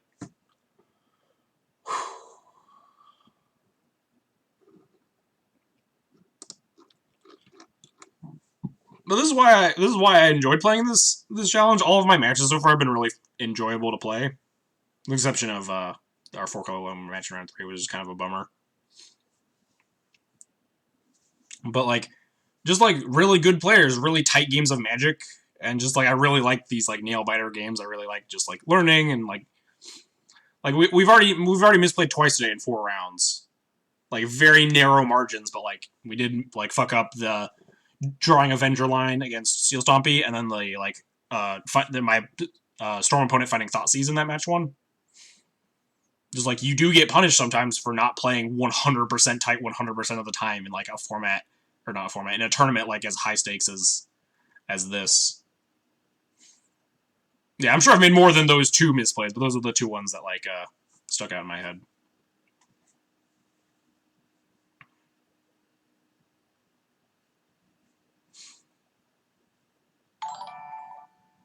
Scalo94, thanks for the follow. Appreciate it.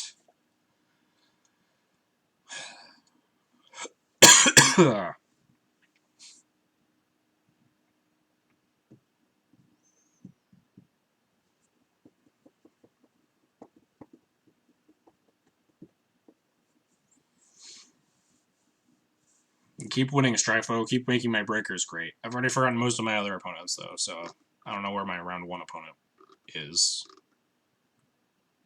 Or my round 3 opponent. How's... I'm just not going to remember.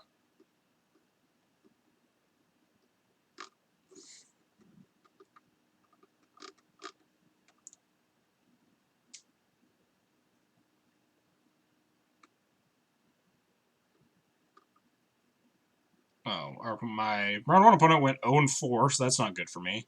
0-4 drop. Round 3 opponent is probably at 3-1 or 2-2 right now, right?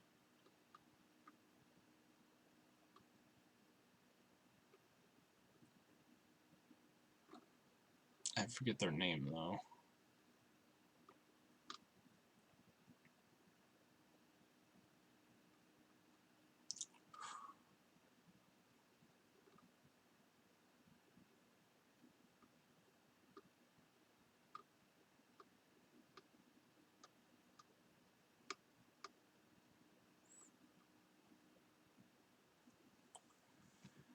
Oh, it was Cough J.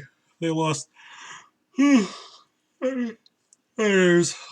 So my opponents are like 1-3, 2-2, 4-0, and 0-4. My breakers are not very good, except for Strifo. Strifo, just go 8-0, make my breakers as good as possible.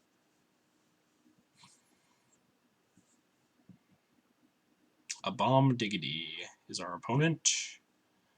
I feel like I recognize this name, but I definitely don't recognize it enough to, like, know what I'm supposed to keep. Not this hand, though.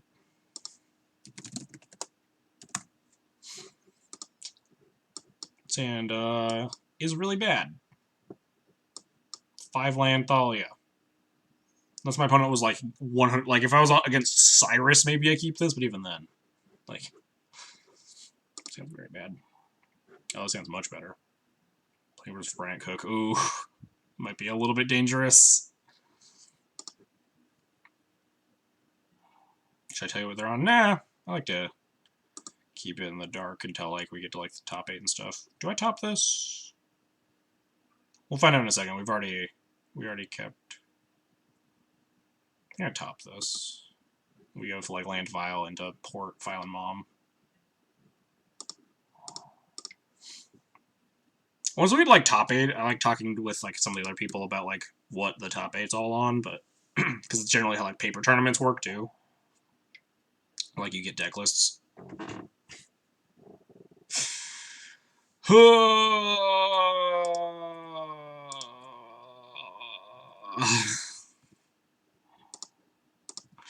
Not my day.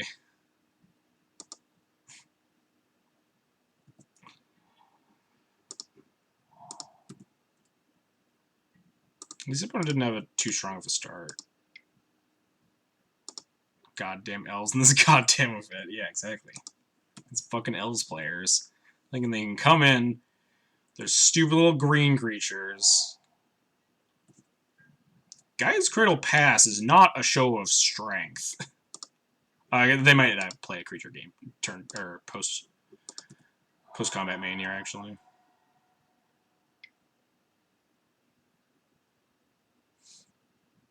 That's a pretty good creature too.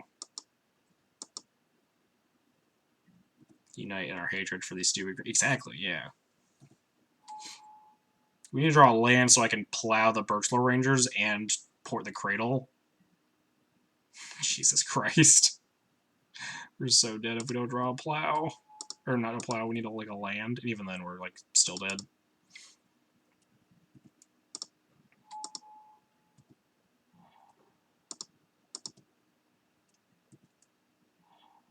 Yeah, let me draw a land. So, like, Plow Heritage Druid, Port Cradle, Violent Thalia is probably the plan. Heritage is just so much more dangerous than Birchlore Rangers.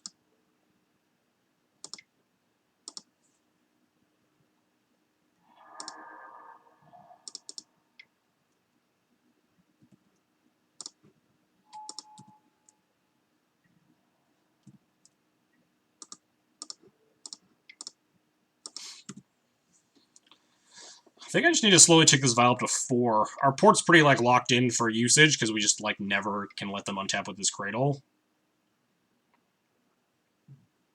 And we kind of want to just get up to this Palace Jailer, honestly.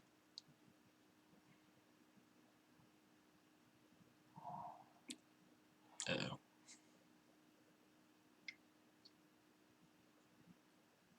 Uh-oh.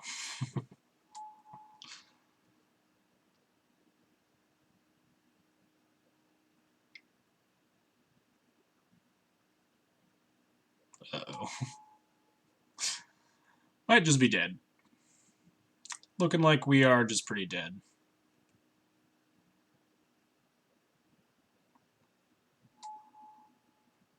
Palace Jailer isn't going to save us now.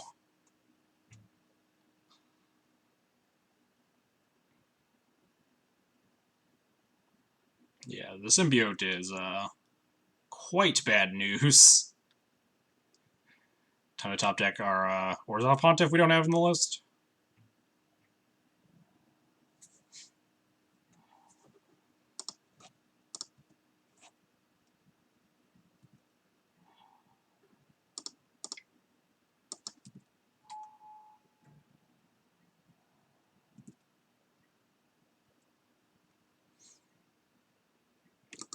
Alright, the game plan is they don't have natural order. Pretty sure Eno is just lethal here, because they get untap the Nettle Sentinel, sack a tapped thing.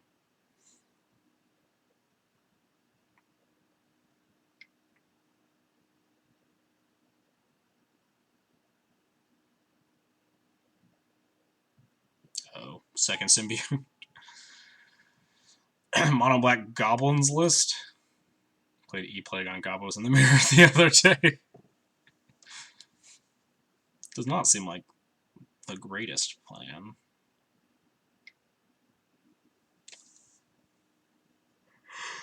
So they're just gonna like draw a million cards. And we're gonna fucking die.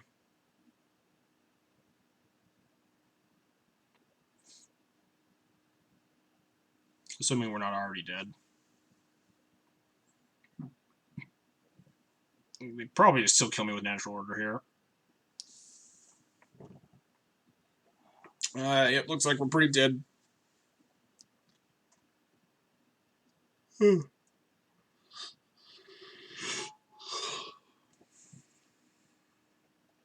Just pass.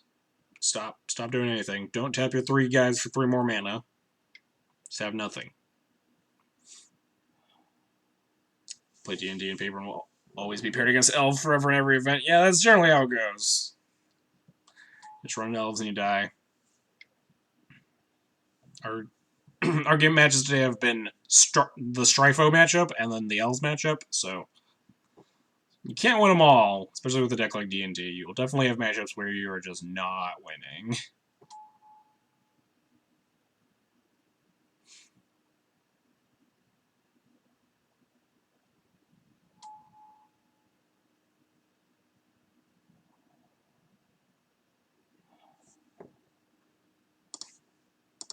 Do I even like want to give them Monarchy? We had to kill 4 of their creatures at least. They only have what, 5,000 left?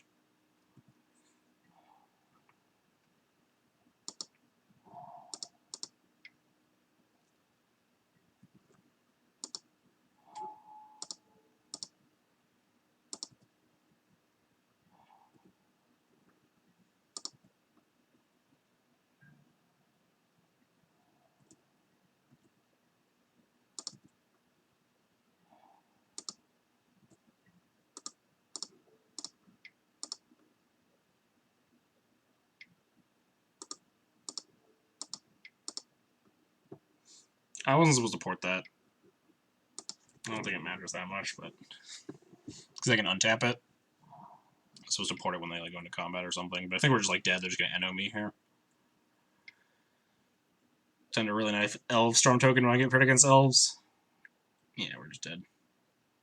I'll have to let them keep the elf storm token. The trigger says elves players deserve to run Elesh Norn at the bottom. I dig it. I'll take it. Only negative 32. Impressive. Alright.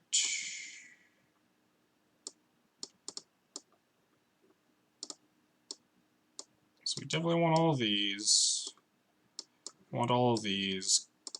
Cut the Jailer, cut the Skull, cut the Brightling, cut all the Thalias. What did I do last time? I think I cut Avengers and, like, brought in Cataclysms. At least the hey, good luck guy wasn't on Black Red Reanimator.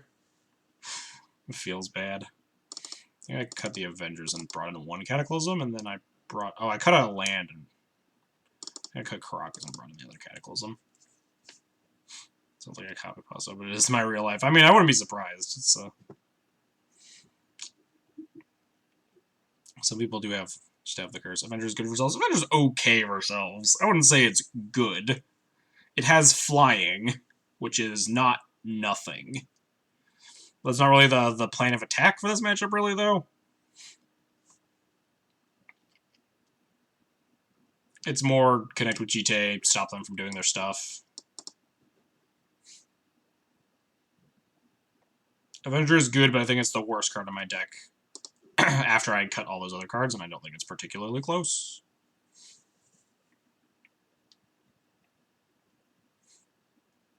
Yeah. If I had less cards to board in, I would leave in Avengers, because it's one of my last cuts, but it's definitely a cut.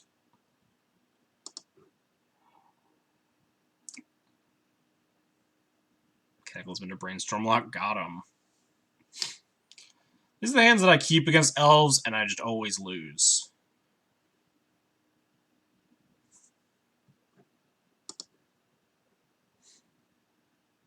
Hand just like doesn't do nearly enough.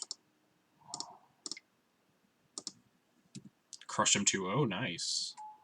Feels like that game 1's pretty bad. If you win the die roll and he doesn't turn 1 you and you get a Thalia.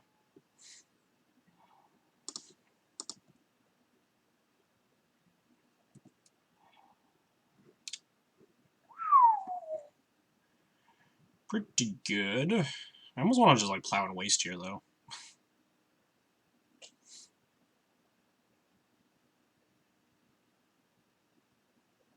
Maybe I just leave up Priest.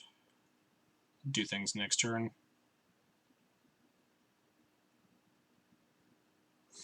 Plow plus waste. Plow plus waste is like pretty tempting, but like if I have Containment Priest, I can just like plow other stuff in the future. We have Revoker to turn off a thing though. Val goes on 2 next turn. We can like hold up Priest and Revoker. I think I'm gonna plow plus waste though. They're gonna pick up their Bayou. Interesting. It means they're on a 1-lander, I guess. Do I protect it from Wasteland?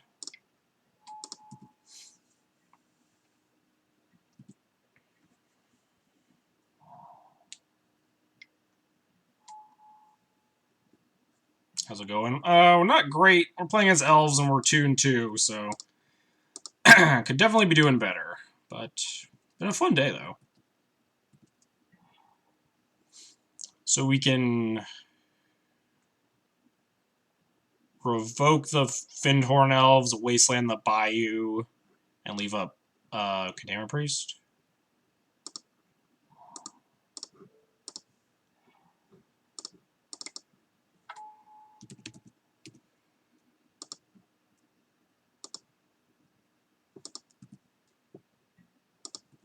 Faced my worst matchups yesterday and draw. Yeah, we had fucking 4-color Punishing Thieves and then Elves in this tournament. Cast a Green Sun. Dang.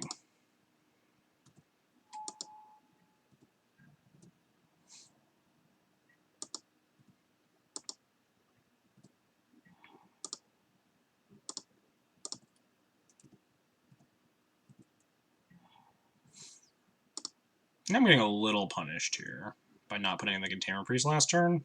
Actually, no, because I need to port this Cradle anyway. So I couldn't be able to... I wouldn't be able to Valen Stoneforge. So maybe I'm getting rewarded.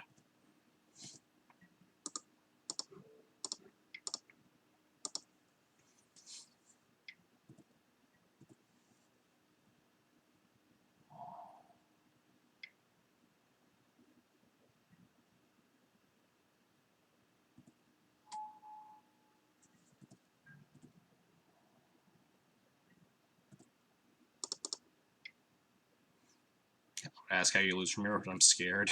We can definitely lose from here. We need to... Hitting a land here would be excellent. Be an excellent step one. We currently can't actually get through... We can't connect with GJ right now, even if we, like, hit the land and just jammed. We need a flyer or a mom. Fourth land is nice because we can put in the GJ now.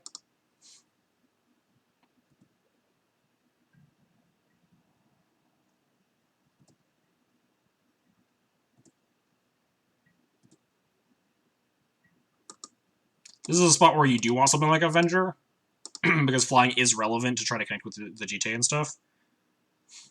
Their hand is like Rex Sage Decay. We don't know what their hand is. And like them picking up creatures isn't free. Oh no, got punished for not putting in Container Priest. Could have killed that Arbor. Or could have not allowed them to put in the Arbor, I guess.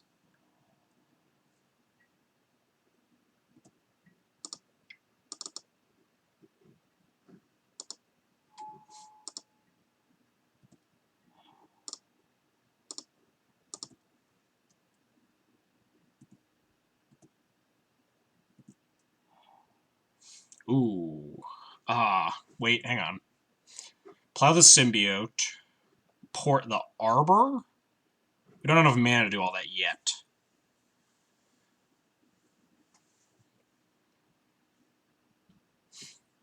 So I think I'm just equipping GTA and attacking, forcing them to pick up something. Just like waste their mana here. And then porting the Cradle again. And then with GTA already on the Stoneforge, next turn we can plow the Symbiote, port the Arbor, and attack, and actually trigger our GTA.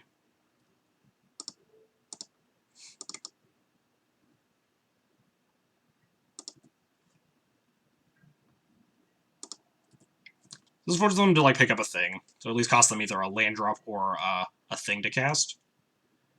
Yeah, they'll block and then use Symbiote to pick it up.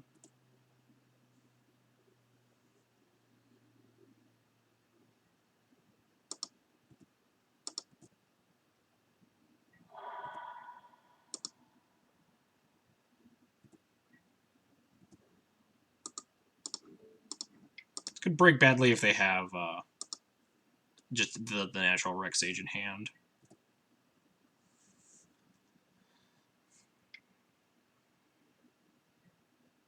Up to the Visionary, that's fine. I still have 2 mana here.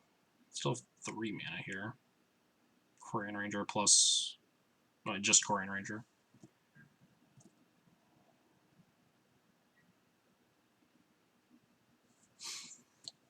With the second Heath, you can have Cloud Symbiote afterward and hope the Priest check whatever cradles them. Yeah, I'm going to Valen Priest now.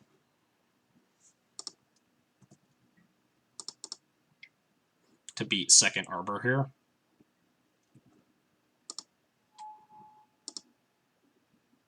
Now untap, Plow Symbiote, and Port Arbor should be good. Oh no, they can't actually. The Arbor's already tapped. I don't even need to port it.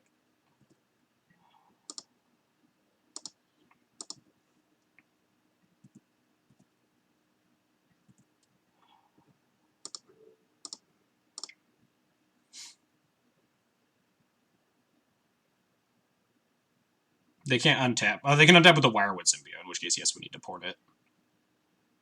Yeah.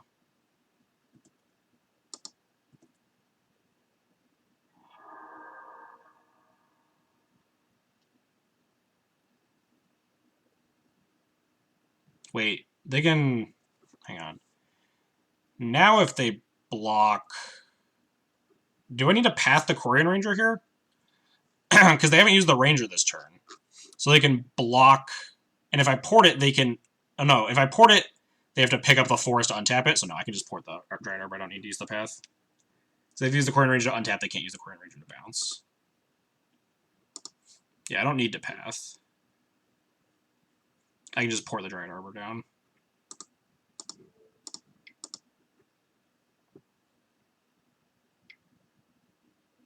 This is decay mana, that would suck. Oh no!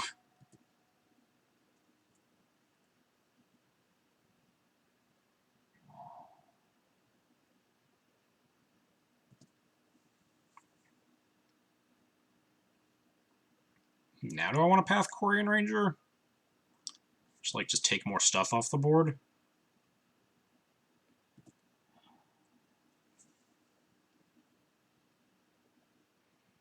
Probably not.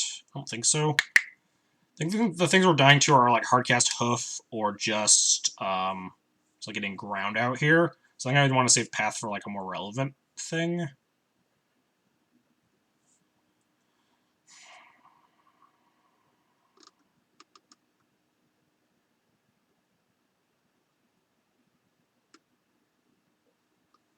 They still haven't used the Quarian Ranger's ability, so they could double block the Priest, but then we could Path.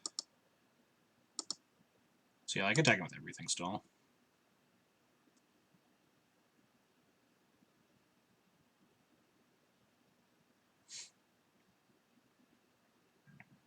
So he hasn't used Quarian yet, no.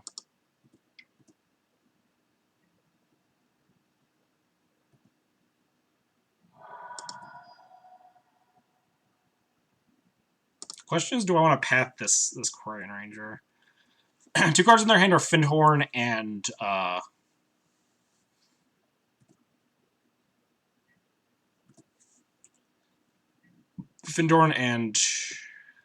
this just adds so much mana. Maybe we just need to path it.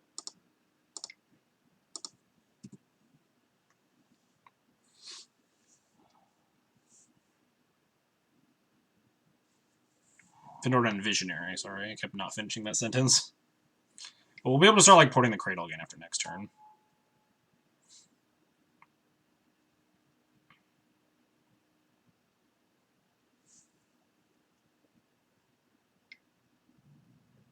Isn't the Fyndhorn free? Draw set technically better. Yeah, I think they have more than 2 forests in their deck though.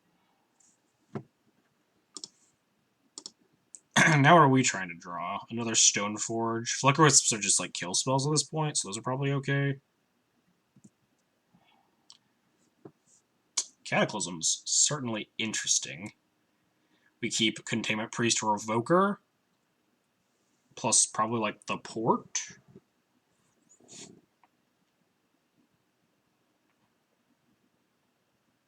They do notably still have a Mana Dork. I don't think I cast this yet. I think I want them to have more on the board before I cast this. Especially because we're already putting down the Cradle, they're a decent ways away from hoofing me still.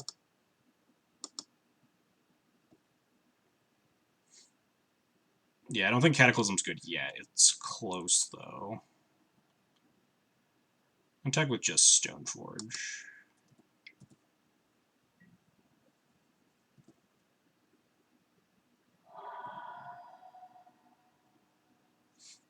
If we have like a land drop after to get port going after the Cataclysm too. There are definitely positions on where we can actually really leverage port.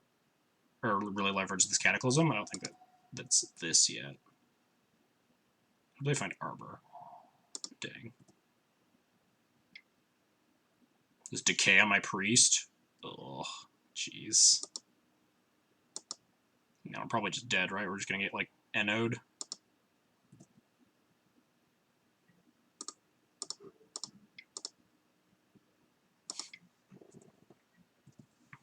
Now we have to cast Cataclysm next turn if we live. We're like pretty priced into it now. They have like infinite mana. I'm F6ing. I'm not gonna represent something.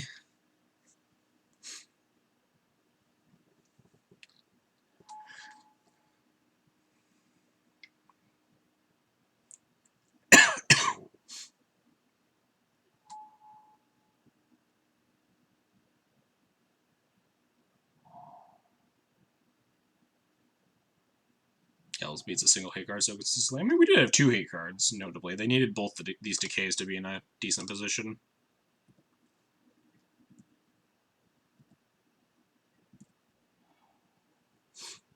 Alright, I don't hate Cataclysm, play Port, go. Just sack my Vials, keep my board. I guess I could keep Revoker as the creature and, like, Vial on 3 as my artifact. Probably better than the Stoneforge Mystic, honestly.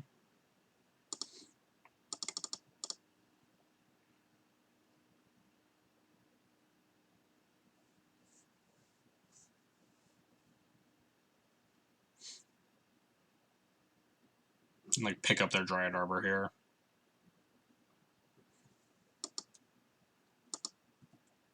Vial on 2 is probably better. I mean, I'd probably be taking up to 3. We'll have 2 lands next turn, so...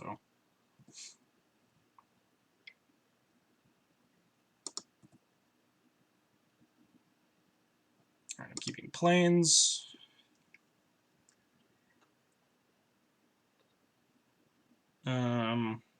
It doesn't really matter between Vial on 2 and 3. I think I'm just taking the other Vial up to 3, since we'll have access to 2 mana.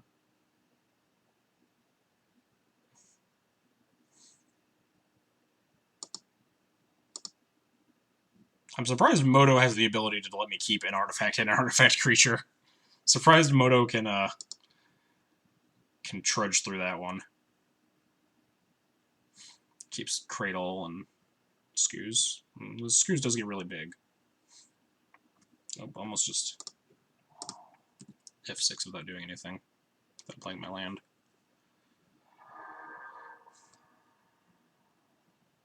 Scoos Beatdown's going to take a little bit, though.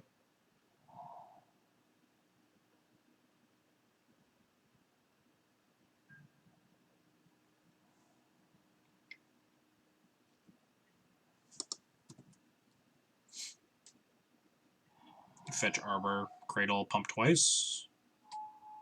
Yep.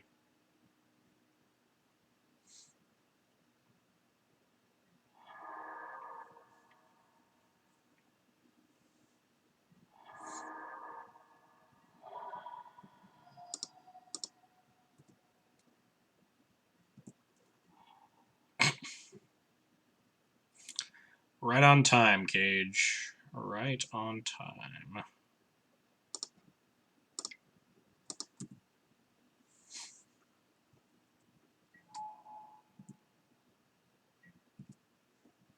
Because I'm supposed to attack there, I'm not blocking. Not yet, at least. Not until this thing's lethal.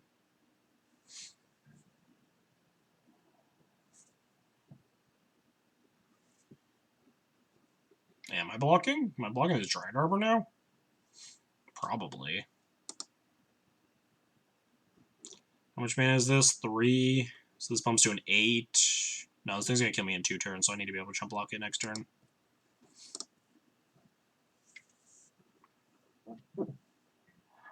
No point in blocking the Arbor. I have 6 tomorrow. Get off my jock.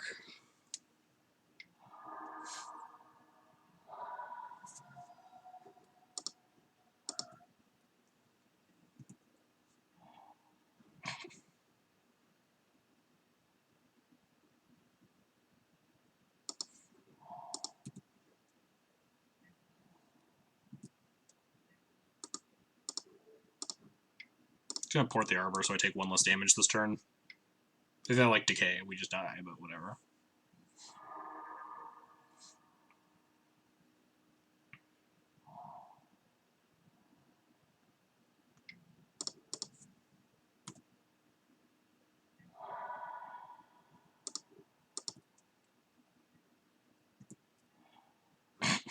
Can't even cast this one. No. Funny, though. What do we board out for these? Avengers? I mean, the first Cataclysm was much better than the first Avenger. Also, I couldn't even cast the second Avenger here. Rough beats, but, like, again, this is another matchup where it's just like, ah, well, we queued into an atrocious matchup. Sometimes you just, like, have a bad day. And queuing into Elves definitely qualifies as an atrocious matchup.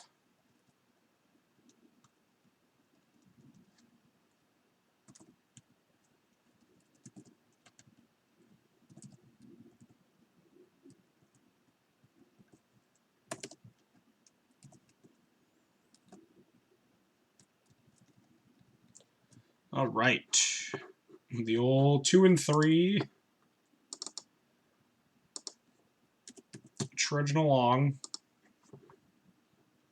Geez, Lampalot, Negator, 5-0. Bara, 5-0. I mean, they are just like all insane Magic players. Oops. I wanted to sort by record.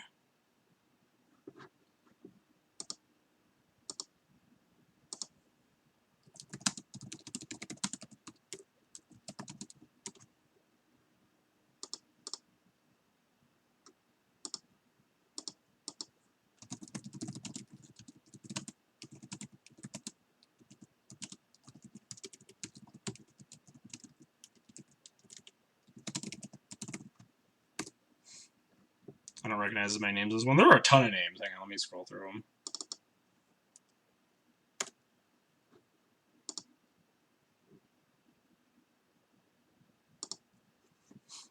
Mono ratio was super stacked. I have no idea what Bar is on, honestly. Let's go through the names, though.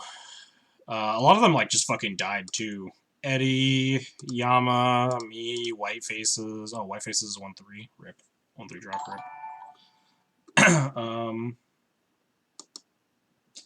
Semiel, thanks for the follow. My elf tokens, I'm looking at these. Lands played. Floating mana. Sivius activated. Career Rangers activated. Oh, that's funny.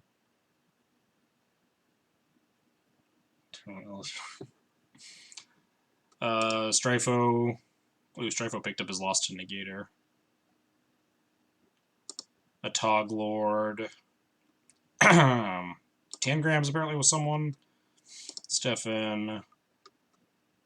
Schultz. Renee Rendrup. Negator. Monkeys Can't Cry. Apparently Melon was someone. Or was no, it was someone else. Phil. Mechin. Still don't know how to pronounce that one. Is Tangrams, Tan and Grace. I have no idea who that is. I don't think so, though. Tan and Grace is playing in the in the SCG, I assume. Unless they scrubbed. MZ Frost. Isn't that also in the tournament? No, maybe not. Max. Oh, Moeller. That was the other trophy leader guy. Luenel. Lewis. Lee J. Lampalot. Julian. JPA. Hovey. Lawrence. Gull. Grizzlepuff. Lomer Boy. Landon. Aaron. Elf Kid. D. Neely. Daniel. Cyrus. Cliffy. Cartesian. Bryant. Arkin. Mostly grinders. Then yeah, it's a ton of grinders. I guess there are less like pros, just because like legacy pros are like kind of few and far between it in this day and age. Just because there's like so little premier legacy events anymore, it's tough to see like legacy pros over just like legacy grinders. Anurag.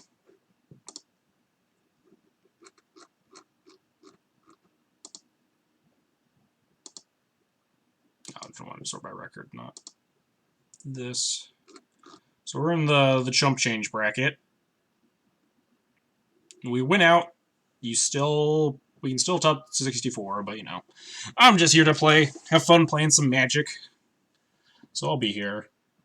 If we X5 before round 8, we'd be at 2 and 5, and we'd probably just keep playing honestly, because there's like one round left, unless we lose round 7 really early. If I go 2 and 5 and round 7 ends really fast, I might drop. But otherwise, I'm just gonna play 8 rounds.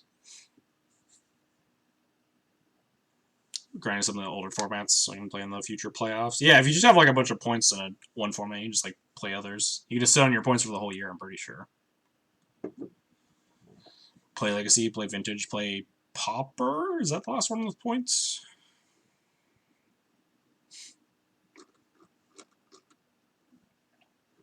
But yeah, like pretty stacked at the top here. Negator, Lampalot, Bara. Lomer Boy killing it up 4-1. Strifo, Lawrence, Neely, Lee J, JPA. Top of the format is still stacked up here. Like, Legacy is the fastest queuing. Yeah, Legacy is probably like the fastest queuing after Modern. Plus, Legacy is sweet. Who doesn't love playing Legacy?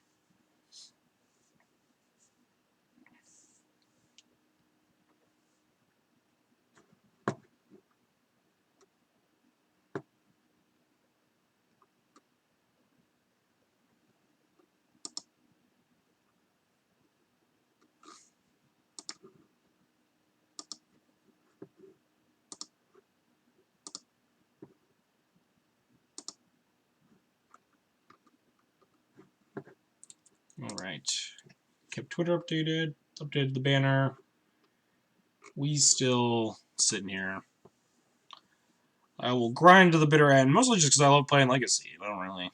We're obviously not going to place very well, but I still get to jam Legacy all day. Oh, right. Am I? Got like 15 minutes left. Might go warm up food, since I am pretty hungry now.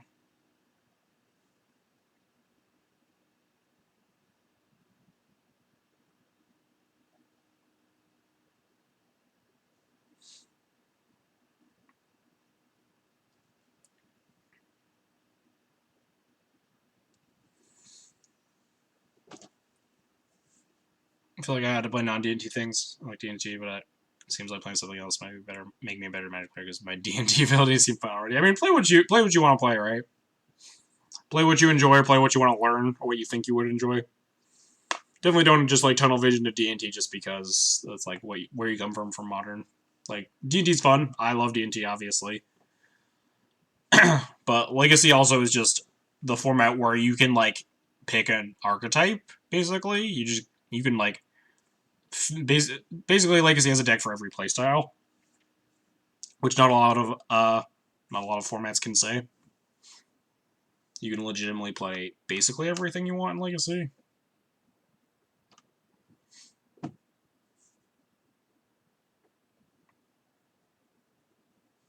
Anyway, I'll be right back.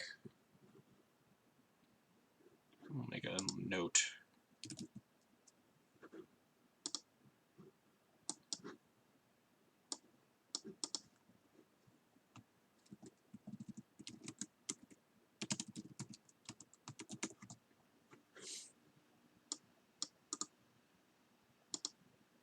How do I, like, make this bigger font? There we go.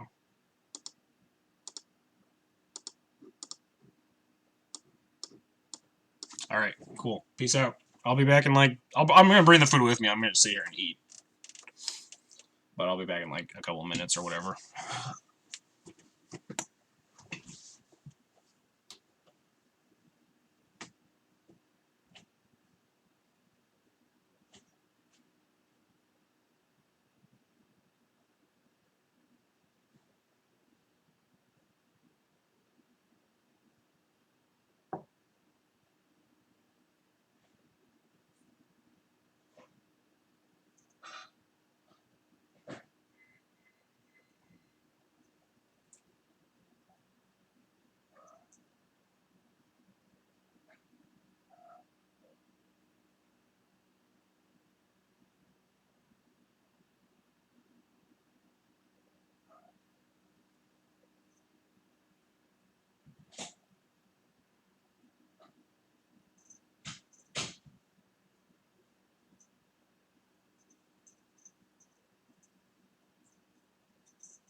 Alright,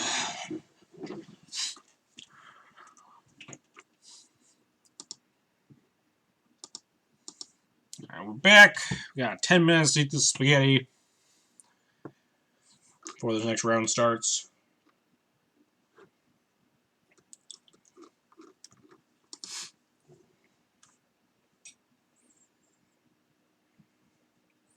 I will sit here and eat my spaghetti and hang out with chat in the interim.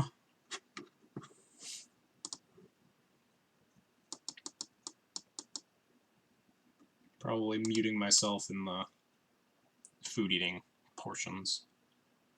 Try to remember to unmute myself when I'm talking again.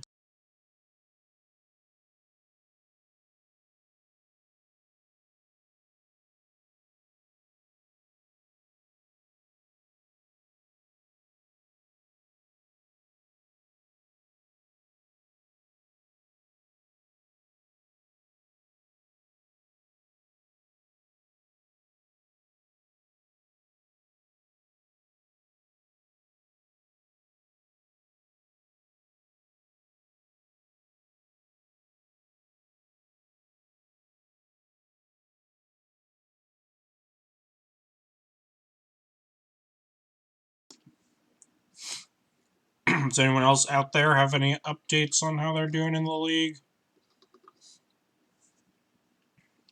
I think Lowerboy was already in here, right? He mentioned that he beat Bryant in 2. Lewinell do. Yeah, we're on record. I think Lewinell might have also mentioned how he did.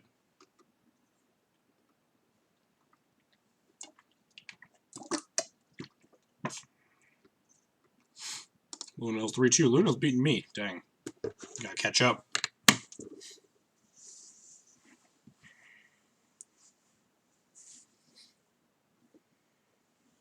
Lewinell getting all the Miracles opponents.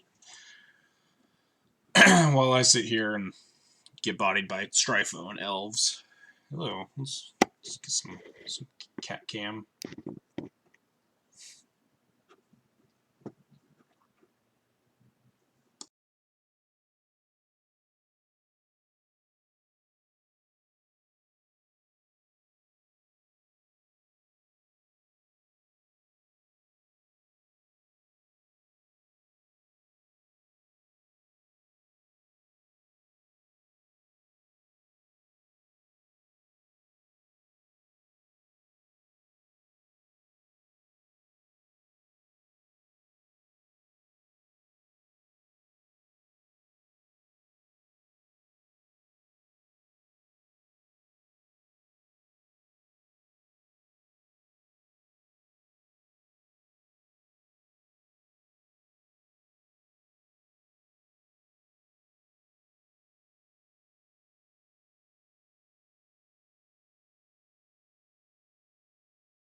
How's the effort at redemption going? Not well.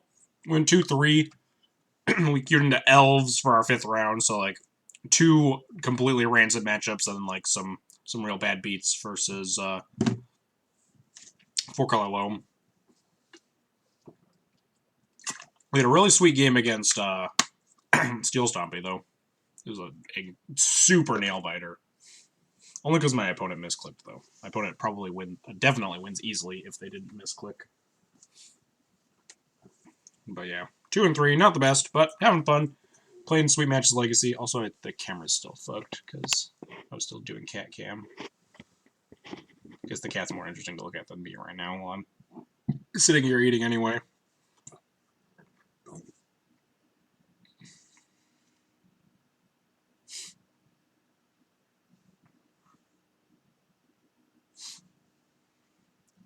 As long as you're having fun. Yeah, exactly. That's how I've always felt about it.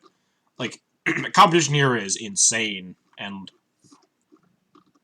I mentioned before we've been learning a lot. I already made like 2 very minor like suboptimal plays that like either did cost me a game or almost cost me a game, like the one against Ant. Actually, yeah, the one against Ant literally cost me the game. There was one against Steel Stompy where like I didn't leave a mana to play Avenger, assuming I drew it off of the sort of Fire and Ice or killing the Thought-Knot. But like really good players means you do get punished for these like very, very minor nitpicky plays, so they teach you to be much better, and like playing against a bunch of really good players is a really good way to learn. I'm having a lot of fun.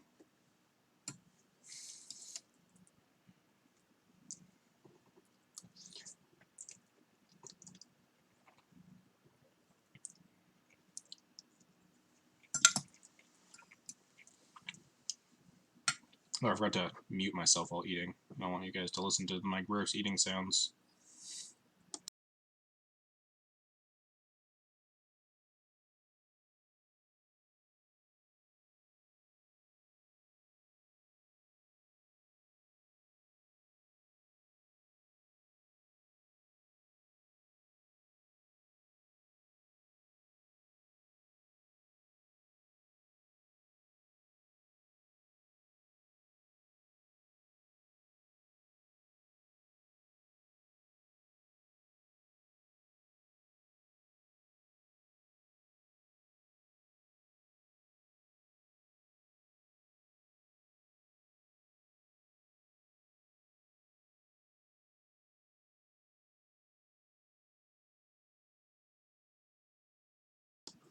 Alright, we're done eating.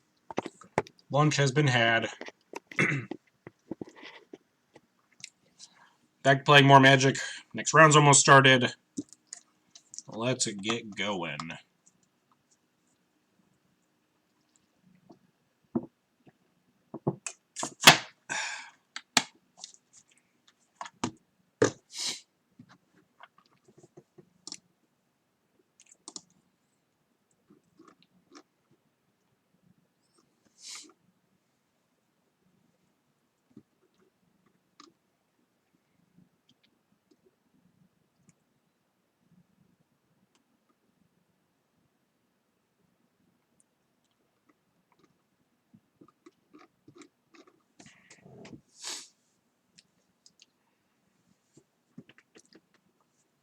Still playing.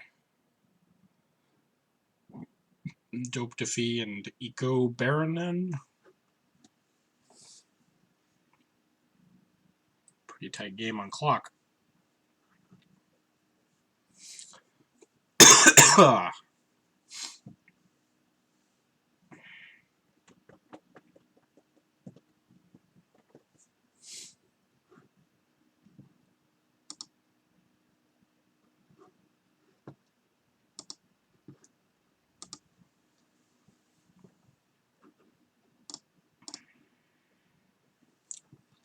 I felt bad about... It's hard to decide on like if I actually felt bad about any of my sideboarding decisions. Considering our losses today have been just like very bad matchups and very bad draws. The Brightling was really strong against Strifo. The Grafdigger's Cage, like, we played against elves, and like Grafdigger's Cage is like there is the minor side hate of like giving you slightly more of a chance against elves than like playing the Crypt. And our wins were against Ant and Steel Stompy. Our Steel Stompy sideboard felt pretty anemic, but I don't think that matchup's terrible.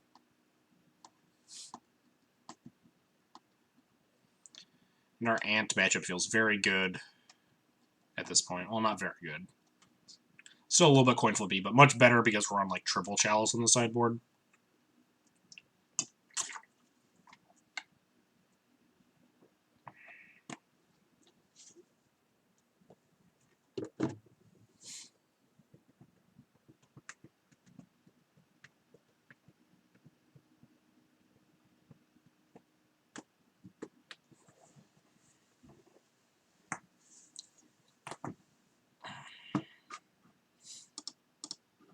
It's still going, huh?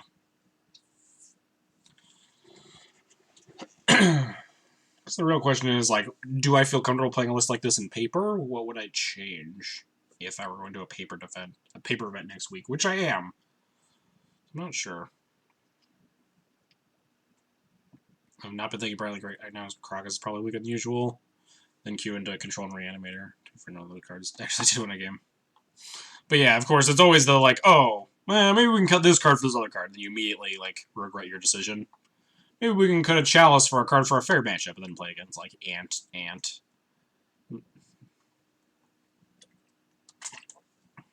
This is just always how it goes when you're trying to tweak a deck. Maybe I'll make this minor decision that like shift these matchups one way and makes these other matchups slightly worse, and you play against that matchup a million times. Which is weird because like paper or legacy events are so slow moving. So I'm not even sure what I'm supposed to be teching for a paper, like a local 60-ish person paper event.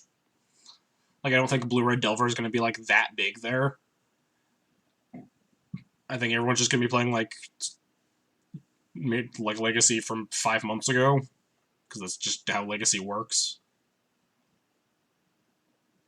Or that's how paper Legacy works. Until you get to like the bigger tournaments like SCGs and stuff, where you do see like the influx of the better, like the better decks to the top, like Blue-Red Delver and stuff.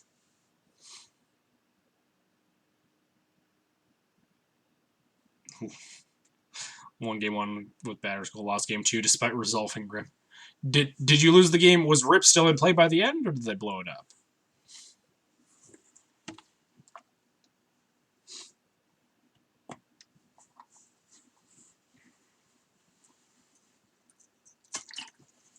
So otherwise, the only way you lose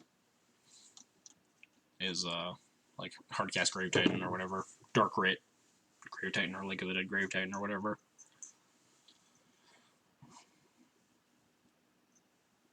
Oh, MZ Frost is in this event. It is Tannen, apparently.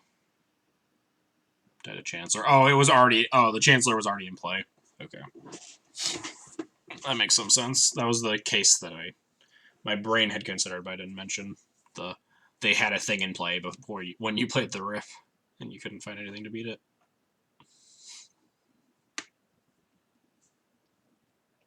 All right, let's get going with round 6 here. Hopefully, we stop playing against 4-color unbeatables and elves. I've definitely done my decent share of losing to Chancellors. It's definitely like the worst threat for them, but like sometimes it can limp across the finish line. I know who this person. I recognize the name, but I just don't know what they're on. I hope they're not on a combo deck. If I keep this hand, which I think I am. I hope they would like to respond and not Tendrils me or make an Emrakul on turn 2. Blue-Red Delver. Oh, thank God. This hand's very good against Blue-Red Delver. I think I'm playing Slivers. Godspeed, sir.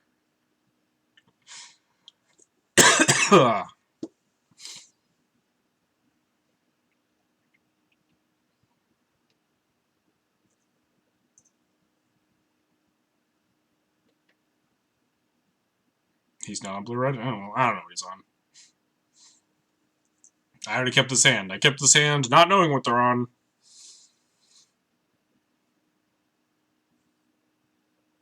All because I didn't gain life against the TN in round 3. Rip. Yeah, don't worry about it. I don't expect people or really like want people to tell me what people are on. Don't think it's a good matchup though. That's kind of been the name of the game today. Bug land still. That would be a deck.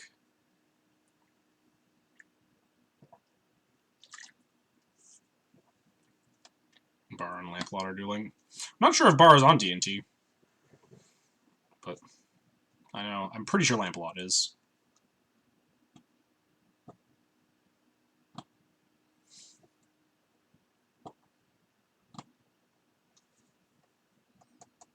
I assume they just like stepped away while the match, while the round 5 was finishing up, so they just like haven't come back yet.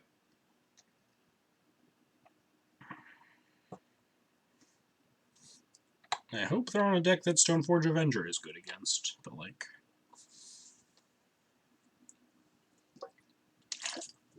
Don't really have any plans besides top deck Thalia if they're like on a combo deck. Timing him out may be a viable strategy. Yeah, you know, like the the opponent gets hit by a meteor plan's always in effect.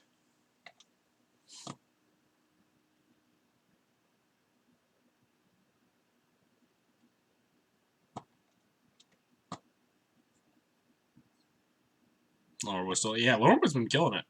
He's 4-1. There we go. High luck. You too.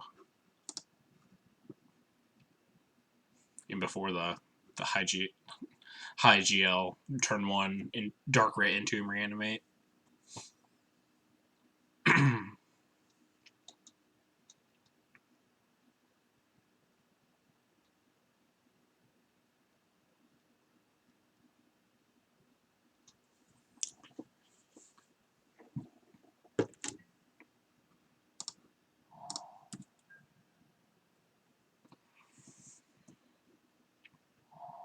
You got Misty into Island Miracles. Doesn't look like I play Show and Tell. No idea what this person plays.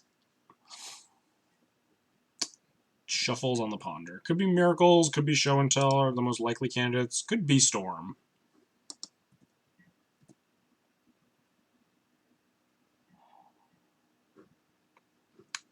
Put a Shuffled on this Ponder. I wonder if porting is better than like developing my things here.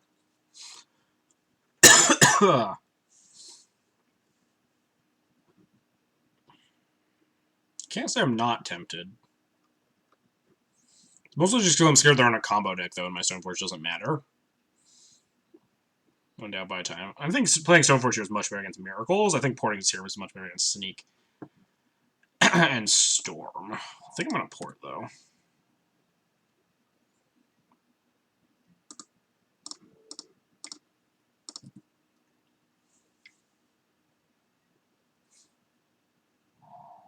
Another land.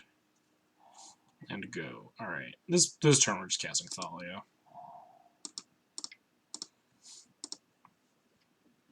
Thalia is good against a whole stack of things that the opponent might be doing.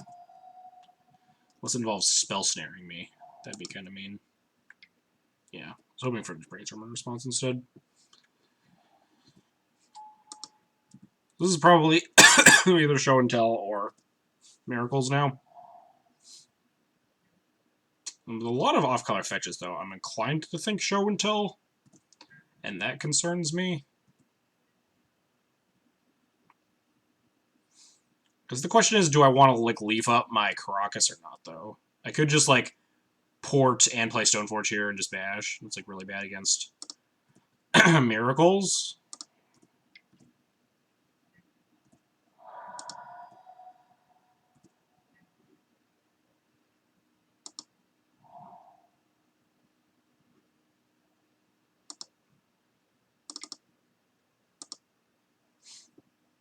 I think I just have to like...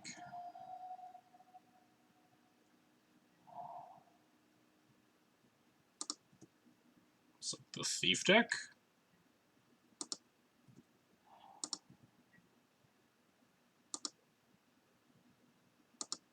Was not expecting... I didn't like Vile against a combo deck. I wasn't expecting this, though. I don't think I can port here. I think Lithali is important now. If they have, like, Fatal Push, it's really bad for me. Of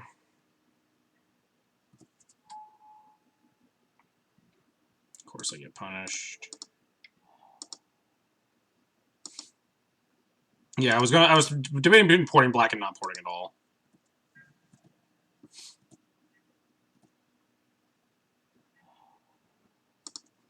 Alright, we got a couple good things here.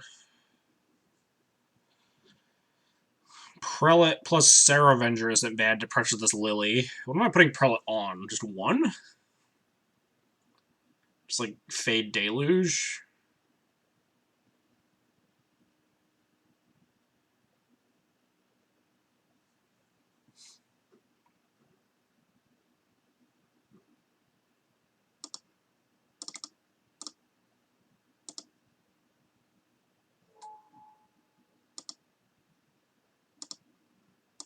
Oh, nope, not that.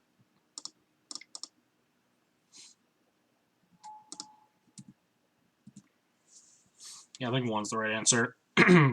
Especially pre-board, Deluge is probably just like a 0 to 1 of. Oh, Bug. Alright. Maybe 2 is right, but obviously we don't know they're on Bug. What is this gonna be? Veil? Deed. Alright, sure. They only get to deed the Avenger. I don't know. Well, I get to deed both my things. Are they on? Because they're on that weird bug control deck. I don't think it's Nick Fit. With like a bunch of blue fetches and Counterspell and Brainstorm Ponder. I'm pretty sure it's just like bug control.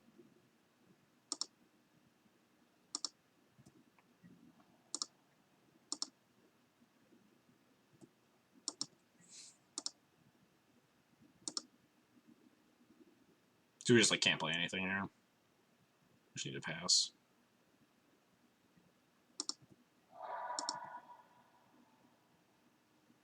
If only I had put my Prelate on 3.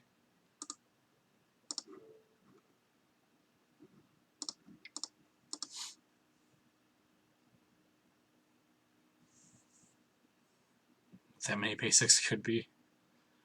I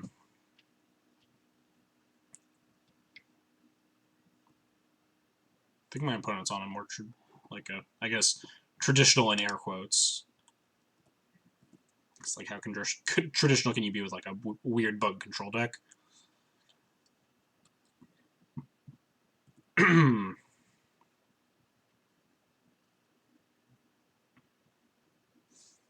Probably just going to bury me here, though.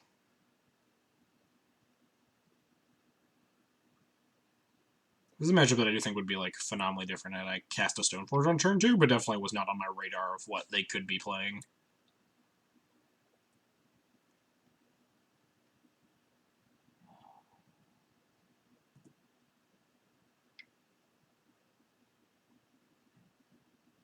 Wow, it is bug standstill. Right?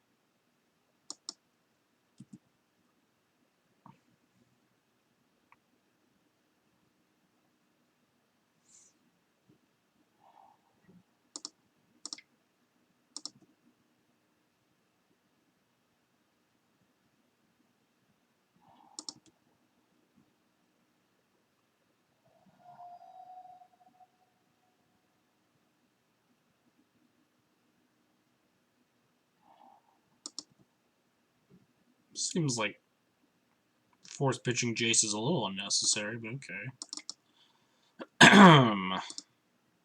Oh, geez, and spell snare? Alright.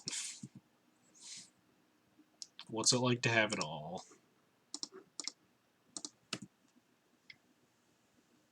Activate Azcanta. Find another standstill? Sure.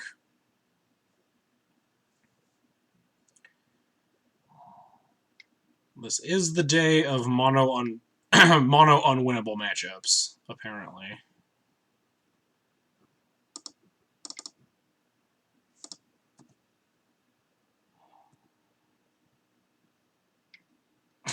Alright.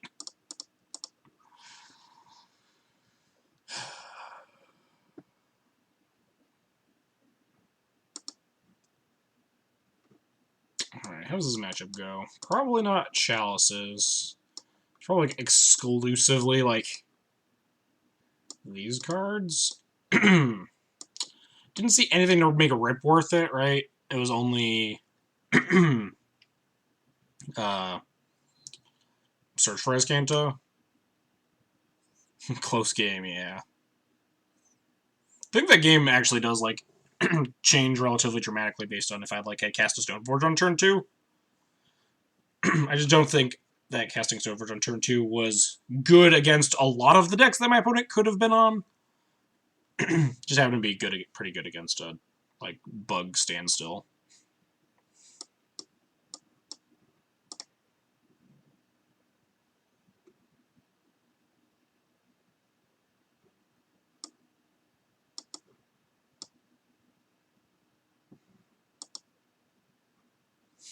It might have also not been a better play. I didn't think there were miracles at that point, though, with, the 2-off color fetches. My best guess was, Storm or Sneak at that stage, I think. With, double Misty Rainforest. Which is why I did the port plan, because the Stoneforge plan's really bad against both Storm and Sneak. Opponent says my cards lined up well. Accurate. Opponent's cards were a lot better than mine, that's for sure. This is another matchup where, Brightling probably shines like hell.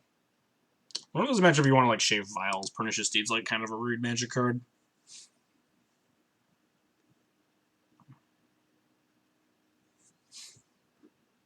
Because you're just, doing this.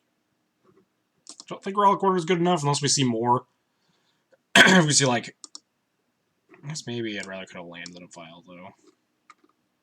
I have a lot of basics, but also still a 3-color deck. Don't hate cutting. I'd rather do that than cut a Vial.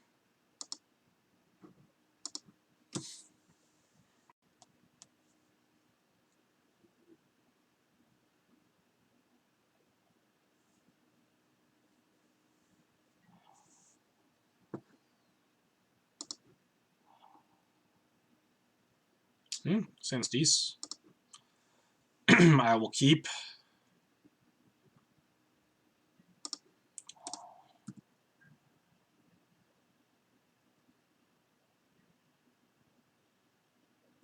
This is probably just need to go on 3 in this matchup. I assume, especially post-board, they're probably some over Deluges. It's Lilies and stuff too. Putting on 1 is also just good against a bunch of nonsense. I'm gonna play Port here. If my opponent plays a non-basic next turn, there's a chance I want to Wasteland Port next turn. I'm still able to just cast Sanctiprel it, if not. Force Pitch Brainstorm, sure.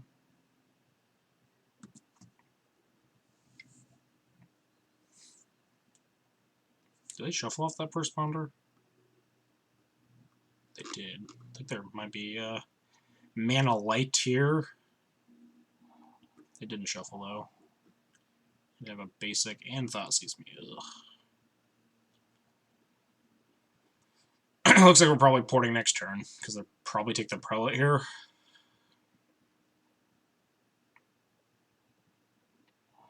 Yep. Oh yeah, that's not bad. Get the Mom and port here.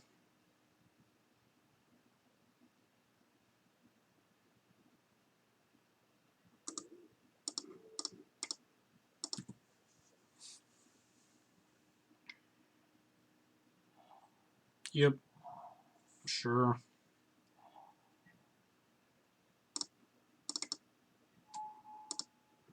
I guess porting and wasting are pretty similar here, so we'll just port.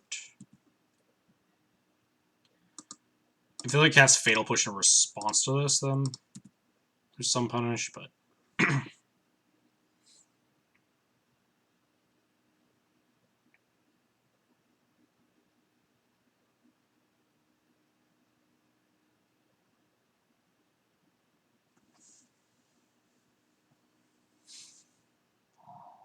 Wasteland. She chose to play blue, but I guess I get why. Yeah, I was gonna port black because if they had a black spell, they can just kill the mom or kill the mom anyway.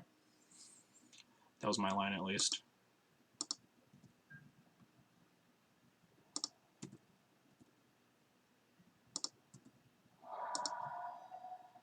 That's another reason why we kind of got punished for wasting instead of porting there.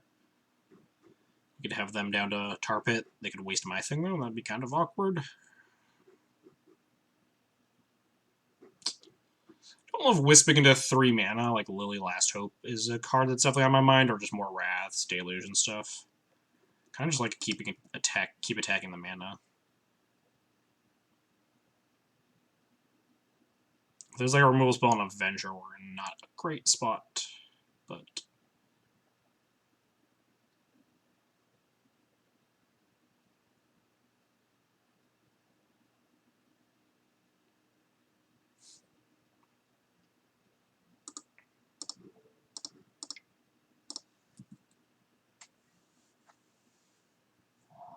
Oh, there's a land.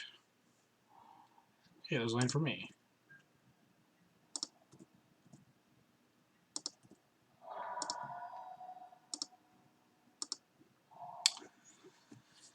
So now we can play GTA or Wisp. I think I want Wisp here. If they spend their whole turn lilying the Wisp, then it's like fine. Kind of bad if they like counterspell it, but I don't think my opponent left in like actual counterspell. If they force it, they're down to 1 card in hand, so...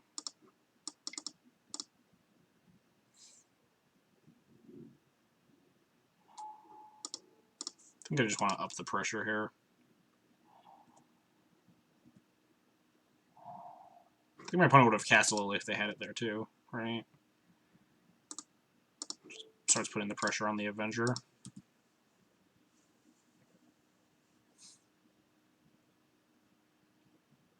Without forcing kept in regular counterspell? I think the opposite, right? Force being free is big game, trying to like play around stuff like Cataclysm. This is Deluge. This looks like Deluge. That's not good for me. Oh, that's pretty good for me, though.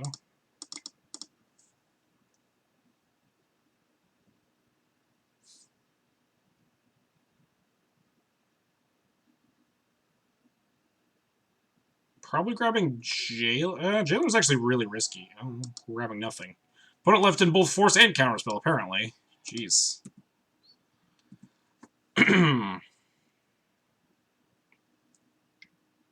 Ugh. Please don't Thought Season to a Planeswalker.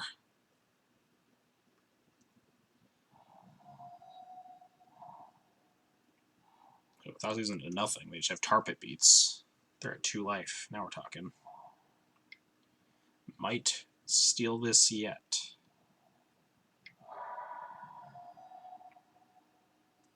Might steal this yet.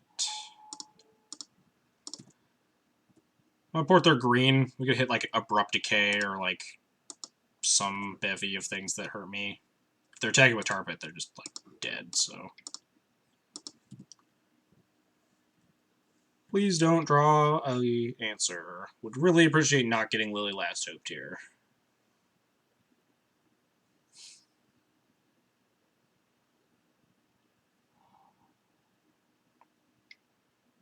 I said I would appreciate not getting Liliana Last Hope tier. I believe I specifically requested that outcome.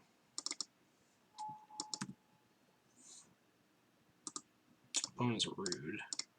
Life total doesn't matter. Taking them off of green spell is probably more important. As they then... Wow, that was a good brainstorm. Liliana and to Jace. This is unfortunate. What'd they do with that? They probably topped, right? Yeah. We need them to bottom, then we draw Cataclysm is the new plan. Here, Brainstorm's a good card. Yeah, why am I not playing that?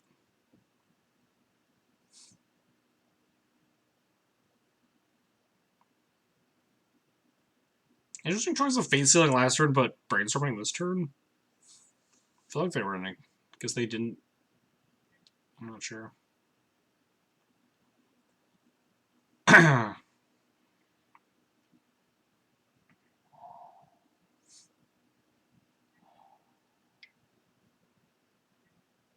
Cataclysm, please. One time, no whammies.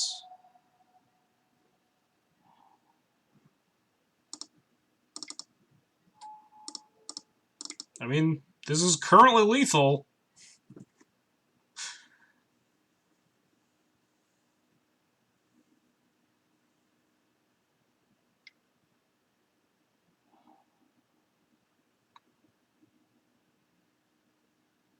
Now we're back to Fate Sealing.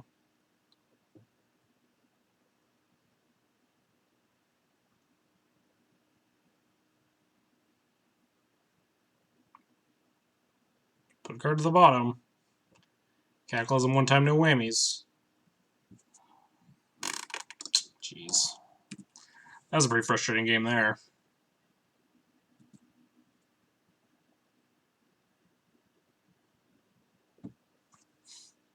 Opponent just ults Lily now we die.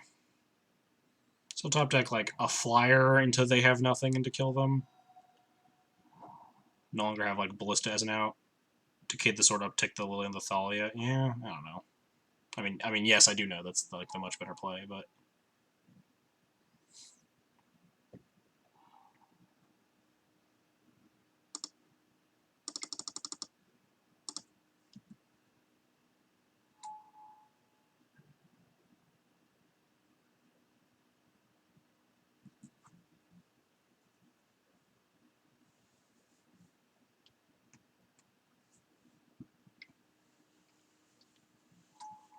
second Lily Last Hope, sure.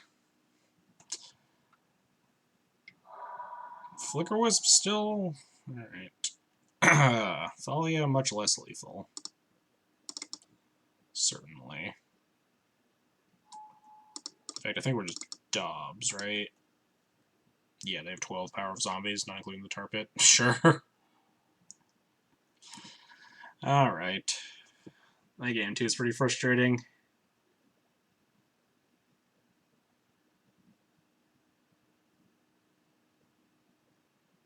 At least opponent says sorry about the brutal draw.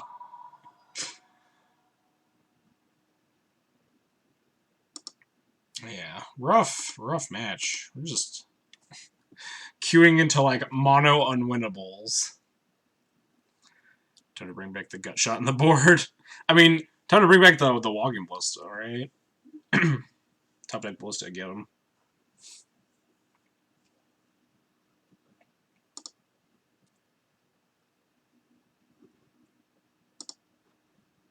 Womp womp. Well, it looks like we're on track to do the old 2 and 5 drop before round 8.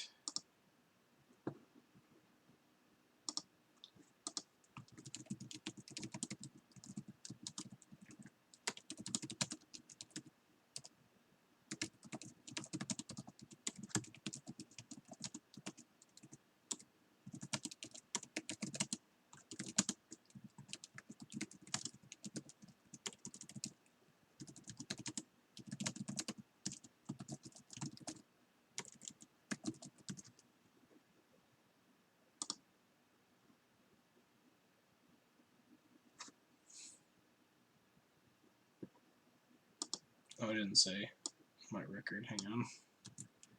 Got to delete the tweet.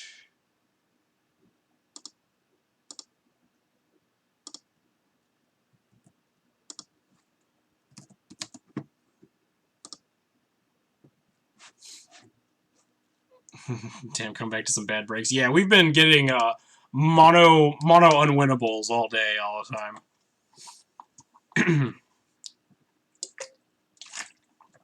Less exciting than I would have liked. I enjoyed like my losses in the challenge. I guess only the loss to Reduke in the challenge was really that interesting. My losses in the challenge, like Red Prison, was just like we mulled and died, and my loss against Lands was a combination of like Frenzy being really good and like art draws being really clunky. Stole game 1 against Slivers, and that matchup was just horrible. Yeah, that's what I've heard. I've only played against it once in my whole life, so don't know how bad it actually is.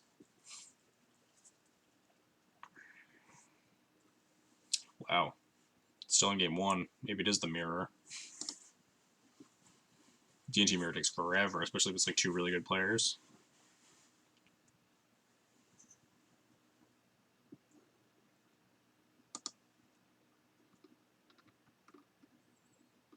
have Bug Stands? I doubt I have Bug Standstill on my list. I have Bug with a lot of question marks. God, I wish I had remembered some of these. I have Bant Vile Dumpster Fire. Bug with like 11 question marks. Oh, Bug still is actually on here.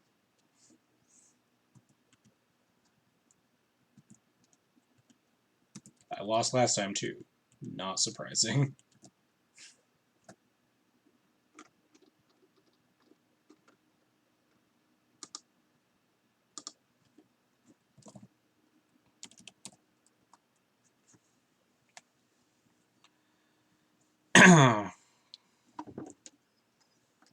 Warning disruption, they naturally get rid of size anyway. It's really Crystalline Sliver that's like the beatdown card, right? Because like in a super creature oriented matchup you can usually try to fight with like Plows and Paths and Jite and stuff, but like when all of their slivers have Shroud, it's just like, alright, well I can touch none of their things unless I draw my Council's Judgment for the Crystalline Sliver, and then Plow, Path, or whatever's. Notably their mana base is a little bit more fragile, so you can attack like that axis a little bit more. They're like a 5-color mana base, so you can like try to wasteland them, attack their ports. Kind of similar to goblins, where you try to like choke them on ports so they can't just like flatten you, except they don't get to like card advantage flatten you. They just flatten you with a giant unkillable board.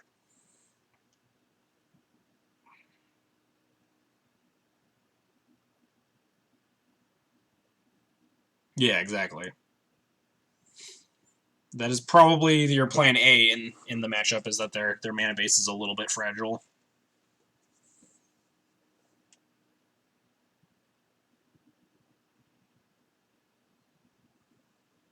The reason I won is because it didn't put in Gale Rider in response to Vile being activated. Man, that's how we stole, part of how we stole the game against Steel Stompy. Didn't ping in response to Vile on 2. Revoked.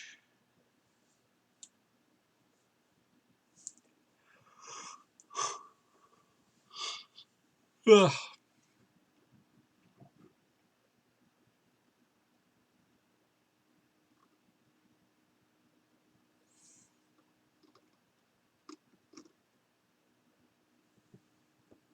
Then I dropped Thalia to get through Flying First Strikers because he has 7 power. Jesus.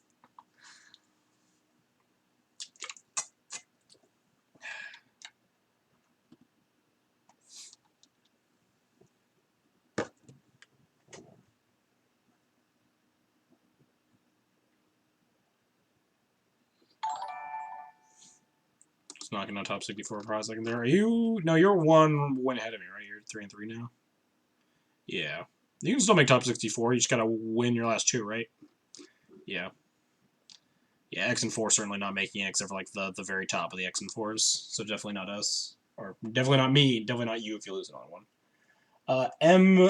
Coutinho, thanks for the follow. Appreciate it. Yeah, you went out, you can definitely sneak into top 64.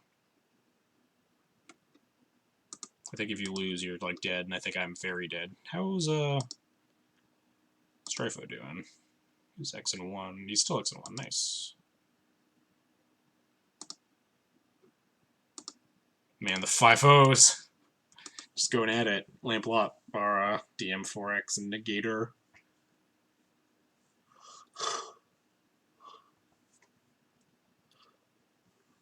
Those are really fucking good Magic players at the top of this tournament, though.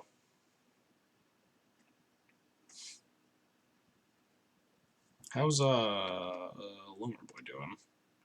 He's not X and 1, which is not good, right? I mean, he could still be 4 and 1 playing. We're still playing. He'll probably come in after his round's over. But yeah, this has just been like a not a good day for me to be on Death and Taxes. That's for sure. Tom's is only good. Which one's Tom? I'm really bad with like actual names of people. Can I post a link to a deck list? I assume you got some downtime anyway. Yeah, sure thing. Got plenty of downtime here. Feel free to do anything you want. 20-minute AMA while we sit here for next round. What is this nonsense? Can I zoom in on this? Oh, there we go.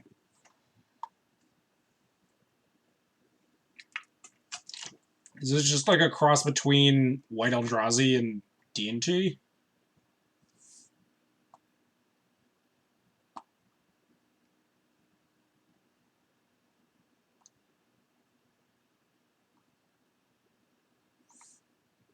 I don't know how much I like Recruiter of the Guard in this list.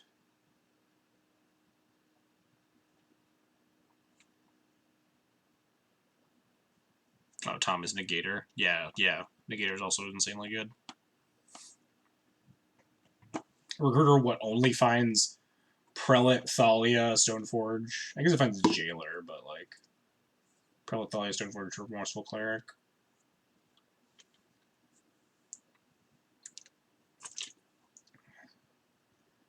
Yeah, I don't see Recruiter being excellent. Other than that, seems fine. I had more to find for another list. Yeah, that would be my big thing, is just... Recruiter seems medium. Other than that, the deck seems fine. Not sure if it is you're gaining or losing power by not just playing White Eldrazi, right? What does a normal White Eldrazi list look like? Oh, there's a Ballista Zone inside. I missed those. One Priest in the main for Displacer synergy. Yeah, let me look up a normal White Eldrazi list.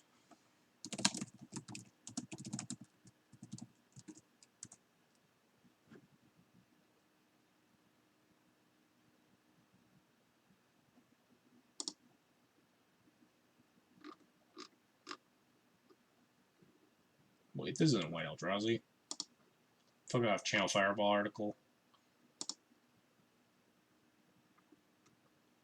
Here we go. Yeah, you're just playing like Thought-Knots and Smashers instead of whatever you're doing. What are you doing that's different? Instead of like 4 Thought-Knot, 4 Smasher, what 8 cards are you playing differently? Like what? Resto, Recruiter, Recruiter, Prelate, Cleric, and like some randos. Yeah, you could probably pretty easily just be playing White Eldrazi, right? You're like very White Eldrazi adjacent. So like, what's the draw to being this versus just being White Eldrazi? You still get to play like Thalia, Stoneforge. You even play like, I think they play like Ballistas nowadays too, because Ballista's just insane with soul lands.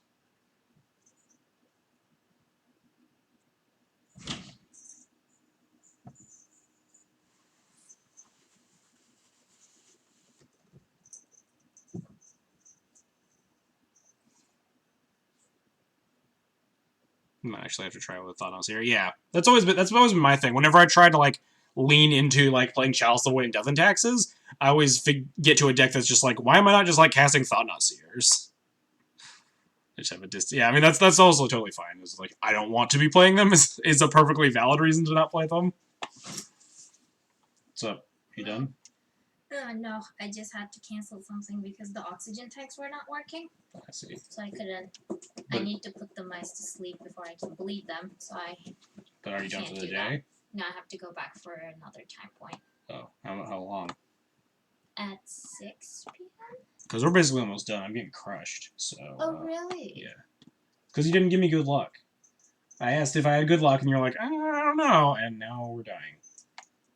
I don't decide these things. I'm just a messenger.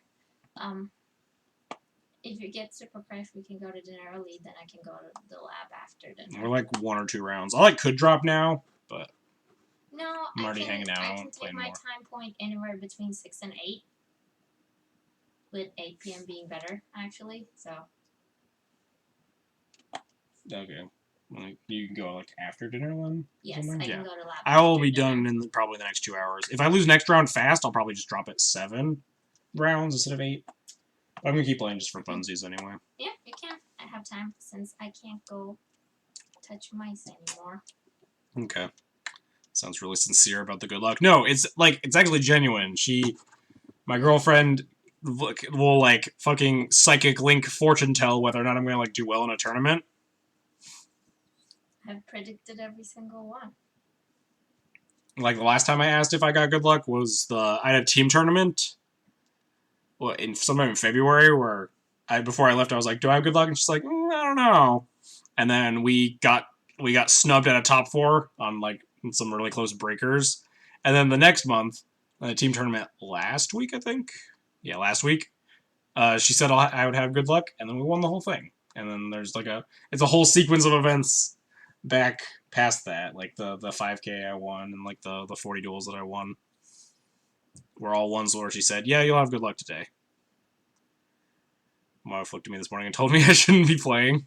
Maybe it's just significant other psychic powers.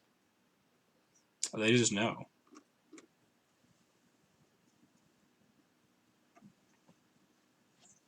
My cat. Oh, we need to cut her claws.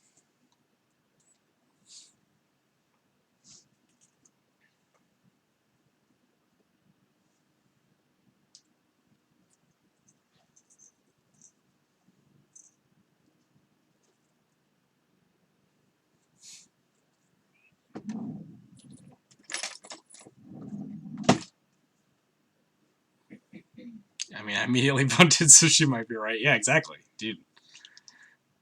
Always listen to your significant other, especially if they know nothing about magic. I don't know, that increases their psychic abilities. They don't know anything about what's going to happen, they just know what's going to happen. They don't know why. They don't know how.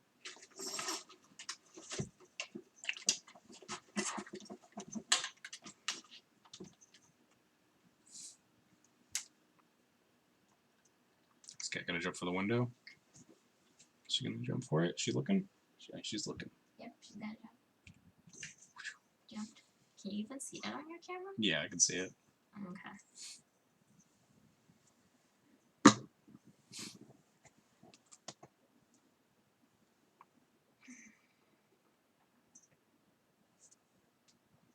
Jeez, they're still in game. How are they even game 1? There's no way they're gonna be able to finish a set here. One of them's gonna time out. They're in game 1 with 12 minutes left in the round. 11 minutes. Oh. This is a matchup. I would pay to watch this match right here. Fucking Bara versus Lampalot. In the 5-0. I have another cat. There's a new cat. When are we getting a dog? When we get a house. Loner Boy still playing his. Looks like a tight game 3 here. Yeah, still in game 1, exactly. They've literally played like a 40-minute game 1. Like, I don't know what's happening in there, but like probably horrifying. Person was probably behind on time, so they have to keep it going. Yeah, if you're behind on time and losing, you just concede. At this point. She's chewing on your backpack again. Yeah, she's chewing on my backpack. We need to get her chew toys. She's chewed through everything I love. She just chews through the cat toys too. She is a monster. I did that against Miracles in one of the challenges. Yeah, we did that against when did that happen? Oh, that was against Stoneblade on Friday. We actually still won that game too somehow, but it's more or less our plan. We won game 1. Oh no, we won game 1, so it didn't matter. Yeah, I've definitely done that against Miracles. Going into game 3, they have like 2 minutes on clock. You just board in all your plows, so you don't die to early mentor, and they just don't win.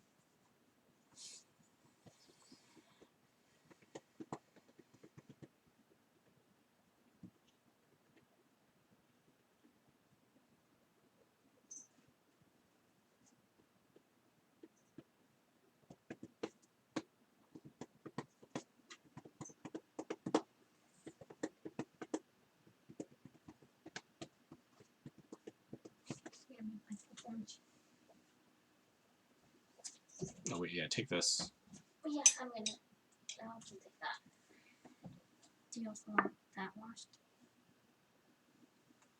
What? This? Take that if you want. All right. Wait, did they finish? What happened? Oh no, I just didn't scroll. I was in a different spot. I was like, how did they kind of finish their whole match that time? Well, someone timed out, I guess, but still going. Collective 8 minutes left because they haven't even like had the 3-minute sideboard buffer. There's no way they even finish game 2 here. I think it's just like whoever is down on time is gonna win it, or whoever's down on time is gonna lose. I mean.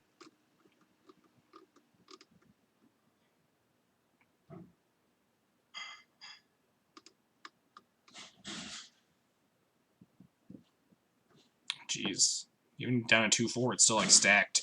Schultz, Cliffy, Grizzlepuff, Arkans 3-3, which means Renee Randrup's probably 2-4.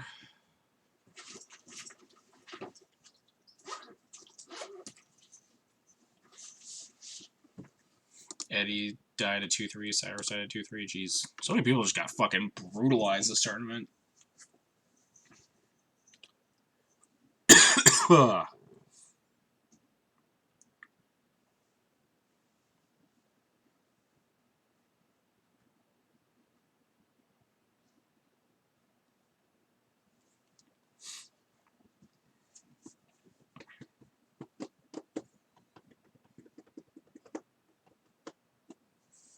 How's Flying Whales doing? Did he?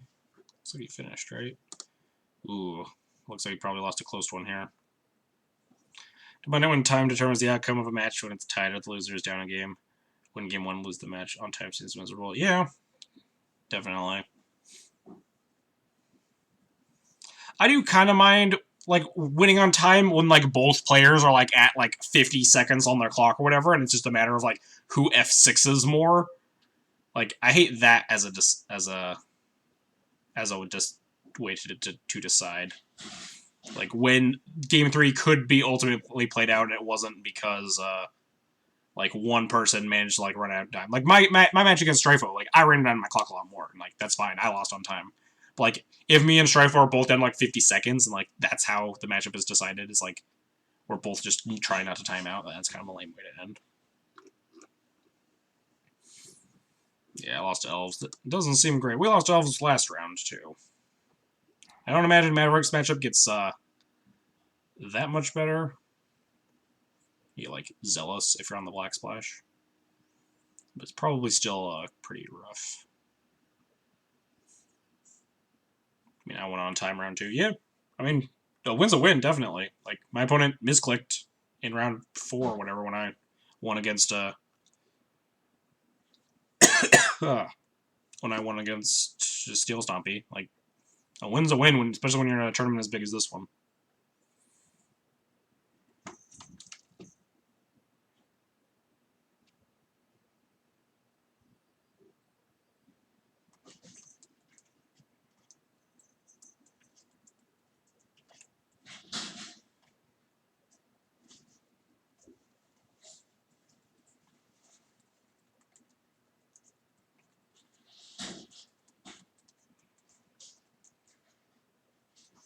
Oh man, who took a game?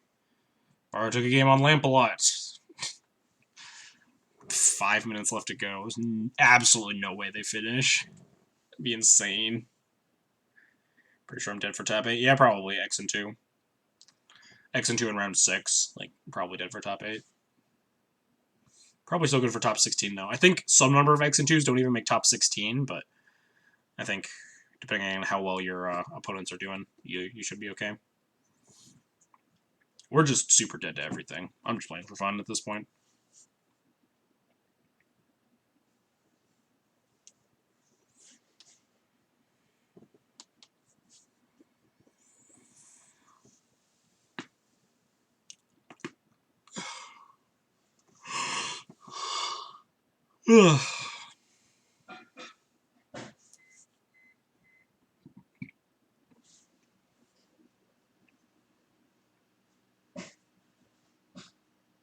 Fucking elves, yeah, right? Those dang elves players. And their stupid little green cards. Just never winning.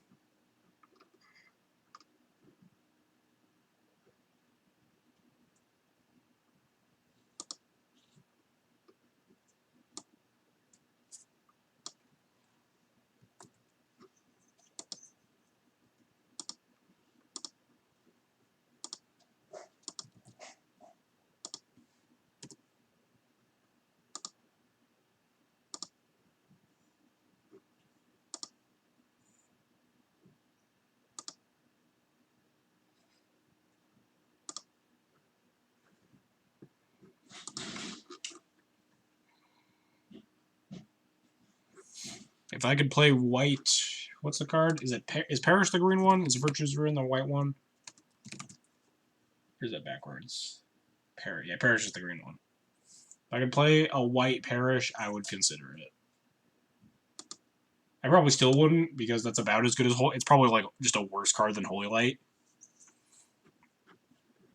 Yeah, it looks like Bar won game 1. The question is, who has more time on their clock, because there's no way they're finishing game 2.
Is he on DNT? I have no idea what Bar is on. I know at some point he tweeted out that he like really wanted to make to tweak a Nick Fit list to be like a reasonable deck to be playing. But I don't know if that means he selected it for a format playoff event, or if he's like playing a deck that he's really, really good at. But he's also just like a god, so he would be playing fucking anything. It'd be 5-0 probably. 5-0, 40-minute game 1 on 60 islands.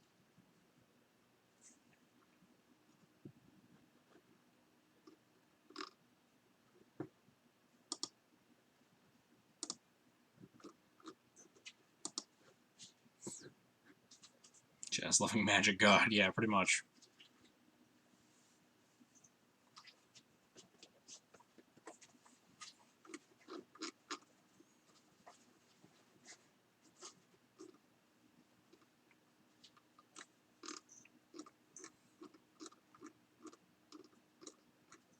Yep, I have 3 more playoff events to play in. These things are fun too. I enjoy them a lot.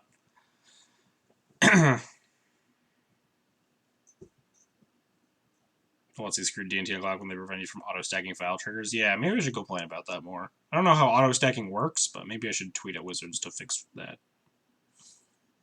I liked it a lot more when all my file triggers just went on the stack before they implemented whatever the new targeting system is with the weird carrots and stuff.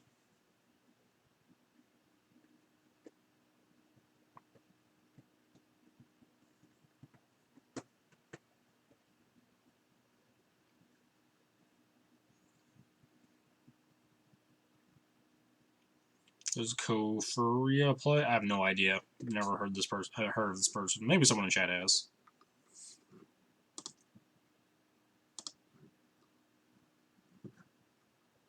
Also not cast Vials of Cast Miracle. Yeah, same.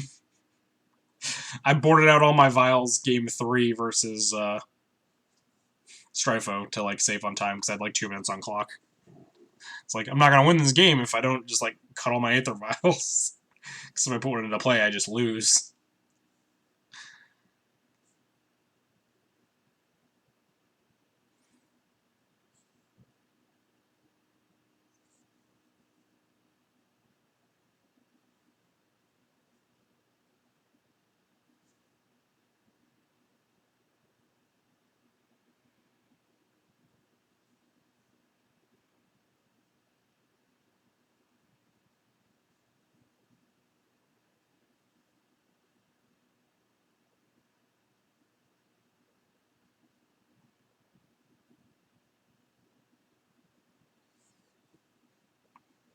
Oh, they finished the second game in that like 5 minutes, but like there's no way they have like 3 minutes left between the 2 of them.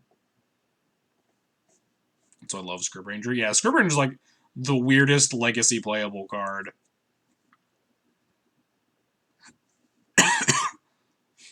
Playable exactly as a one of in Maverick and like nothing else ever.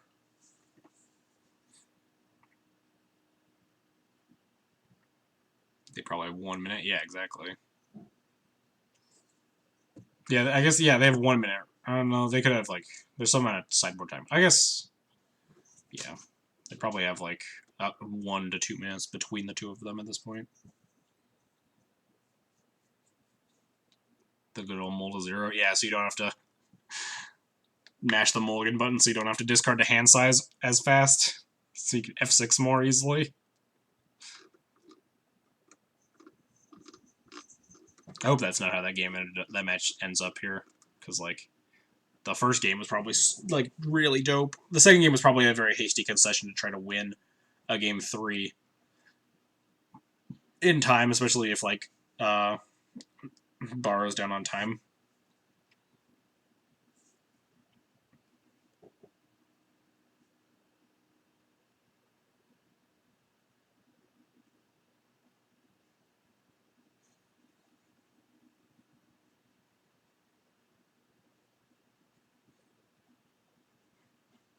But how does he win in 40 seconds? I don't know.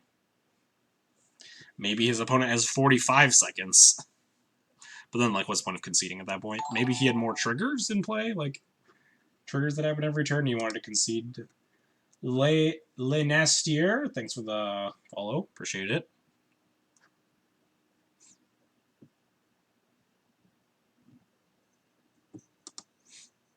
Like, if I have an Aether Vial in play, and my opponent doesn't, and we're like tied on clock at like 40 seconds, I'm just gonna concede so that like game 3 I don't have to have a vial in play, right?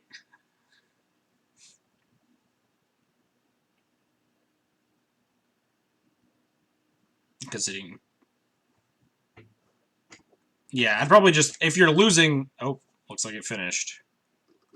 And Barra is the victor, probably due to time though. Was vial your deck in the 5-minute match? It's probably due to time. I'm curious on how that match played out, though. The world may never know.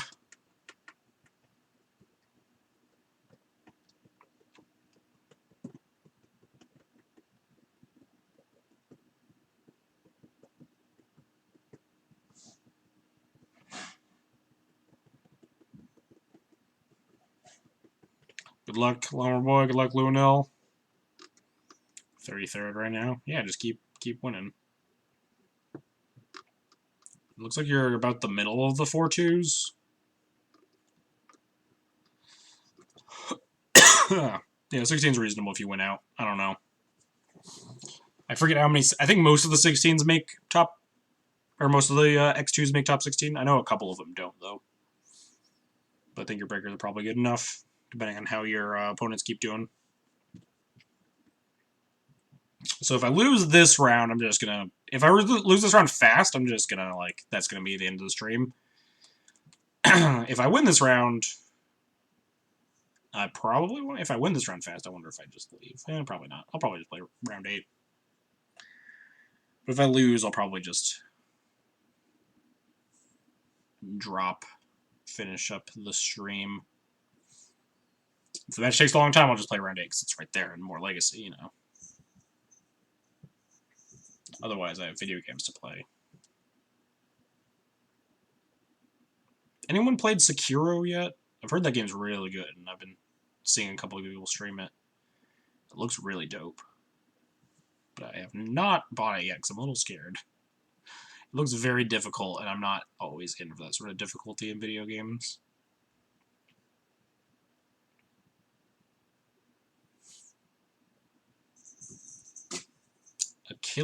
Achilles. Is it a joke? Is the name Achilles, or is that that's not how to spell Achilles, right?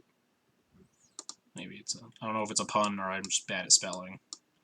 Zan sucks.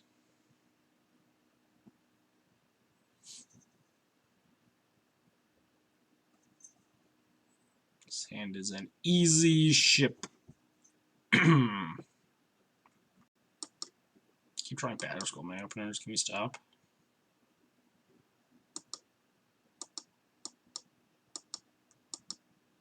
Opponent's probably just away.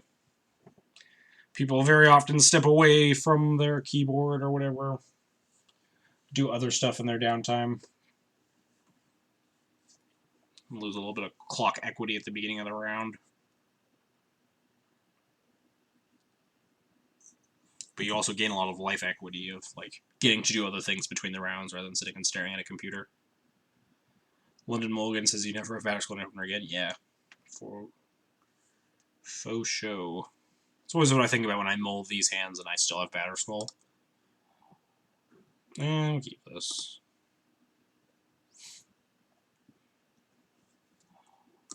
Top that, because we want a second land. Says good luck.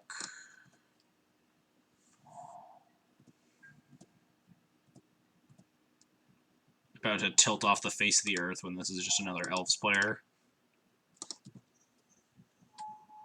Hopefully this is like lands or Maverick or a winnable matchup. they didn't they didn't fetch for a Dryad Arbor end of turn, so I have high hopes. Although they spread to the top, so please get a Plains. Oh, thank God, it's just Maverick. Alright, this is beatable. Turn 2 GT is definitely rough, though.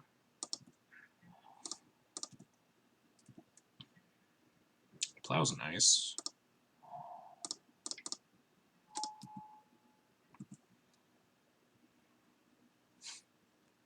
So, Knight, we have a Plow for just a Maverick. I mean, out of all of the Windswept Heath decks in the format, like, Maverick is definitely... I'm much happier to see this deck than, like, a lot of others.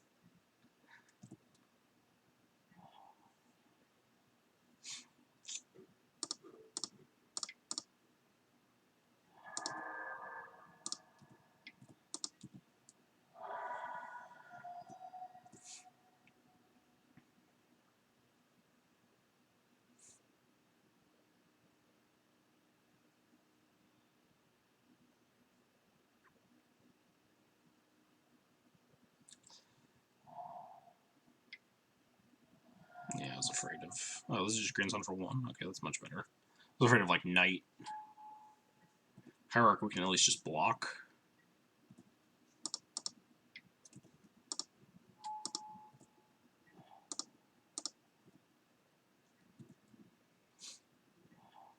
Oh, also we just drew Wisp. That's good for me. I wonder if I wasteland this maze. Just to, like, get in damage.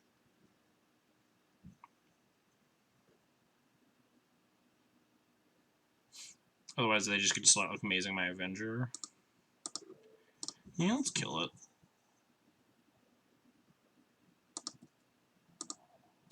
If they waste their turn equipping and attacking, we just eat the Hierarch, because we have Wisp.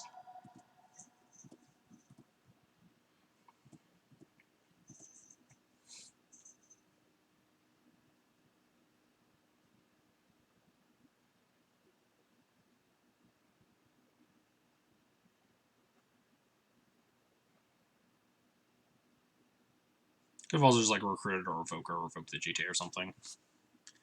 Maybe playing a little bit safer. I think I just want to get this game over with before they find like actual meaningful threats.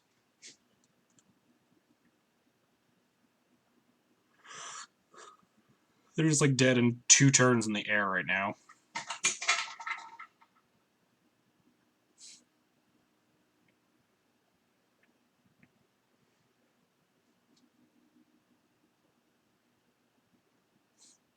Elves again, oh no.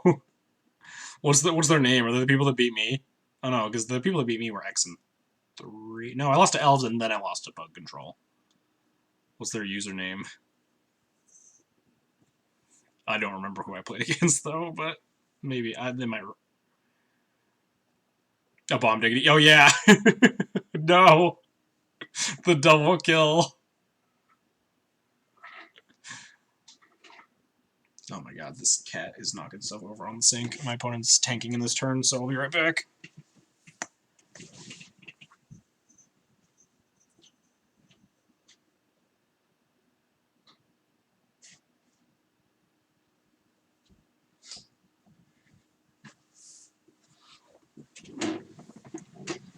Alright, opponent's still sitting here tanking. Cool.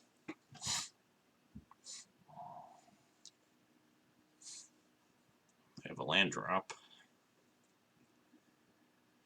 Should equip to GTA and attack. What could go wrong?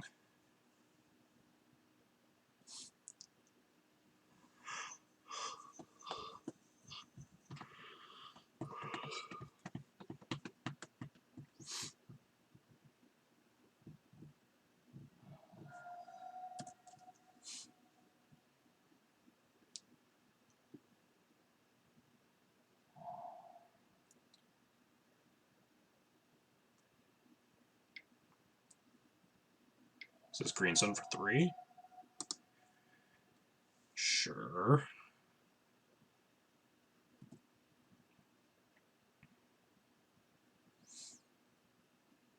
Are they gonna, like, shoot down my vial here? Oh, they're just gonna get a Ramunap Excavator, sure.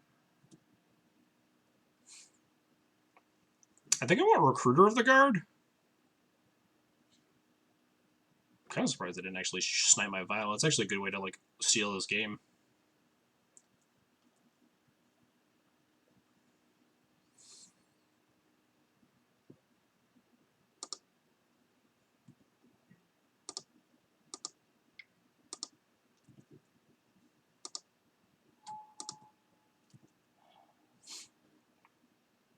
I could just, like, grab Jailer. Oh, Jailer seems pretty nuts, but we don't have enough lands to make me feel comfortable about Jailoring. I think I just want more Wisps. Just, like, multiple Wisps is just gonna, like, put this game away pretty hard.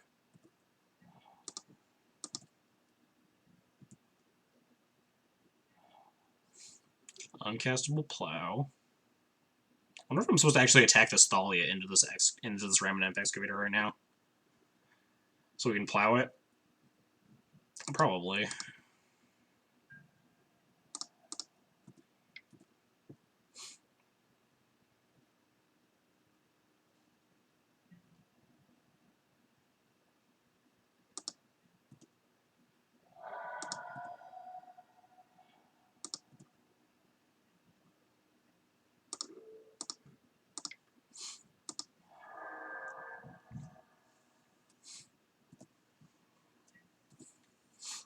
So now we have Wisps and Recruiters, and we're like pretty safe here.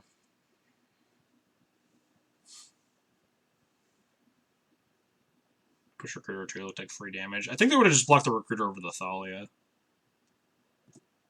I guess that deals them 2? Not sure if that 1 damage is worth it.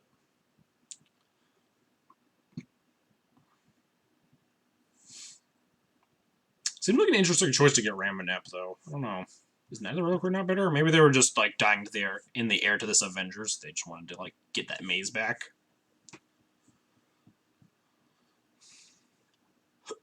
Yeah,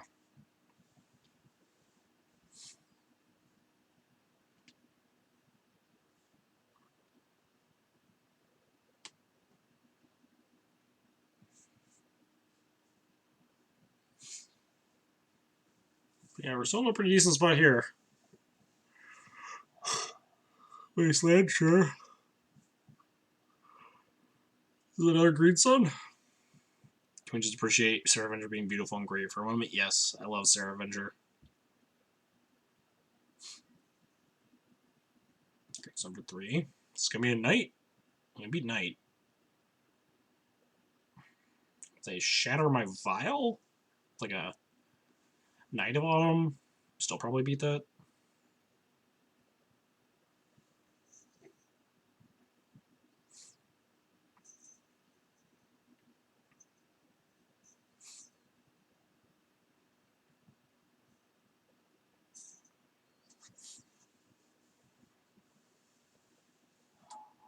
Night of Autumn. Shatter the Vial. I think we just want to flicker the Recruiter, go get a Revoker. We could potentially lose here. Don't think it's likely.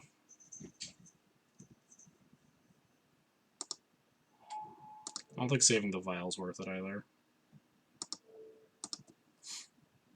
This is what I thought they would have done last turn.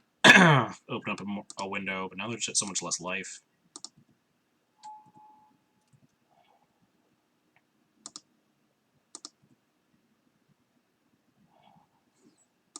Yeah, because now we're on one land, and if they equip and attack, I can ping down some more of my guys. I think attacks is a 3-2. They will go to 2, though. Maybe they're actually dead. And they could ping that and stay alive, maybe.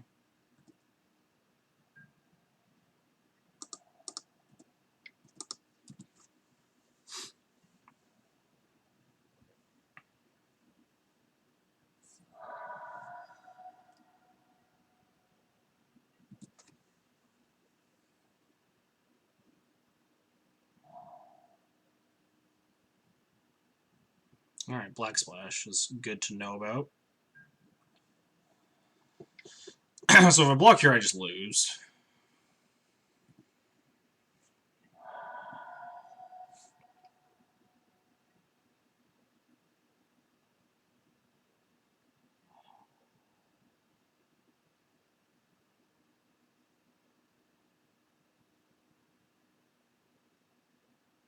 They have to gain 4 life. Or they have to gain life here. Oh no, they're just dead on board. Unless the last card is Plow. Jeez, that's rough. Land, please? Christ. I'm not trying to land for 6 turns. Still could win this game. I think we just don't play the Mom, right? Because then we just play the Revoker, name Cheat, and then the following turn play the Mom. We can, like, pro-green, hit through.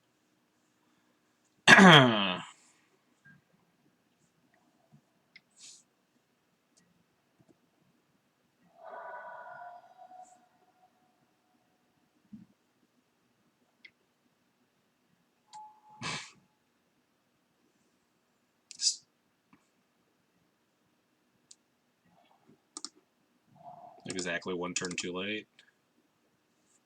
I can also just like gain life in response here. Or not.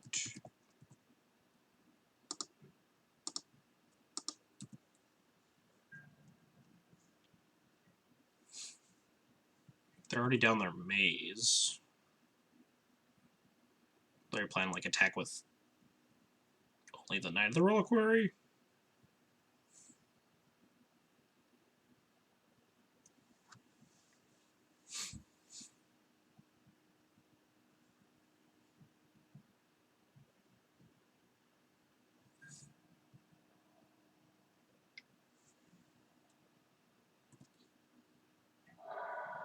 And they're dead to a land drop. They're no longer dead to a land drop. Ooh, that should be... That's not quite game, right? It's game if we hit a land here, right? So we have to chump the Knight of the Reliquary. So we get to keep 1 Mom. We top deck a land, we can flicker out one of the things and then Mom the Revoker past the other.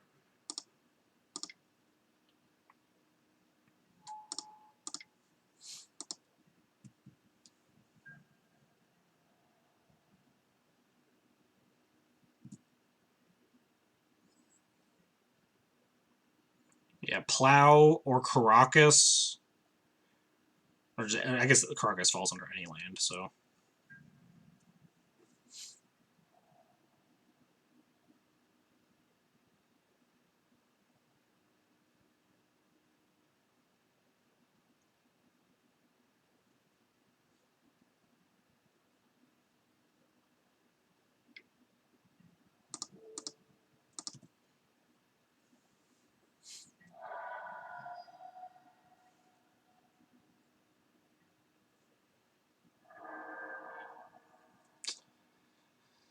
Thalia is not lethal, but it also just lets me, like, buy time.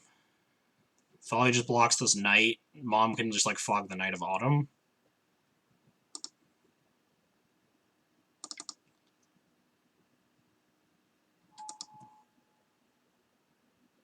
This just, like, buys me some time to live.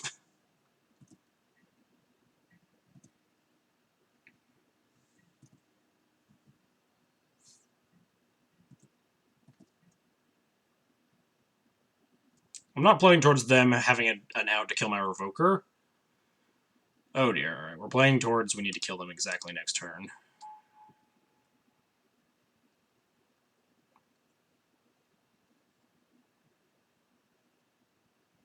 Because now the Knight... Oh no, actually no, they can't lethal me. Not yet. Because we can block the Knight with Revoker and mom it. So we're still not dead yet. By the grace of God, we're still alive to just draw a land and kill them. Mostly because they didn't gain 4 in response to my Revoker.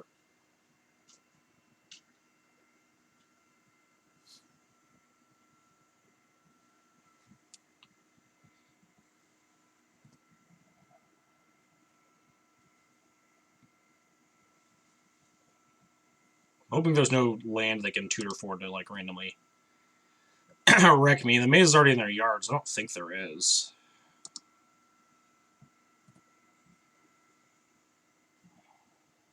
Can we just draw a land?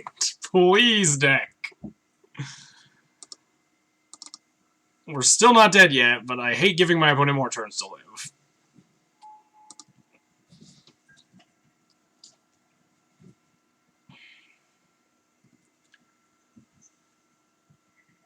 Land drop one goddamn time, please. Come on, deck. Just work with me here. At least now we don't need a land. At least we just have lethal now.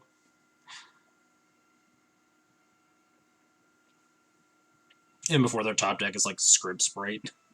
Or Scrib Ranger, or whatever it is. Oh wait, no, we could beat that. We have a Mom. And Mom Pro Green, our Avenger. Were they considering, like, knighting in their upkeep? They should have knighted end step, at least. I don't know why they're not knighting. To, like, draw better cards, right? Just please never find a Swords to Plowshares, or a Qasali Pridemage, or a Green Sun Zenith. Please just die.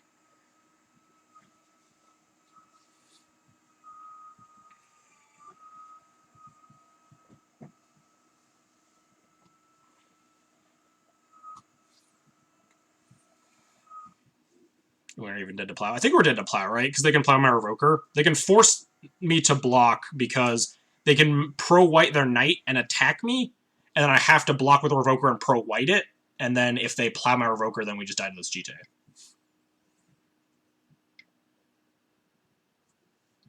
Is this lethal?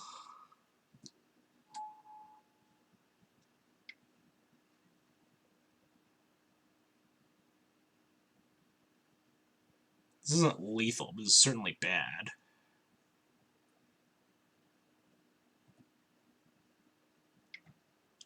Because I have to block the Knight here, and then they get to gain 3 life, right? But now, wait, they're tapped, though. I think we win.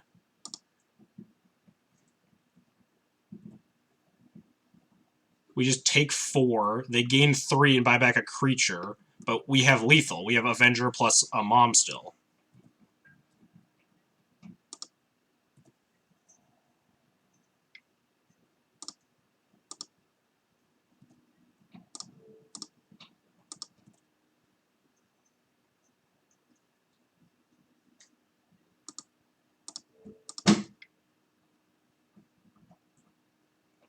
I need to stop the cat from doing something in a second.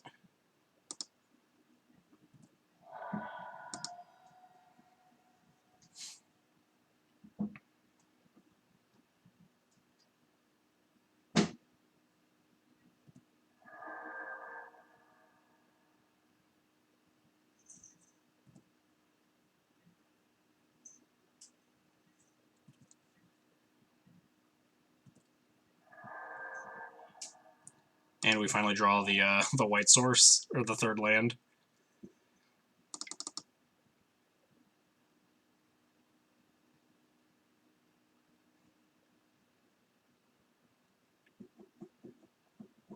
Oh man, that game won. I don't think the opponent is bad, right? The opponent like didn't have a lethal out, right? their plan was just like hope that I missed something, hope I messed up somewhere along the line.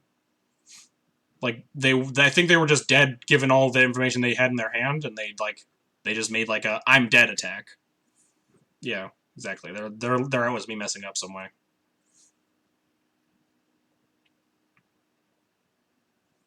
Yeah, if they just like gained 4 life off of their GT in response to my Revoker, then they actually 1, 2, 3, 4, 5, 6, 7. We only have 8 damage there, even with the Wisp on their Thalia.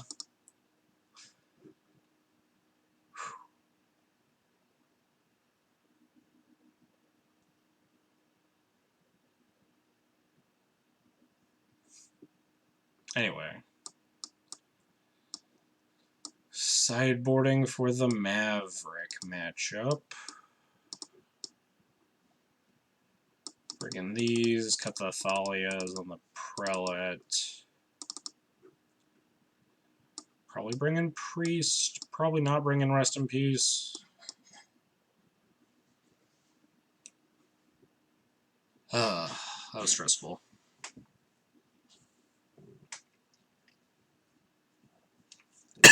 I can buy Priest in this matchup. Because like Green Sun Zenith's a really scary card, and it like weaponizes Wisps. I don't love Rest in Peace against Maverick, really. It like shuts off, it makes Knights tiny, but often doesn't do like a whole lot outside of that. I've never been a huge proponent of boarding it in against Maverick. What does this just look like? Do we have any bad cards here? Brightling is definitely medium here. Can fog GTs, notably. Ugh. Yeesh, a close one indeed. That was super close. A lot closer than I felt it was going to be. I thought if they had shattered my my Vial the previous turn instead of grabbing the Ramunap Excavator, then they had a better shot. Techno Mage, thanks for the follow, appreciate it.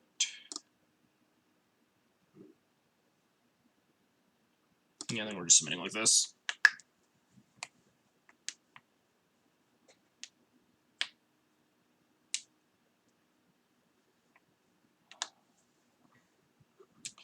This is honestly probably keepable against Maverick. We're going on the hot streak now. Oh yeah. This is not a matchup where you really want to bolt the bird. I'm probably not going to plow turn 1 Hierarch or Green Sun for... I will plow Mom.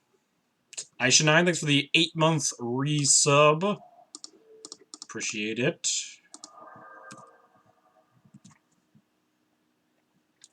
They don't have a lot of scary 2s in this deck. It's like Stoneforge would be kind of annoying, but we have Judgment for the GT. You excited for tomorrow? What's happening tomorrow? Alright, you may be allowed to make fun of the opponent now, Loner Boy. I might allow this now. Our anniversary. Oh, is that? Didn't Twitch like fuck it up and like you were supposed to 12-month resub yet last month anyway? Thank God.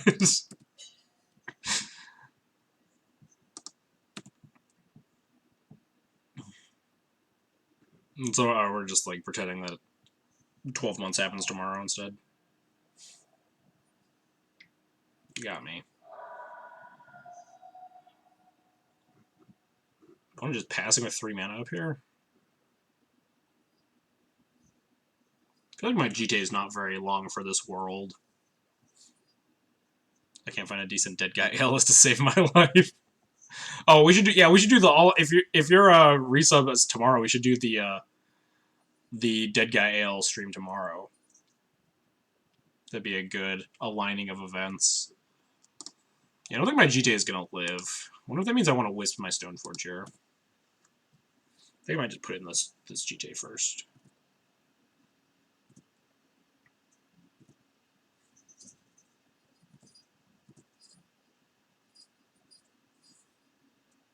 We have Judgment if they like Green Sun for a scary thing.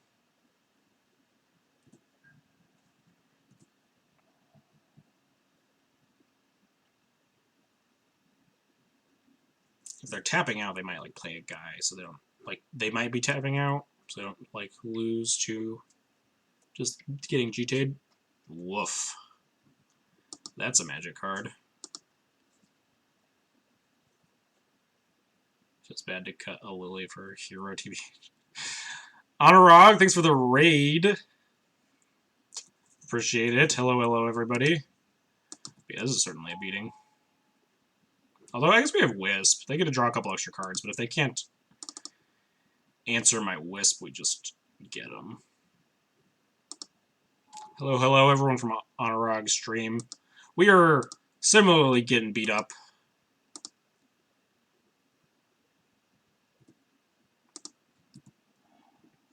But I'm still playing this next round or two. Alright, so it's just a Wisp go. I'd like Wisp, untap my land, and port them. For however much or little that's worth.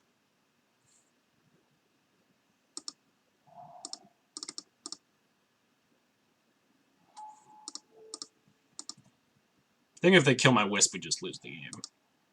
But, like, I can't prevent that in any way. Or the Bayou, in case, like, their top deck is Zealous Persecution or something. Oh, whoops, not right now.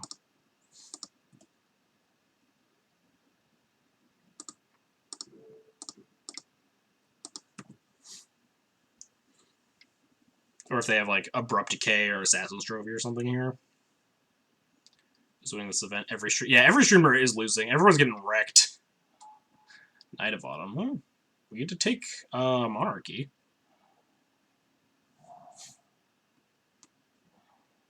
We actually have to, like, swap Monarchy here back and forth a little bit.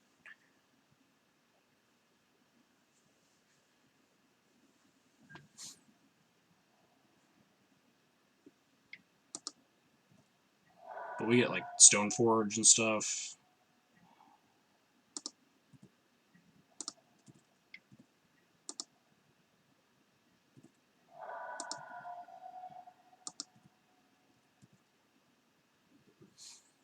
Probably just want Batterskull at this point. Maybe I want Sword more. Just, like, dunk on all... Yeah, never mind. I just want Sword more. Sword just, like, dunks on their things.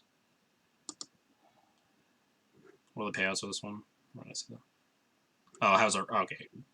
Yeah, we are kind of getting wrecked, Alan.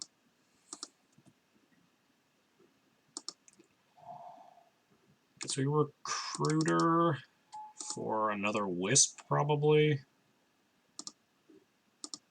Could Recruiter for a Mom, maybe, and just played a Mom.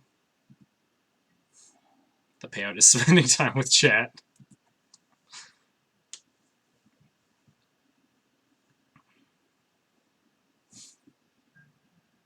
But, like, they have to attack with everything. We just get to eat this Knight of Autumn. Take 4. Next turn we get to, like, put in Sword, equip it to Wisp. Like, eat their Jailer.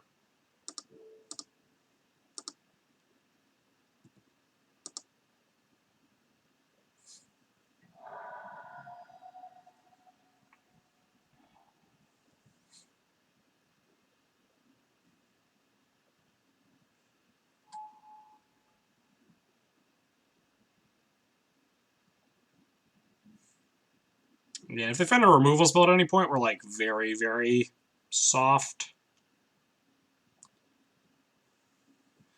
Maybe it was right to actually,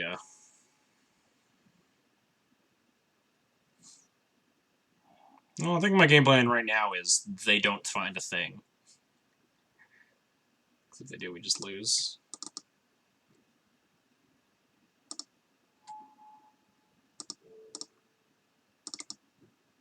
If they have, like, a Plow or something here, we just, like, fucking die. Yeah, I'll concede to a Source of Plowshares or a Zealous Persecution, yeah.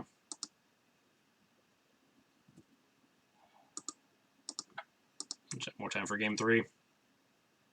We're very far behind at that point. Good afternoon, Aether Vial.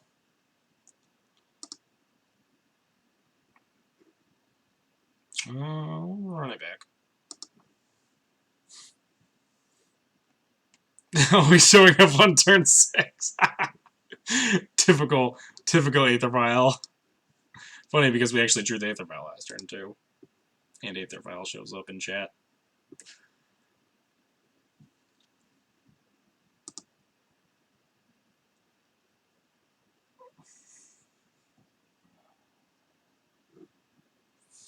to play first. Love to keep this hand. Assuming we can find another land drop at some point. Like, our turn 1, turn 2 curve is great, and we have a bunch of very powerful 3s.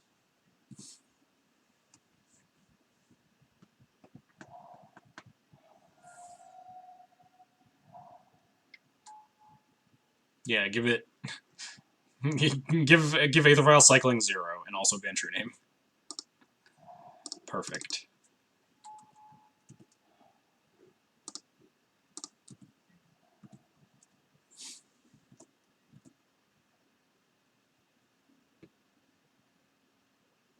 Got a laptop moved in my apartment. That sounds cool. Also going to be moving pretty soon here. A couple of weeks. We bought a house.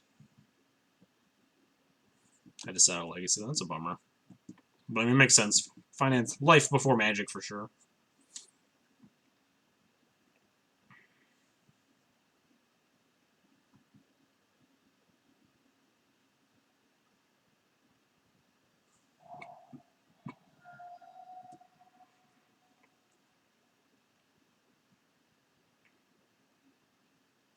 What does the opponent have?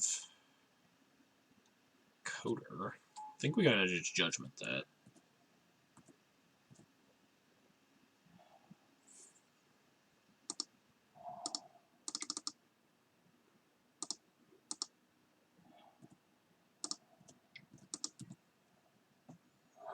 Next turn we have GJ Trigger rolled up.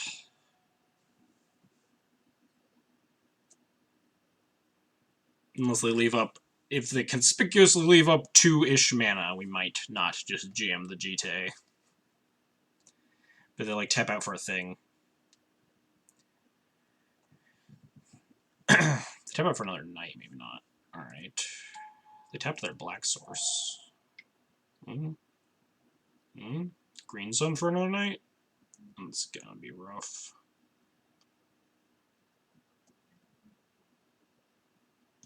Yeah, it's kind of a bummer. What if we recruit for like a Containment Priest, try to take this knight off the board? Although we can't do that because we don't have, because they're gonna get the mom online.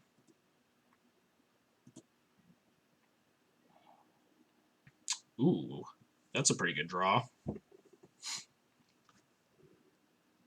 I think I just need to jailer their... if I jailer their knight, they can mom their renewable pro white. Huh, what is that? Hang on. This is tricky. Actually, maybe we jam GJ this turn. Maybe I just jam my Stoneforge into this knight and kill the noble and the mom. And then next turn plan on trying to like jailer the knight here. I don't love jailering the mom, and I don't love jailering the knight. So we could like jailer the mom and Flicker Whisper jailer and jailer the knight after. But I like to just trade my Stoneforge, yeah. If we can finagle a good spot where we can play jailer and keep it for a turn and then like wisp it, then we should be completely fine.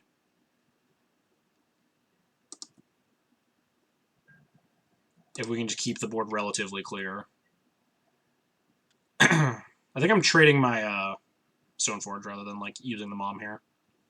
What can they do if you jailer the mom? They get to untap with a knight, which is definitely threatening. If they can like take Monarchy from me, and then like they can knight for like a Mazavith to prevent me from getting a Monarchy or something, that's definitely a danger.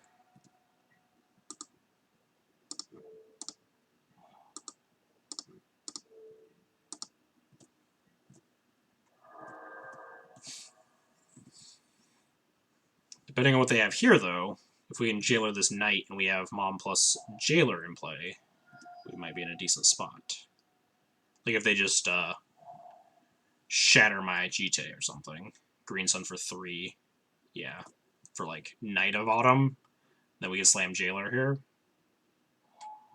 Yes, perfect.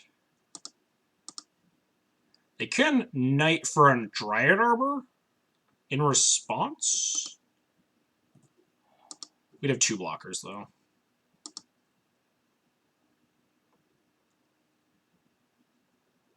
They could have like a removal spell, but we have a mom. Pretty sure we're okay here.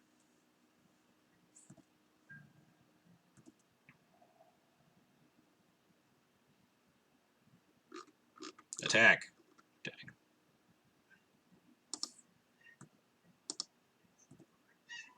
If we draw a land, we can also leave up. Not quite there yet. But if we hit a 5 mana, we now have Containment Priest plus Wisp combo too. This is my best window to Jailer this night, right here.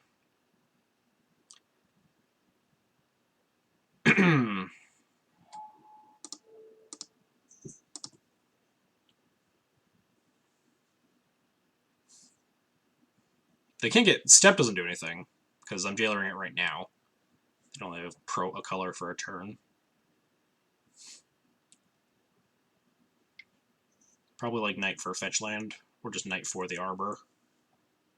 Every time I see their Jailer get played, it's so insane. Yeah, Jailer is like a pretty crazy card.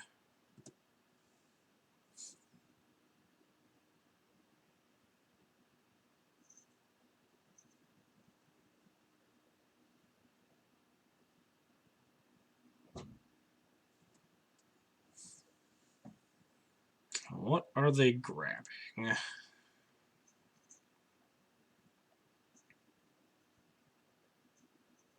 It's got to be Dryad Arbor, I think, is their best bet here. I think if they don't get Arbor, I'm very comfortable. If they do get Arbor, I'm still pretty comfortable. Wouldn't step to protect a Knight. Oh yeah, they could like step protect the Knight. I didn't think about that, but like but Maverick isn't going to play step. I was just humoring. Jolsani, like no way in hell they're playing a Sajiri step in their deck. Yeah, Dryad Arbor makes the most sense.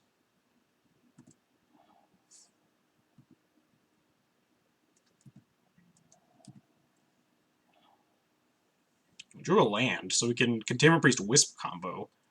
Or more likely, probably just like Wisp or Jailer. If we lose Monarchy this turn. Yeah, like if they have a Plow.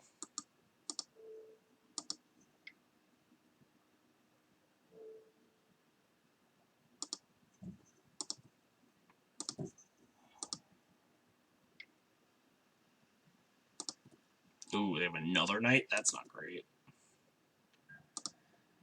Now they get 2 Knights.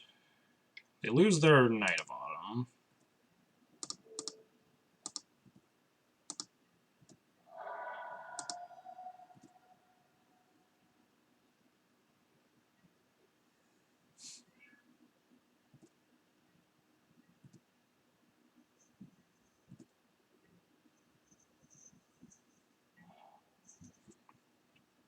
Not the draw I'm looking for.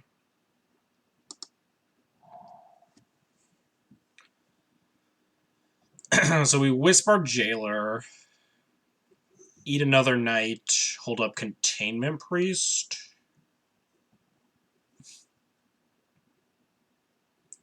And then probably like flash a Containment Priest, plan on trying to recruit up like another Wisp to deal with this other Knight.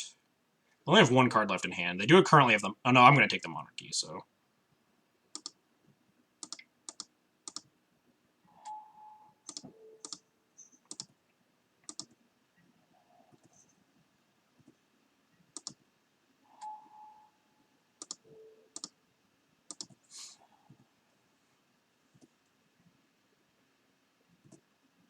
God, I hope they draw Greeds on Zenith.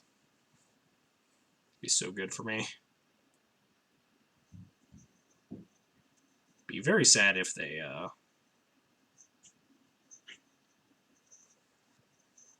like Zealous me here. We'd still be in an okay spot though. Pro White the Jailer, block that, and we have Priest to block the Arbor. And then we have like Recruiter for Wisp. Plan on trying to Wisp out the Knight.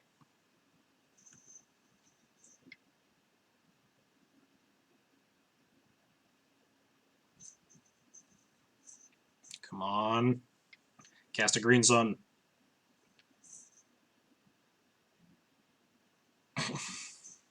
Alright, that's something. We can protect our guy, though, and we can Containment Priest, which means they don't get their guy back.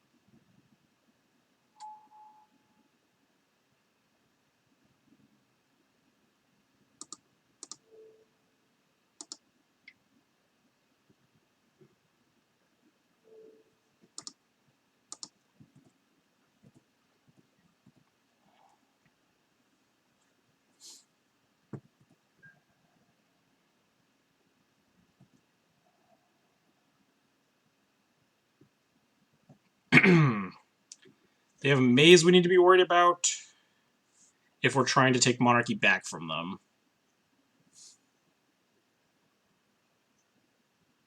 Land off top would be great, just Recruiter into Wisp their Knight.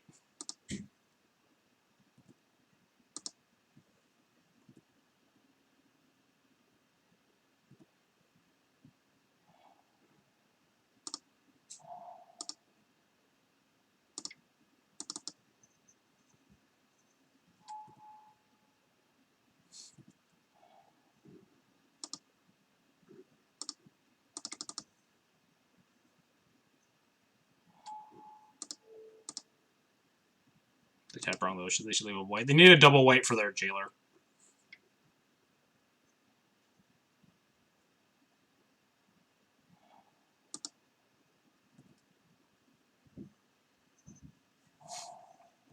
Yep, they find the maze. Oh, what else are they doing? Ooh, Scrib Ranger, interesting.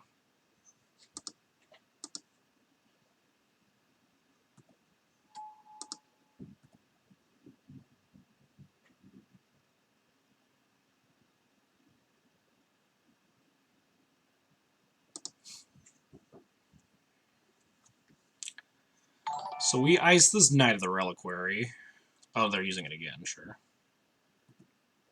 Picked up their Dried Arbor, though, so their Dried Arbor is just dead. Really amazing this. What are they knighting into now? Wasteland? Sure, that doesn't matter at all. Yeah, the Arbor's gone forever.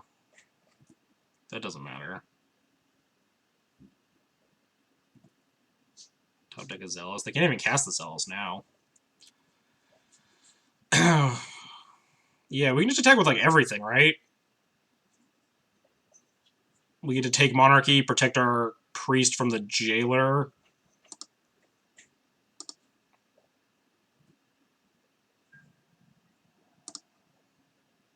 If I just attack with these two... I don't know, if I attack with these three, I can't take everything, but I do get to, like, just kill both their creatures.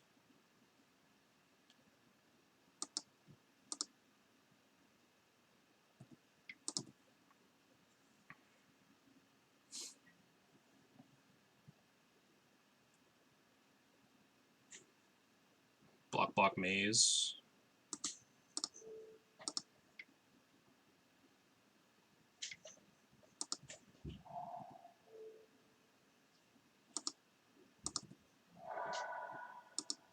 Yeah, I feel pretty favored here. Even if they Zealous me, we have two creatures and get to take the Monarchy back. They have two cards in hand. Yeah, they just concede. Whew. Container Priest doing some goddamn work that game.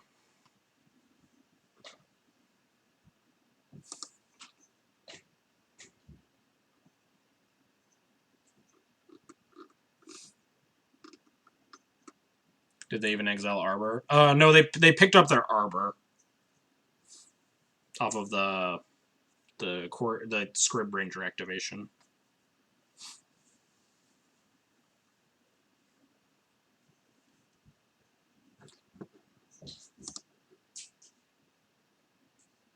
I think the cat has managed to lock herself in the room with me. Need to open that door to release her in a second. I'm scrolling to the top. I want to see. Oh yeah. Oh.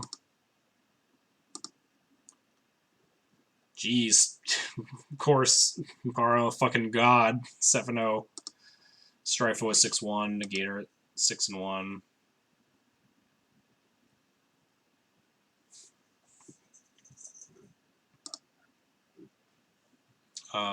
Strifo at 6-1. Nunez. Stefan Lampola. Oh, Lampola lost twice. Rough. Does anyone know what Mark is playing? I have no idea. He might have tweeted about it. I don't think so. He doesn't use Twitter a lot. Where's Maverick?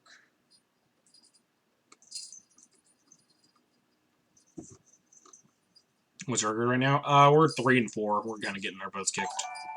Barrow's on D&T. Is he? Nice. That's good to see that D&T's like kicking ass. Neelid. Thanks for the follow. Sorry, this is 8 rounds. We're going to the last round. Alright, that's cool. I'm glad that D&T's kicking ass. Interested to see what his deck list is. Might influence my decision next week. Since he is, like, the god of D&T after Enevoldson. Oh, there's Maverick.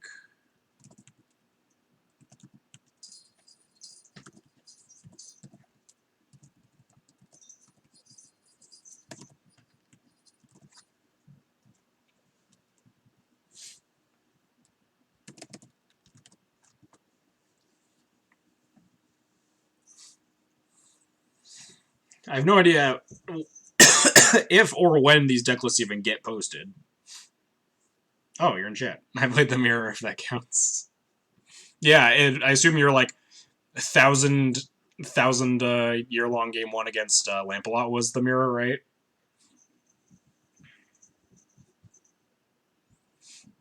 That game 1 must have been insane.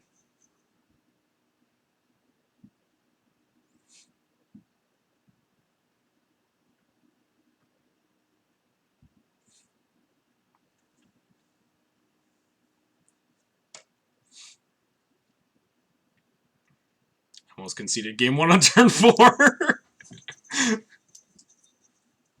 Was there like a GTA connection or something? Game 1 ended up being like 45 minutes or whatever it was. That one with 12 cards left in my library. That's awesome.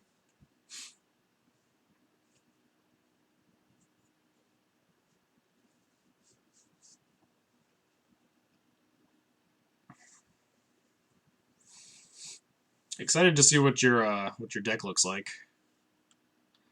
Was game 3 just clock? Yeah, I assume game 3 was clock, but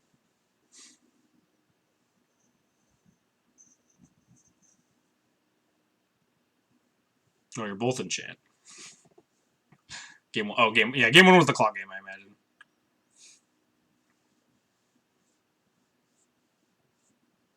Good job, both of you, though. You guys are killing it with killing a lot better than I am with this deck. I've run into some not great matchups. Yeah, I imagine if game 1 was clocked, the entire match was like probably clocked. Because like you guys had like maybe 5 minutes between the two of you after game 1. There's no way like games 2 and 3 didn't get influenced to some degree.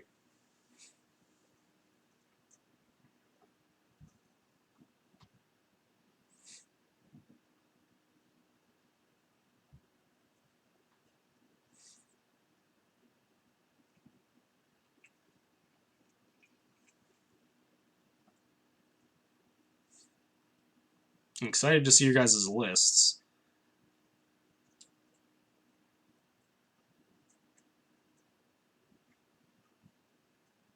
One turn 2 game 1. Taking it with the 2 Jailer. Ooh, 2 Jailer in the main. Spicy. Maybe Jailer is more bananas than I'm giving it credit for. I mean, Jailer is definitely bananas, though.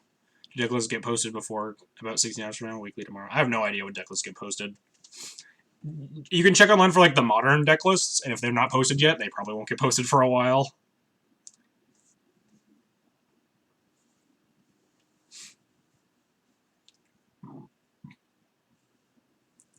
Yeah, like when like 2 really good D&T players going at it, like those games can be like really insane.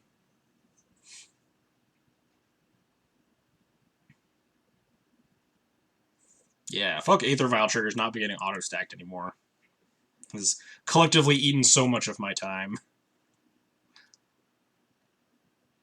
Yeah, exactly. It is the worst. You need to need to complain to Magic Online about that.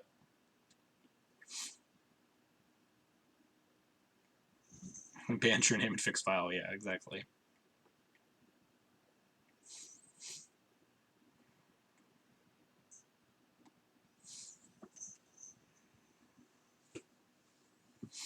So 1 D&T locked in top 8.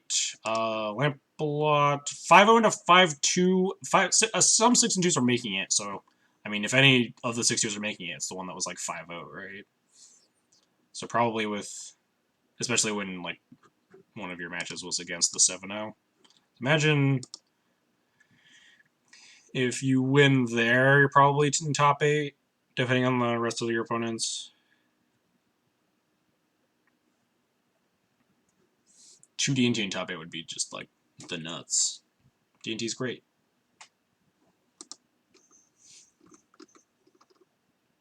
Who's still playing? Oh, I played against both of these people. This is 4-color Loam versus Bug Standstill.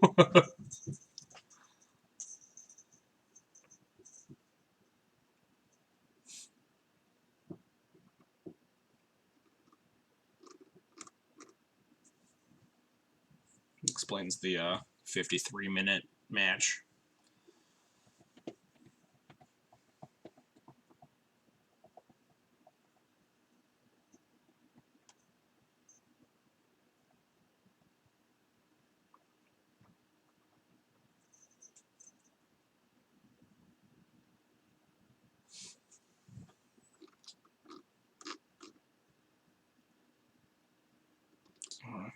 We gotta pull back into winning, or not winning. We gotta into 50-50 territory, I guess, is my new plan.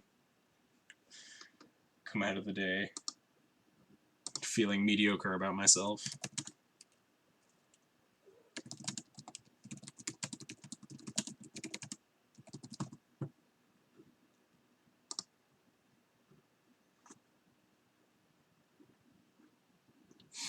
But yeah, like this tournament has just been stacked. There are just like so many good names in here, and like so many of them have just already gotten trashed. Regardless of how I did manage to perform today, still happy. Had a lot of fun. A lot of like just like bad matchups. Not necessarily like not specifically like close games. We kind of just got wrecked by elves, got wrecked by Bug Standstill control, and then had like the actual worst draws versus Loam. Wait, I'm mixing 4. What was my other loss? Wait, was that? Oh no, that was 4. Yeah, Bug, elves, Loam, and wait, hang on, what was that? Shit. What was my other loss? Oh, yeah, Strifo. 4-color Unbeatables. No sweet event to play and watch along with. Excited for the next.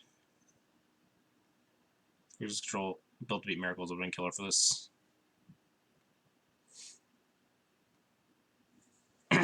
Yeah, I think Grixis control is poised to make a comeback soon, with like the Stoneforge decks running around.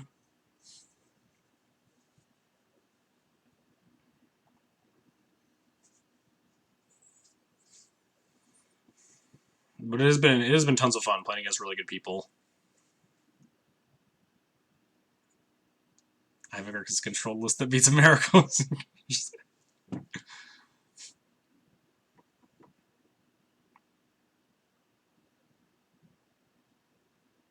Alright. Best of luck to both. Oh, no. White faces. You dropped, right?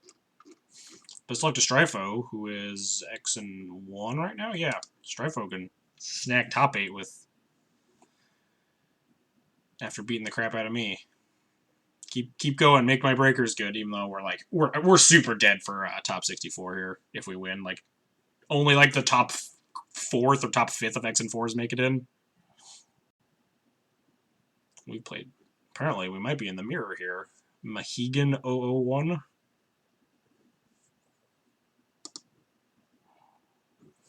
I'm going to keep this hand. Hand's very good. Even in not the mirror, this hand's good. I mean, the Thalia in the mirror sucks, but I'm going to cast GTA on turn 2 if my opponent goes to, like, Plains Mom or whatever. What's the bow with the Vial? The Vial triggers don't auto-stack anymore. Panda Anaconda. So you have to, like, click on all your Vial triggers individually to stack them up. It's the mirror. Yeah, this hand's good in the mirror. It's a very good 6, and it has a Thalia in it. Just gonna go turn 1 Vial, turn 2 GTA, turn 3 Violent Avenger, play whatever, and then bash. Which is really... Yeah, it's the worst! I'm gonna complain to someone about it. I'm gonna just go complaining to the Magic Online void. They don't like to fix things unless they're exploitable bugs, though. Like the Relic Order bug that people were complaining about on Twitter, myself included. Nothing. It wasn't a big deal, but then it was discovered that you could exploit it, and then suddenly they were like, "All right, we'll fix it." So there's no way to exploit non-auto stacking vial triggers. You need to build a deck, and you give your opponent. You have to like donate infinite vials to your opponent. And just make it unbearable for them to not stack.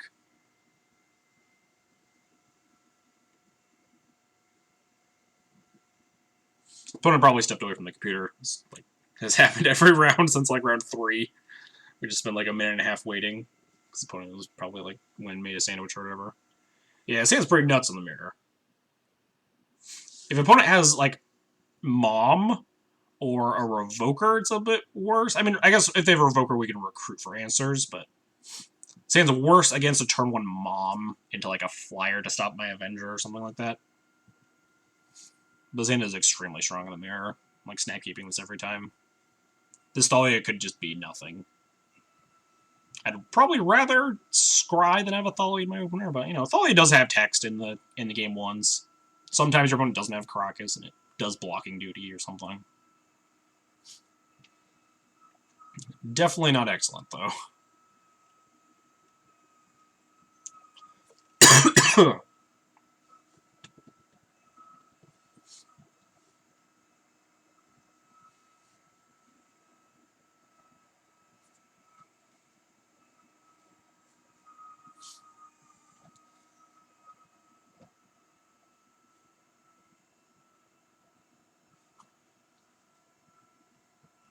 Still just getting to wait here. Such a great hand.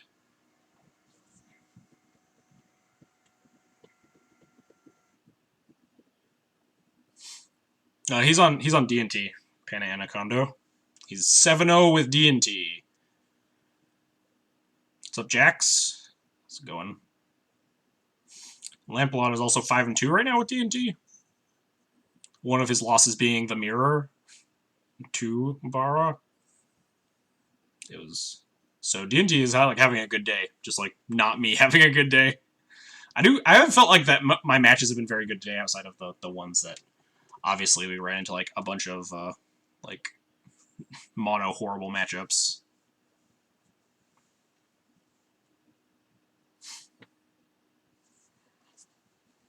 Is Ant and Steel Stompy. We haven't run any like necessarily favorite. I guess I probably feel favored against Steel Stompy. Ant I feel generally okay, especially with like not super great Ant players. Hand back to summon an Elves opponent. No, we only played against Elves the one time. Or should be in the mirror for this last round, it looks like. If they ever come back. Multiple people in the chat have said this person's playing D&T. Alright, it's just gas. I hope they didn't just like not concede or like not drop, but then they're also like don't care about the last round, so they're just like we just have to sit here for 10 minutes. That'd be kind of a not great way to end the stream.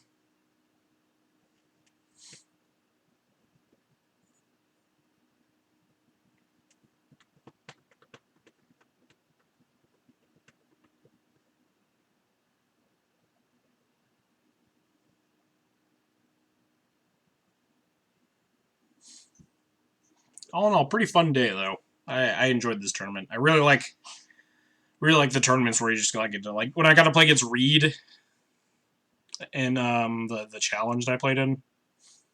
Also the only Slivers player in the world round 1. Things have gone really bad from there. Oh yeah, Daniel Luenil got him too, or Luenil got by him too.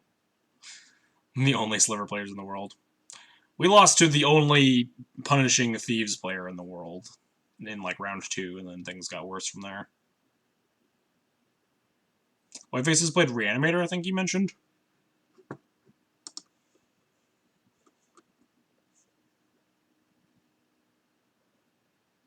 Yeah, he played Reanimator.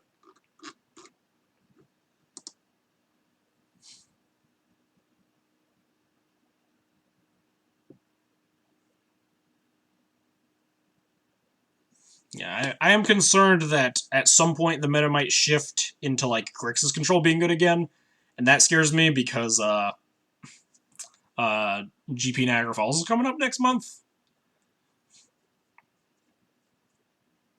and I really don't want Grixis control to be good for that because I'm really excited to play in Niagara Falls. I don't know what the next shift of the format is in paper, though. Right now, like, Blue-Red Delver is, like, the deck to beat. So, like, what beats that? I don't think it's Grixis control. Since we kind of, like, skipped over we're already moving past Stoneforge being the card.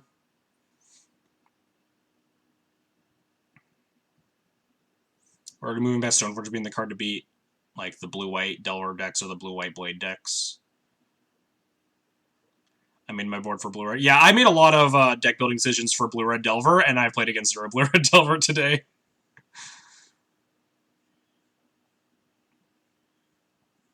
Who was Reed playing? I played against Reed in the challenge like a couple weeks ago, not today. He's not in the tournament right now. But he was playing Miracles, and I played him in the challenge a couple weeks back. Rated for prizes of opponent no-show? Probably not. I think my breakers are probably pretty bad, and like only like the top quarter or something, maybe the top fifth X or like 4 and 4s get to top 64.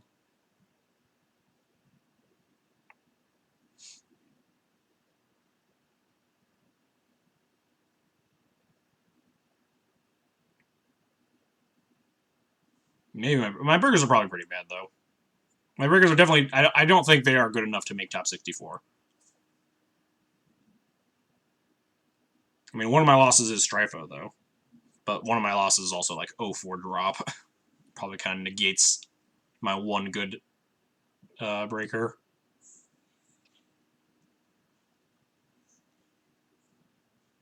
The fact that we were, like, 2 and 4, just, like, our breakers are not good. Our breakers can't be very good. The people that were like 4-0 and then lost 4 straight games, their breakers are just going to be way better than mine. Doubt any of your losses went 0-4 drop. But did I say that? My win in round 1, sorry. Looks like my opponent might have just like not dropped from the event and just went and did other things and accidentally left Moto on or something. Not an exciting way to end our event.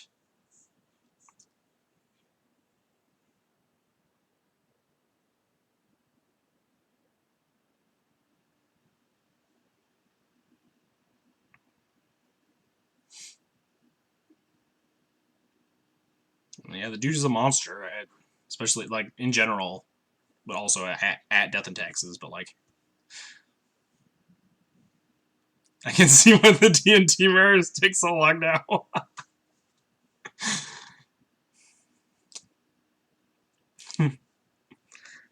Yeah, these mulligan decisions are real tough. I guess. We got, what, 45 seconds?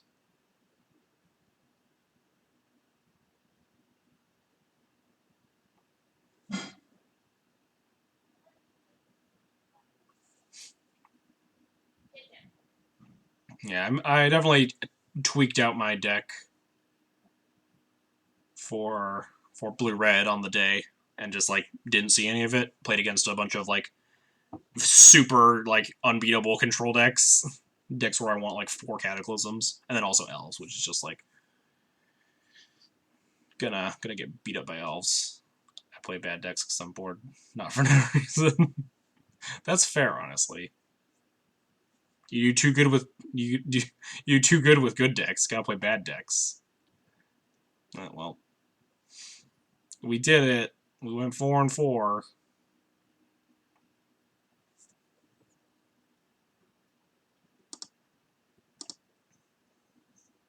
Should stream top 8. I don't streaming. I think the top 8's like the least likely to be streamed, right? I guess when top 8 you're already qualified for the event, the championships, but.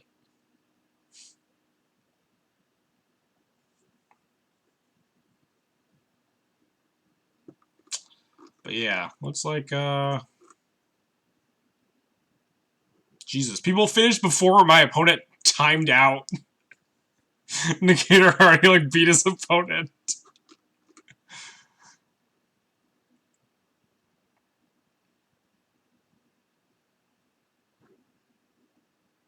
Yeah, for sure. Yeah, once you get top 8, it's cool, but there's definitely like much better prizes for 1st than 8th, right? It's like 120 chest difference. Negator winning is great for you. What is he on? I feel like Chad already mentioned it, but I already forgot. Does he play stuff besides Bug Depths? Congrats on the good matchup. We finally got a good matchup. My opponent didn't walk in. What is his name? Suginamic. Thanks for the follow. Appreciate it. Come on, Strifo, stop talking here to win your match. Yeah, how's Strifo doing? I'm probably just gonna like drop and go find someone to host and such. But let's check in on everybody before I go. Where's Strifo? Yeah, Strifo, you're down a game. You can't just come in here chatting it up.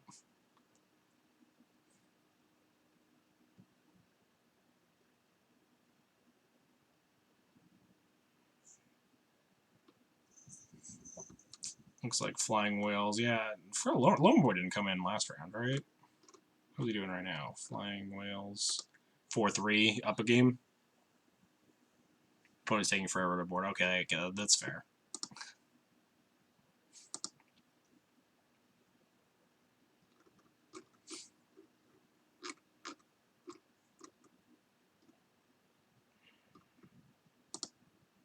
Just up a game. Jeez, unbeatable.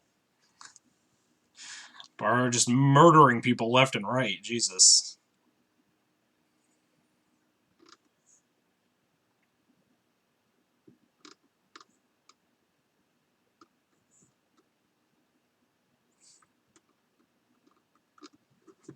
So we did end the day on 4-4. I mean, opponent was a no-show, but, you know, you take it where you can get it. How did Arkin end up? Arkin's 3-4 playing against Schultz. So one of them's going to be 4-4.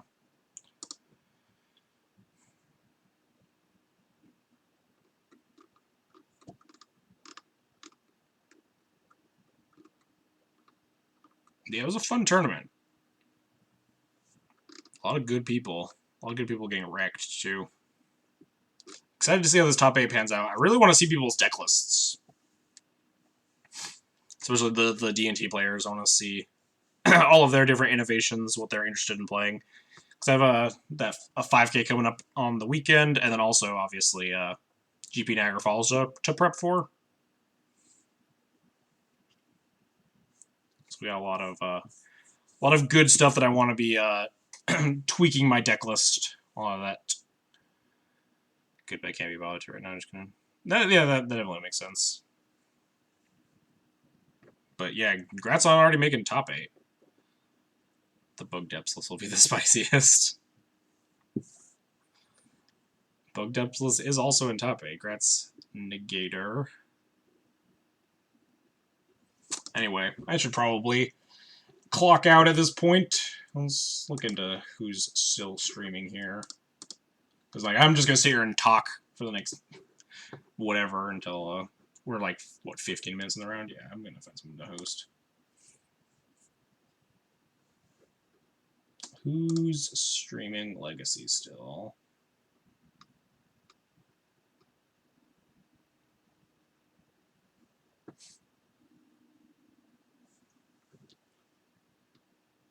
It's me. There's some paper events.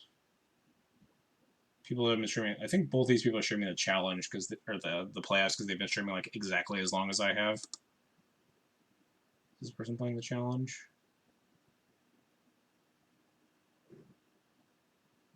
Yeah. Or whatever, playoffs, same thing.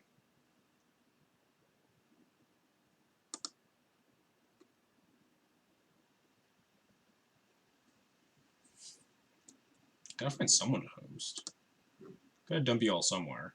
But like, I don't want to dump you guys all in a match that's like about to be over, and then that person's gonna go offline too.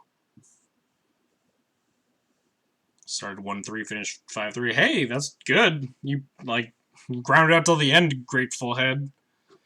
Got into the top 64. Never give up. Some of these people dropped at like 02, 01. Or like 1-3, like you were.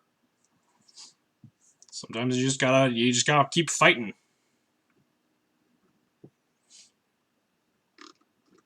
Anyway.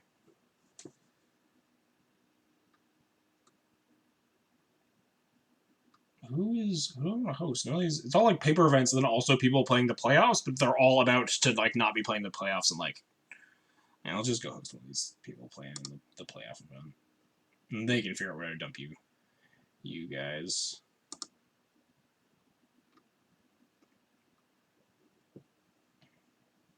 Yeah, exactly. Good practice either way. That's one of the reasons I don't drop very often. Get good practice. Anyway, excited to see how the rest of this tournament plays out. Ban Alpine Moon. Wait, where's Lampalot? I should check that before I'm done.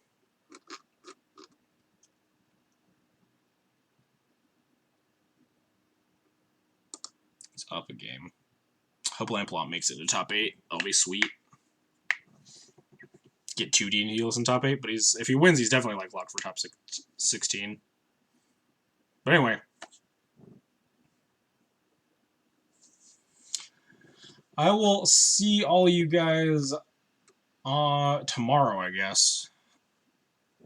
Because I'm done streaming for the day. We kind of got our butts kicked, but had a lot of fun. Talked to a lot of cool people. Go cheer on Bara as he hopefully just demolishes this whole event with Death and Taxes. Because Death and Taxes is great. Excited to see deck lists and stuff. Anyway. As always, you can follow, subscribe, or donate if you want to support the channel. Follows are totally free. Subscriptions get you a sweet Thalia emote. Yeah, thanks for coming and hanging out on the stream. I always appreciate it especially when other competitors come and chat and let me know how they're doing and stuff. It's always more fun. But yeah, best of luck. Hope to see your deck list in a little bit, or with Wizards, hope to see your deck list in like 8 years when they finally post it. But yeah, everybody enjoy the rest of your weekend. Can you sort by record? I mean, I can, but I'm about to go not live, so if you want to see the very top, you can for a split second here on Arog.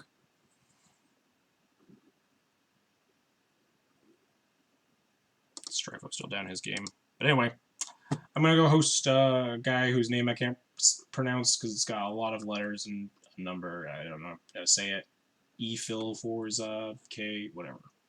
Anyway, catch you guys all tomorrow, which I think I'm gonna do a donation deck list, but that's details. Anyway, bye bye.